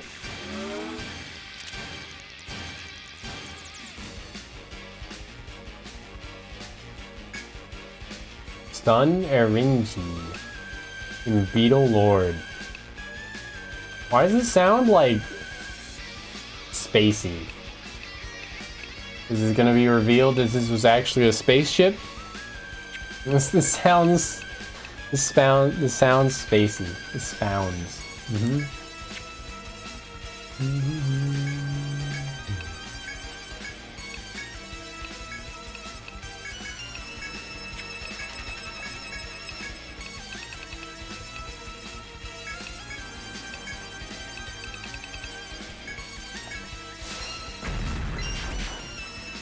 Okay, one down. Nice, nice. It does resist physical attacks, huh? Oh, why did I press auto after saying it resists physical attacks? That's okay, though. Uichan still hit pretty hard, so I guess it maybe doesn't resist? Or maybe it's like immune? So it takes like single digits while it's only resisting bash attacks or something like that.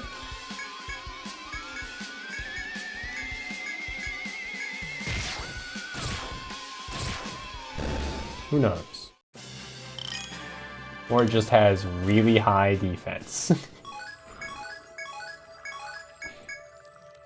Small crevice is visible. It's impassable from this side.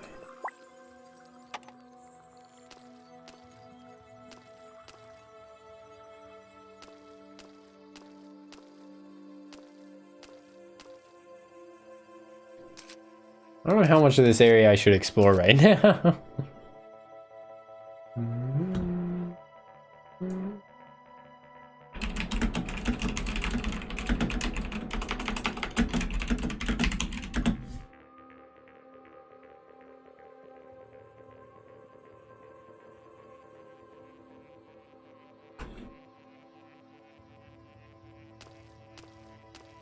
Let's just like get another random encounter and then leave.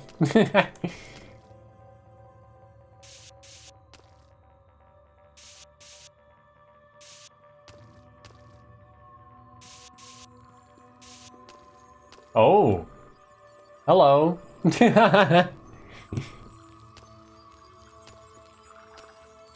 Like, I did have a red aura, so yeah, we probably shouldn't try and fight it yet.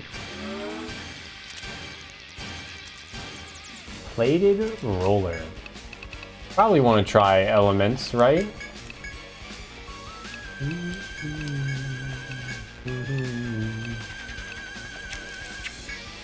Let's just go taunt.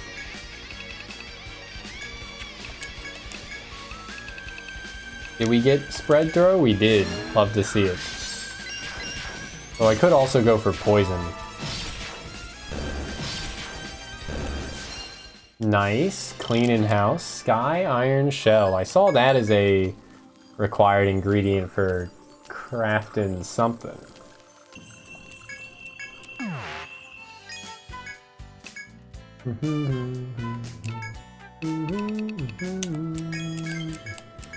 Plate coat, barrel helm, beast gauntlet. I mean, it's just still not gonna be worth it, right? We gotta get dark pyroxenite, which I imagine is just at a mining point in the dungeon. Probably first mining point we come across in the post-game area.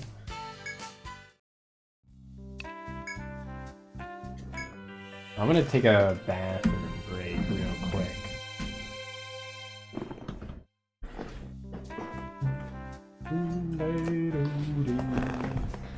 Blink.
Alrighty, gamers, I'm back.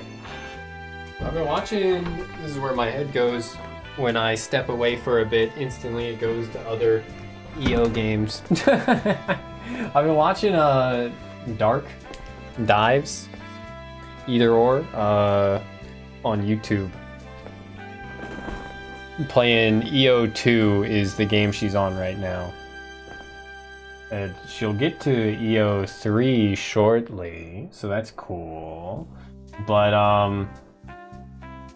fucking, like, the way she set up her party is just, like, completely sidestepping all of the struggles I had with bosses in the late game of EO2, where every single, like, each of the last two bosses and then all of the bosses in the post game pretty much just like punish you for applying over 7 buffs. I think one is like over 10 buffs and then the other is over 7, or maybe it's over 6 or more buffs, so you can only have 1 buff on each party member, which just fucking annihilated me. Or 2 debuffs or 2 binds, because my party applied buffs, a lot of them. You couldn't apply single target buffs. I hadn't spec'd into that on my War Magus. My party had a Hexer, so was focused on debuffing, so I couldn't apply more than 2 debuffs ever to the last 2 bosses. And then, what? My party also had Gunner that was focused on binding. Like, but oh, it turns out if you just don't have any party members that apply buffs really, and you just have attackers / healers that don't do buffs instead, those bosses are actually just like way easier. crazy. If you aren't like struggling to to fucking put up buffs and not have your buffs purged, that kind of shit. Wild. The pot, it is moving! Perhaps I should not touch it. Did anyone else hear a strange sound? Me when my pot starts moving. It must be laced. Your reward is Dala's beloved meat cleaver. According to her, it can cut anything, so be careful with it. King Slicer.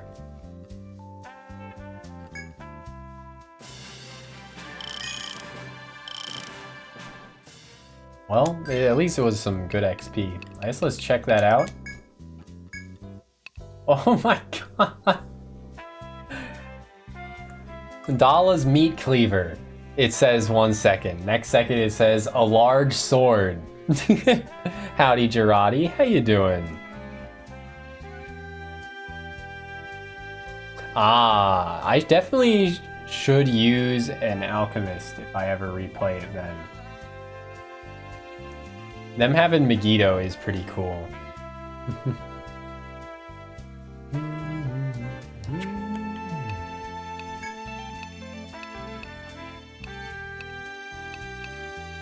Instant death. I mean, it's only like 30 HP for her. Less than 30 max HP for her, so I guess that's fine. Slightly lowers her damage output as well, but eh.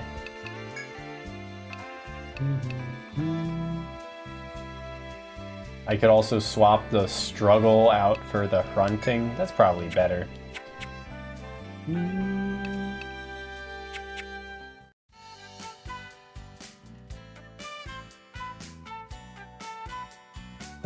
This is the innkeeper lady.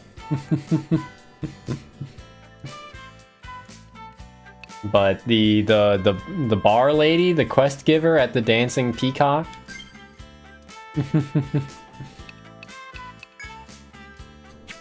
Or are you talking about the description of the King Slicer that was supposedly this innkeeper lady's butcher knife cleaver?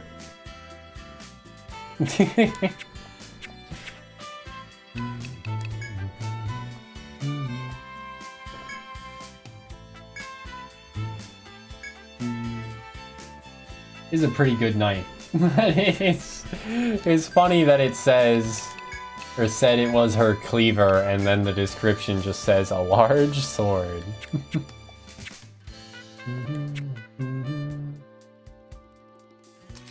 Look at hell, 3 goddamn key dungeons. Key. But which one is Boba and which one is Kiki?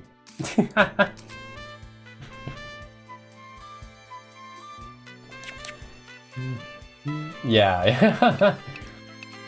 I mean, this is an adventurer town, right? So probably most of the, or probably an adventurer just left it behind and she's repurposed it or something. Let's talk to this guy. We haven't talked to him in a long time, but we've, you know, slain a god now, so...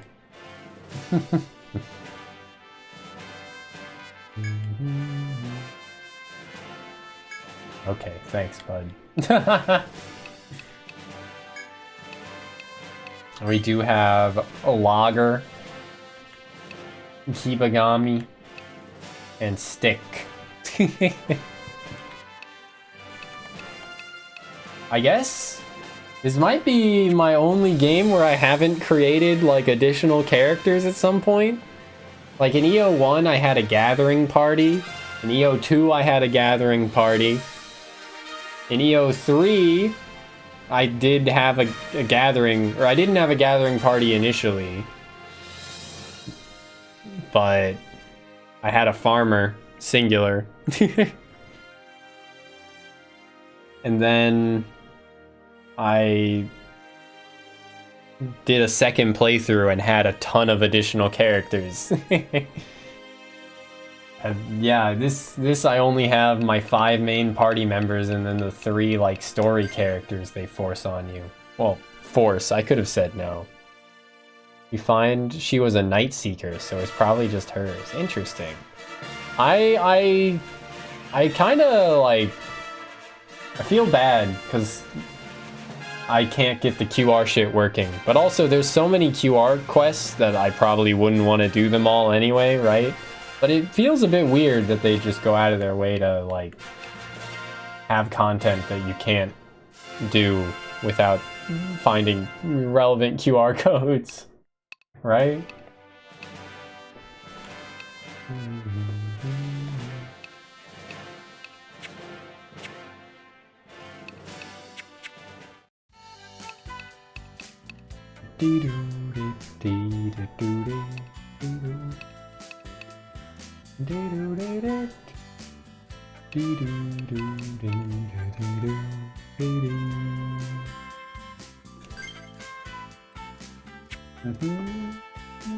This EO4 worm. Great dragon. What level should I be to try and fight it?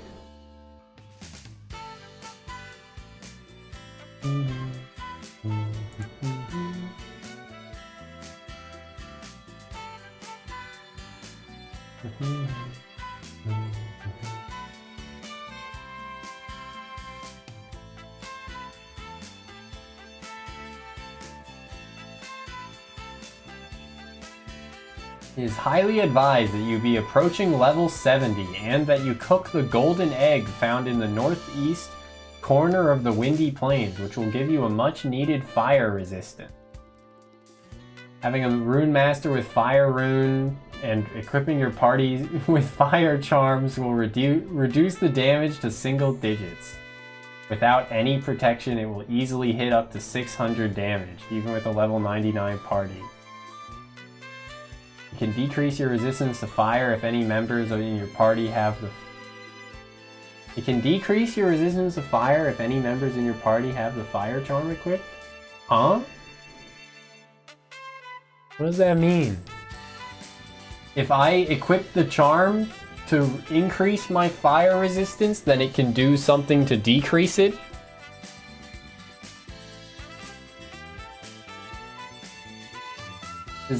But it wouldn't do that if I don't have a fire charm?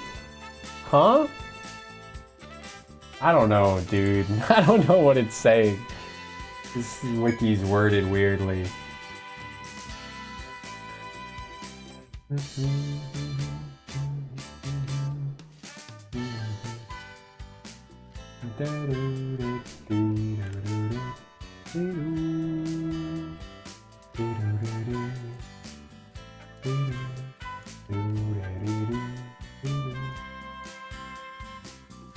Yeah, it definitely seems like I don't want to do that right now.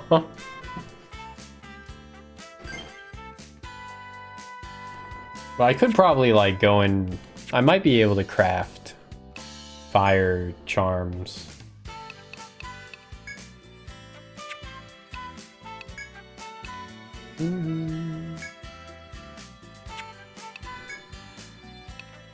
Lion metal. But why isn't it lion metal? Ever think about that? No, that's a lot of attack boost. Great Hawk metal increases elemental damage dealt. Deathly belt. Stun seal.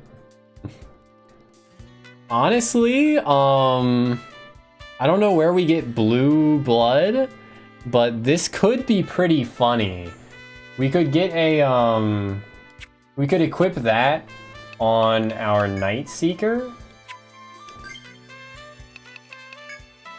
And then forge 2 weapons with like 2 knives, let's say, with 5 forge slots on them. And then forge stun onto each of those slots. And then Anya would have 2 chances to stun per turn. She'd go first, guaranteed. And she has, in addition to high luck and high tech, she has ailment boost. So of course, if she was main class Arcanist, that would go higher. But I did see someone with I saw a video of someone with 5 Arcanists. Floor 3. Okay, good to know. 5 Arcanists, all with ailment boost max, just spamming auto attacks and getting like guaranteed stuns every single attack.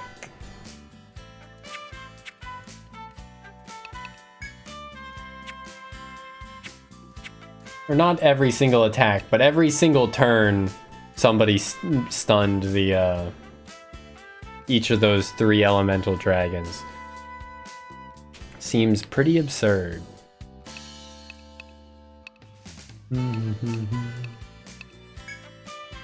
What am I doing? What am I doing now? Should we just like do another side quest? Keep exploring the new dungeon?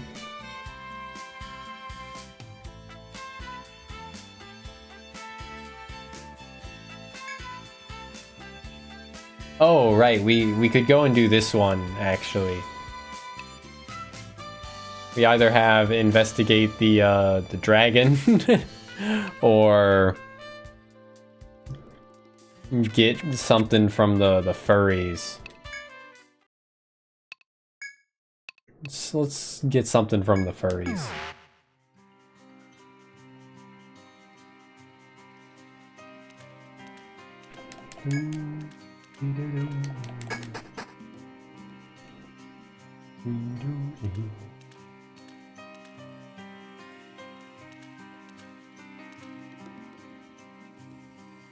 The furries don't live on this floor, right? It's next floor. Yeah, I think it's the next floor.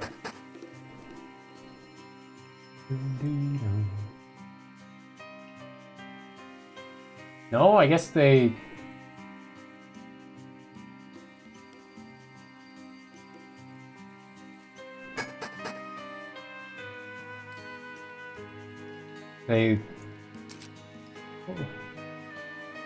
They live over here?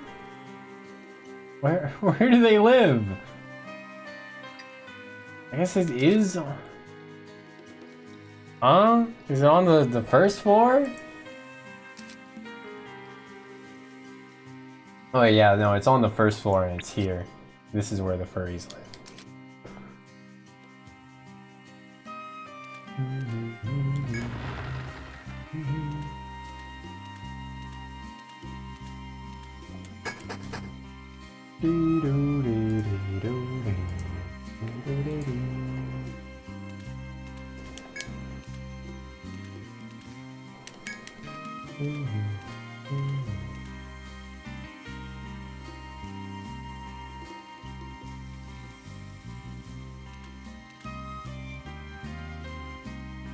Wait, I gotta backtrack. I'm remembering how this dungeon works, and we have to have an ice stake to get to the furry village. We have to destroy the lava scale in the center of the floor.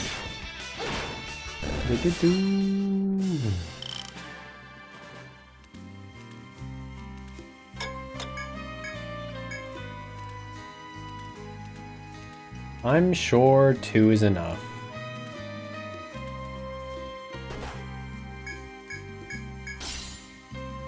As I said, 2... Oh, come on.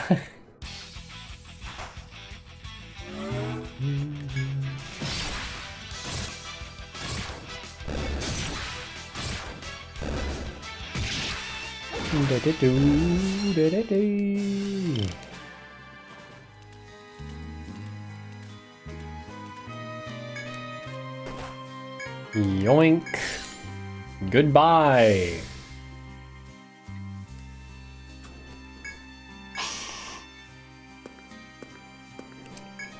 What, Kibagami will be like here? No? Over here?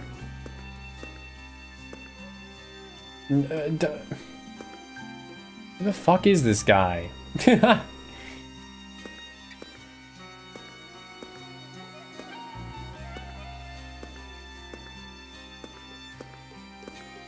No.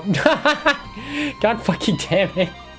I needed to walk to the entrance, not like the actual living space where we've interacted with them previously. I just needed to walk to the entrance. Okay.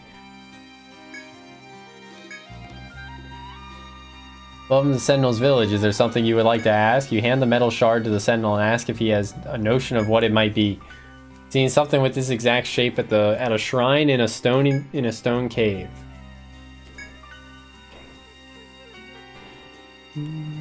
Is this what you were looking for? Is this your card?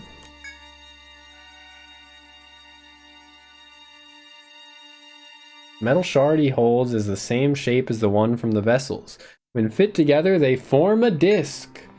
So 3 becomes 1. But even so, something seems missing. Shard from the Empire, the vessels, and we Sentinels. Does anything seem obviously missing here? Something from Tharsis? Perhaps? I do not think yours are the wrong hands for it. I will let you hold on to it for now. Okay, dude. Sure, you'll let me hold on to it. He goes back to whittling. Old disc.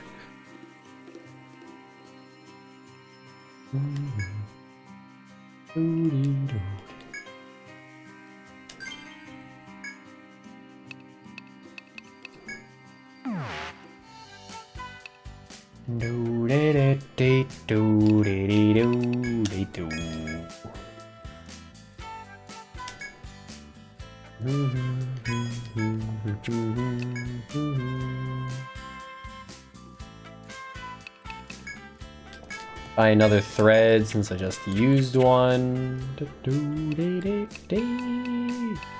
I guess I'll just talk to this dude. Show him the old disc. Okay, good. My first instinct on what to do was correct. Yo. The cube is pretty good.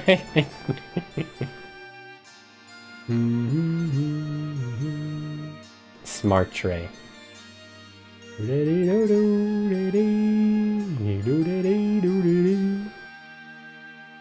Dradi, you might be interested to hear that I'm probably gonna go back to the FE5 randomizer tomorrow, I think, since we beat this game today.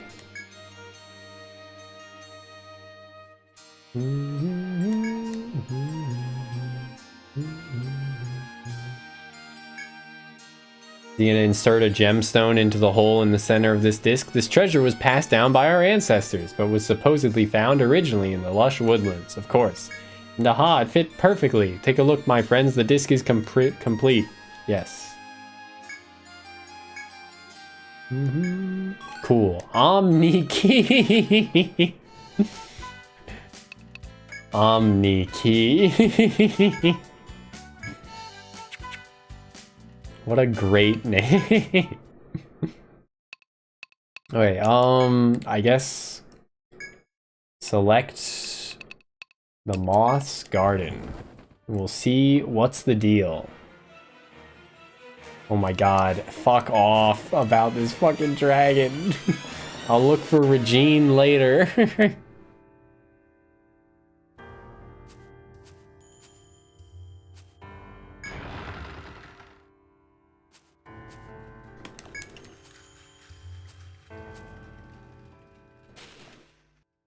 I'm gonna fight these moths just to get them out of my way. Dude's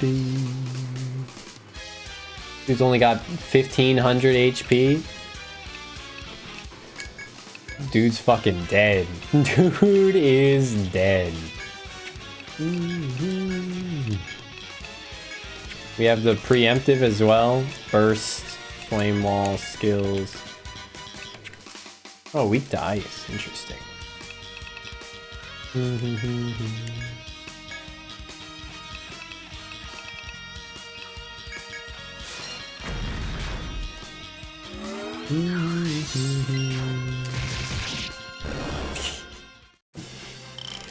Yeah, dude. Was over before it even began.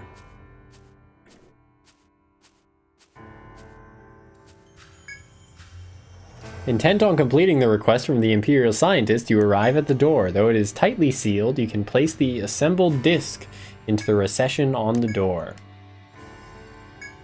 Suddenly the disc spins rapidly and a sharp whistling sound rings out. When the ringing subsides, you hear mechanical sounds coming from inside the door. Has it unlocked?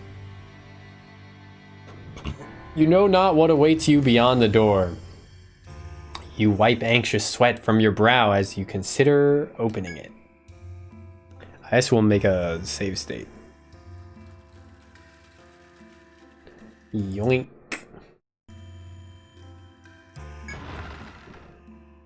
When you think yourself repaired, you go through into a small room. A short sword pierces the ground here. Its blade shines more beautifully than any sword you have seen. It must be jeweled. The jeweled sword your client wants. But when you reach for the sword, it abruptly rises into the... Is this the fucking golem? It's the fucking golem. Oh. Never mind. Different boss from Etrian Odyssey 1. Instead, it's a fucking bird. Iwauro Penelope. Penelope is what we will call her. The what was supposedly the guardian deity of the forest folk, but I guess it's just kind of like a bird. It's like Zapdos or something. Could just be, there could be multiple of it, even if it's like a legendary bird. Cool. Does the jeweled sword change form? You know. Of course, the bird was the sword the whole time. The monstrous bird stays hovering in one spot. Fucking big bird over here.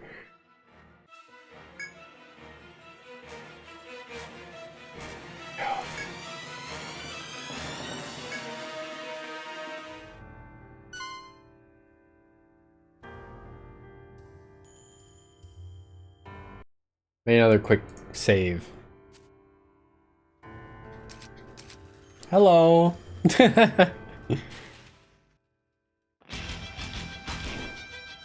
Iwauro Penelope. Iwauro Penelope. I got no idea what this thing's name is supposed to be, but it's probably weak to pierce because it's a bird.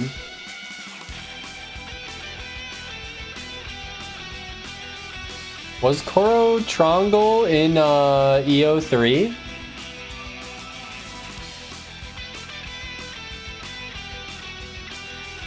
I know it shows up in some other games. I don't remember it in EO3 though.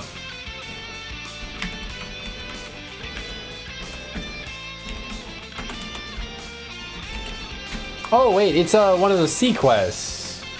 Right, now I remember it. And it was really easy. I'm completely forgetting about the ocean quest. Skyla? Scylla? Skylar Spence is one of the sea quests as well.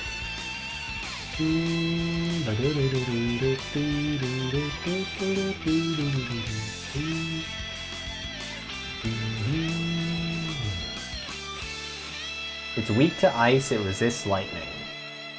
It is not weak to pierce.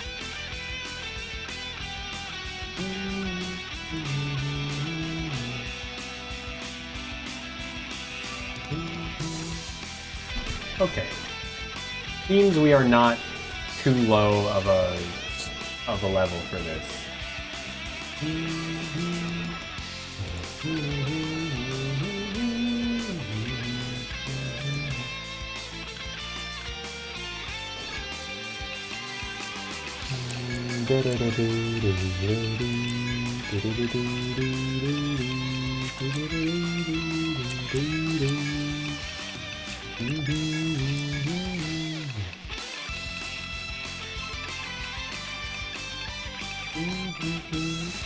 Let's see.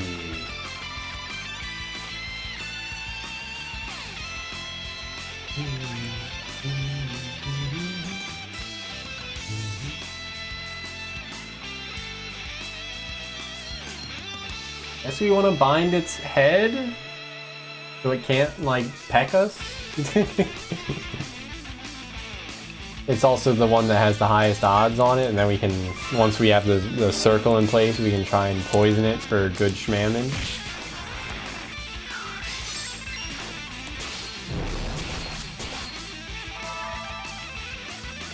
Nice.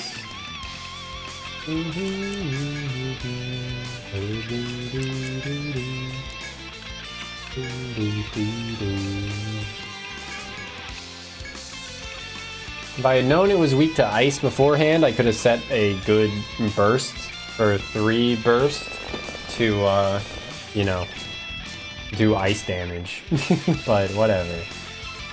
I guess I'll just save, like, Hypogea's bowl in case it applies some... It just fucks us up, yeah.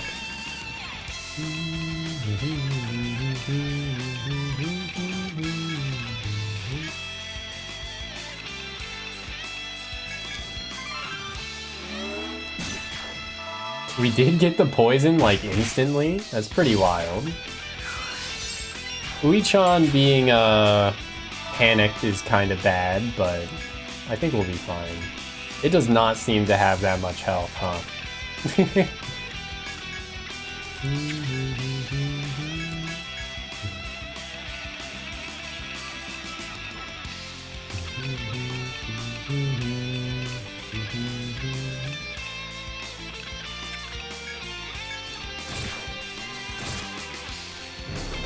Grab. Okay.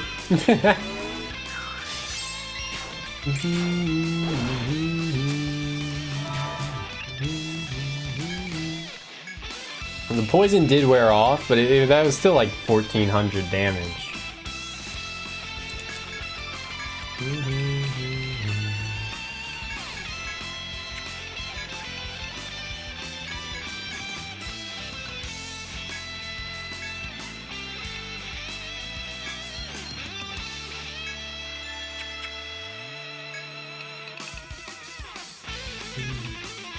Let's see. What's its conditional? Defeat it while it's confused is its conditional. Okay. Well, that's probably not going to happen. Considering I don't have anything to apply that.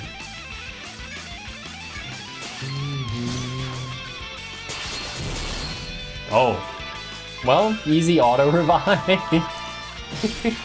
Love to see it.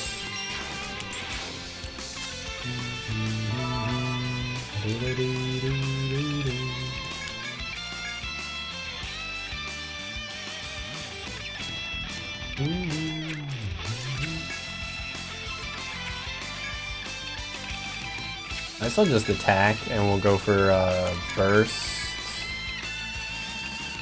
Party shields. Keep up the blizzard rune. Reapply hood circle.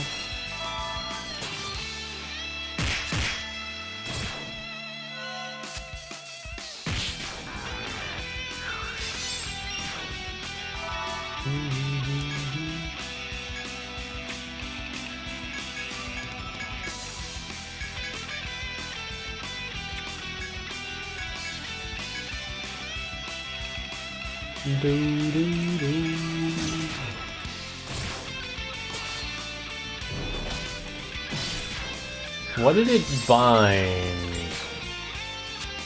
That could be concerning. Okay, head is not concerning. So no head.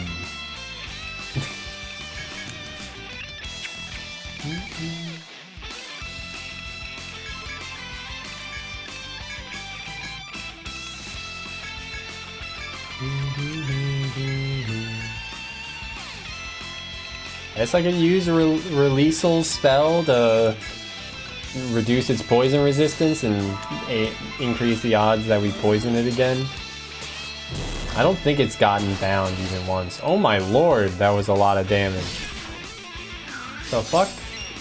You didn't do that much damage the last couple times. We did get a head bind. That's good.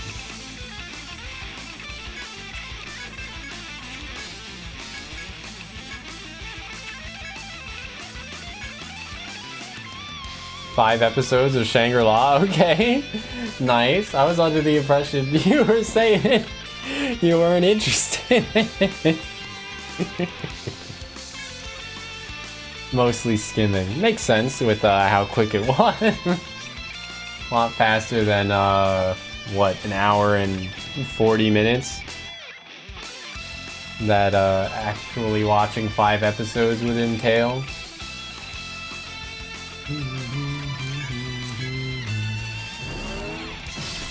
Boofed its speed, okay.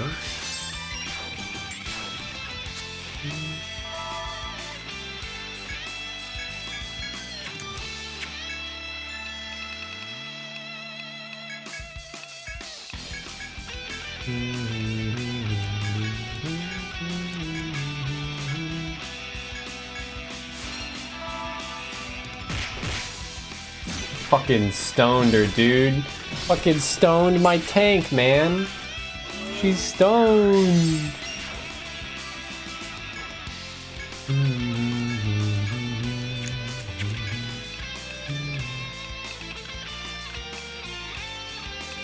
Let's take a guard tango. Oh. Wait, Roddy heals stone? Roddy heals petrify? Usually, at least in the previous games, Petrify was excluded from status recovery skills almost 100% of the time. Interesting.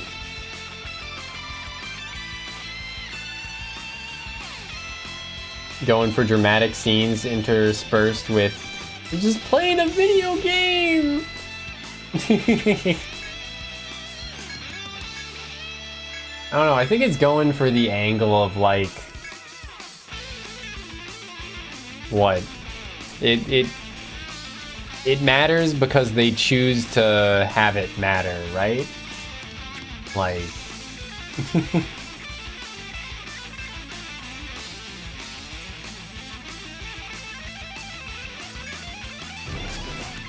and also like it's a really cool video game. Like you don't get it. It's like a really cool video game. It's cooler than the rest.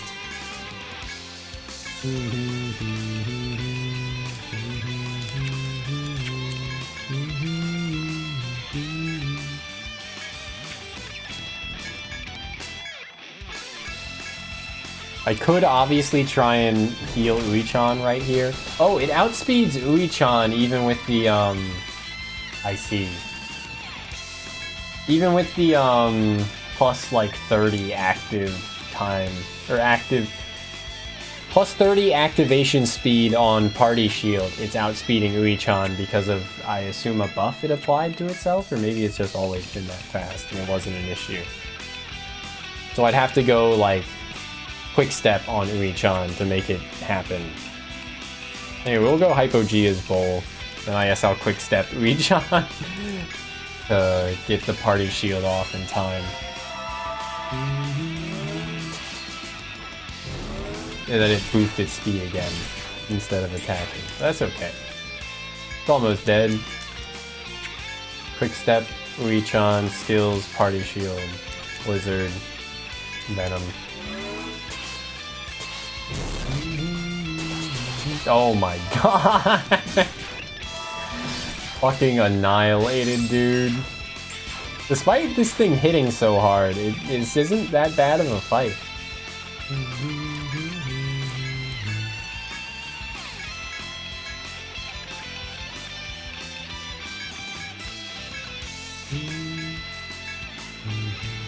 We did reapply the poison at last, so I can now go for, I guess, head bind again, but maybe I should instead go for leg bind or something to slow it down. Whatever. It's almost dead.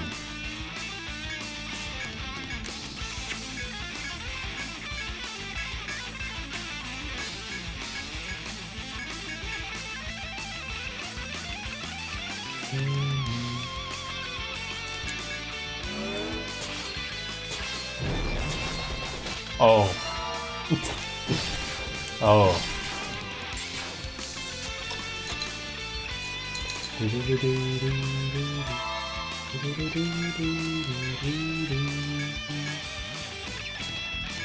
Revive Uichan. I assume it's going to reapply its buff to itself this turn.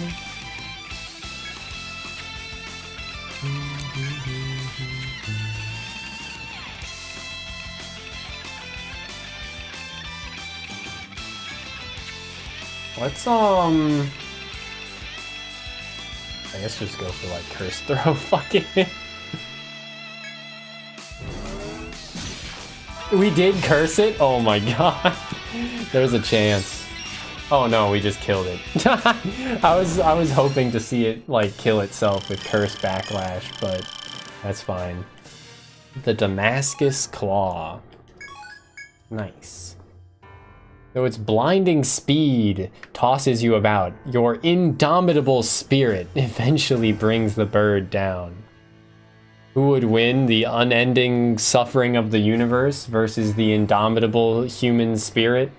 Or whatever. At last, the monster's body emits an intense light and it resumes the form of a short sword. Yippee! The short sword slowly floats toward you as if acknowledging you as its owner. Epitam. Okay. You are mesmerized by the pure, beautiful blade, but the spell is broken by someone calling to you. Hello. An out-of-breath vessel woman runs into the room, is the one who gave you the metal shard. I am too late! Oh, that short sword, did you truly defeat the monster? Impressed. She continues, after I gave you the metal shard, the village elder was shocked. It seems that the first part of the client's parchment was found in the vessel town. She tells you that the monster was born long ago from human hands when all the races lived in harmony. The newborn monster was too powerful and could not be tamed, so it was decided that it would be sealed away. The sentinels were the one who made the short sword to contain it. Vessels used their magic to seal the monster within, and the humans created a key to secure the room. To ensure that the monster would never awaken, they divided the key with each race, taking one small piece. Okay.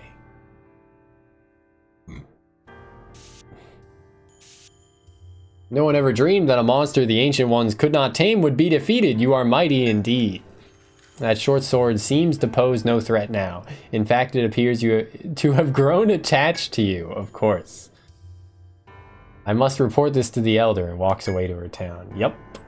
You have finally acquired the jeweled sword your client requested. You only need to report this achievement and deliver the sword to him before you can collect your reward. Are we really going to give it away? That doesn't exactly seem wise. Like, what if it turns back into a bird? I thought she said that it approved of us, meaning, like, it might not approve of someone else that didn't beat the bird into submission, right?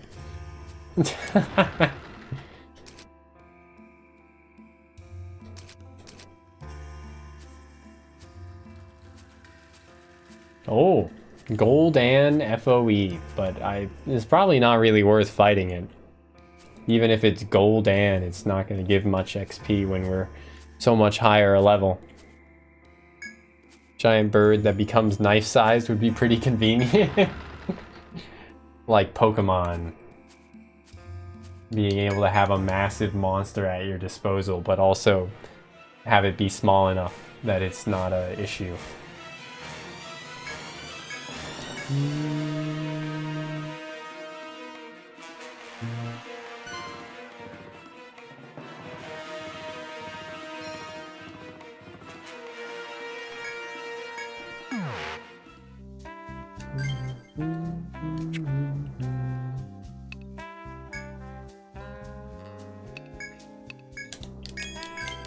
Tristan's bow has been unlocked.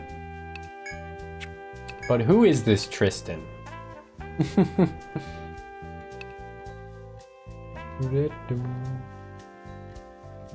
Hits all targets it is aimed at, wasting nothing. Okay.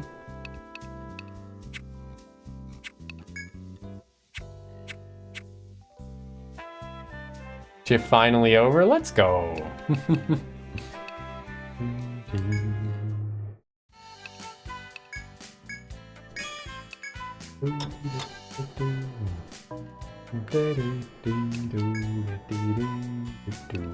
But yeah, thanks for hanging out today, CJ. I'm probably going to be calling it here as well, I think. Oh, I gotta talk to this dude. Not you, lady. Oh, fucking Christ. Okay, I'm like, I gotta talk to someone at this bar. Let me click the talk command, but I need to click gather information. Coast. Ah, yes, this is the jeweled sword. How did you ever find it? Fade to black as we explain. This is keeping an ancient evil monster sealed. And I unwittingly requested that your guild break the seal. How irresponsible I've been.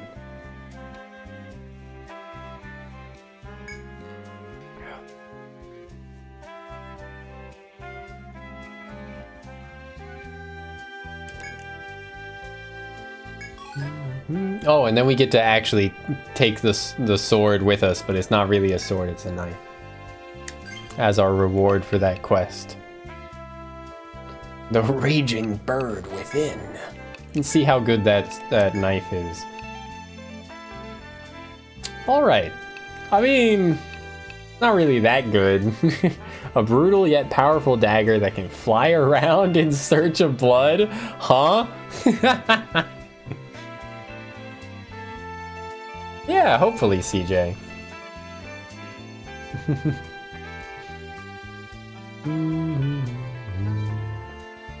Glad seems to be a good fit.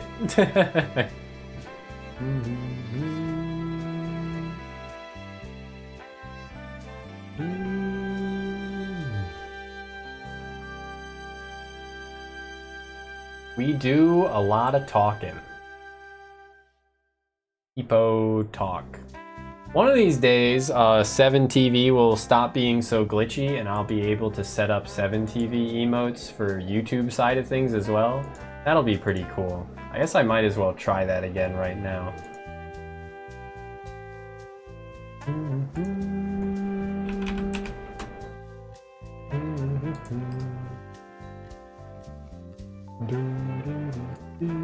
But yeah, the Epitaph, I mean, it also gives like a +2 agility, or maybe +3 agility effective, from it being a knife, and those have a good speed parameter. I guess I'll store it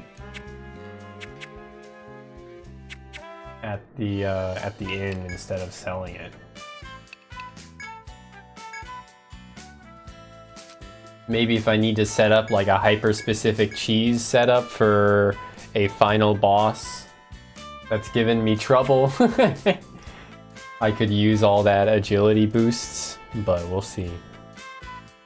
Homing missile. Homing winged jeweled knife that's actually a bird in disguise that seeks blood.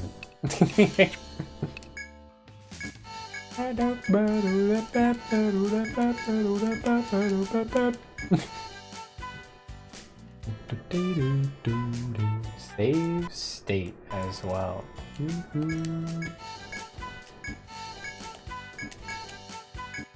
Oh yeah, that's enough of that.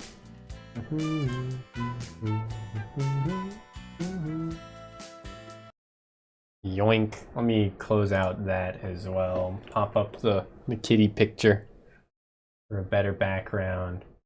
Yeah, that's where we'll be calling it tonight. Good night, everyone. Tonight's gonna be a good night. Tonight's gonna be a good night. Tonight's gonna be a good night. Thanks for being here, Kib, CJ, Girardi, Krogaro, Febreze, anyone else who's lurking. It's always a pleasure. Yeah. To be in here. Fucking, we can raid someone tonight. Let's raid, on the Twitch side of things, Only Zero, who's playing EO Untold. Yeah.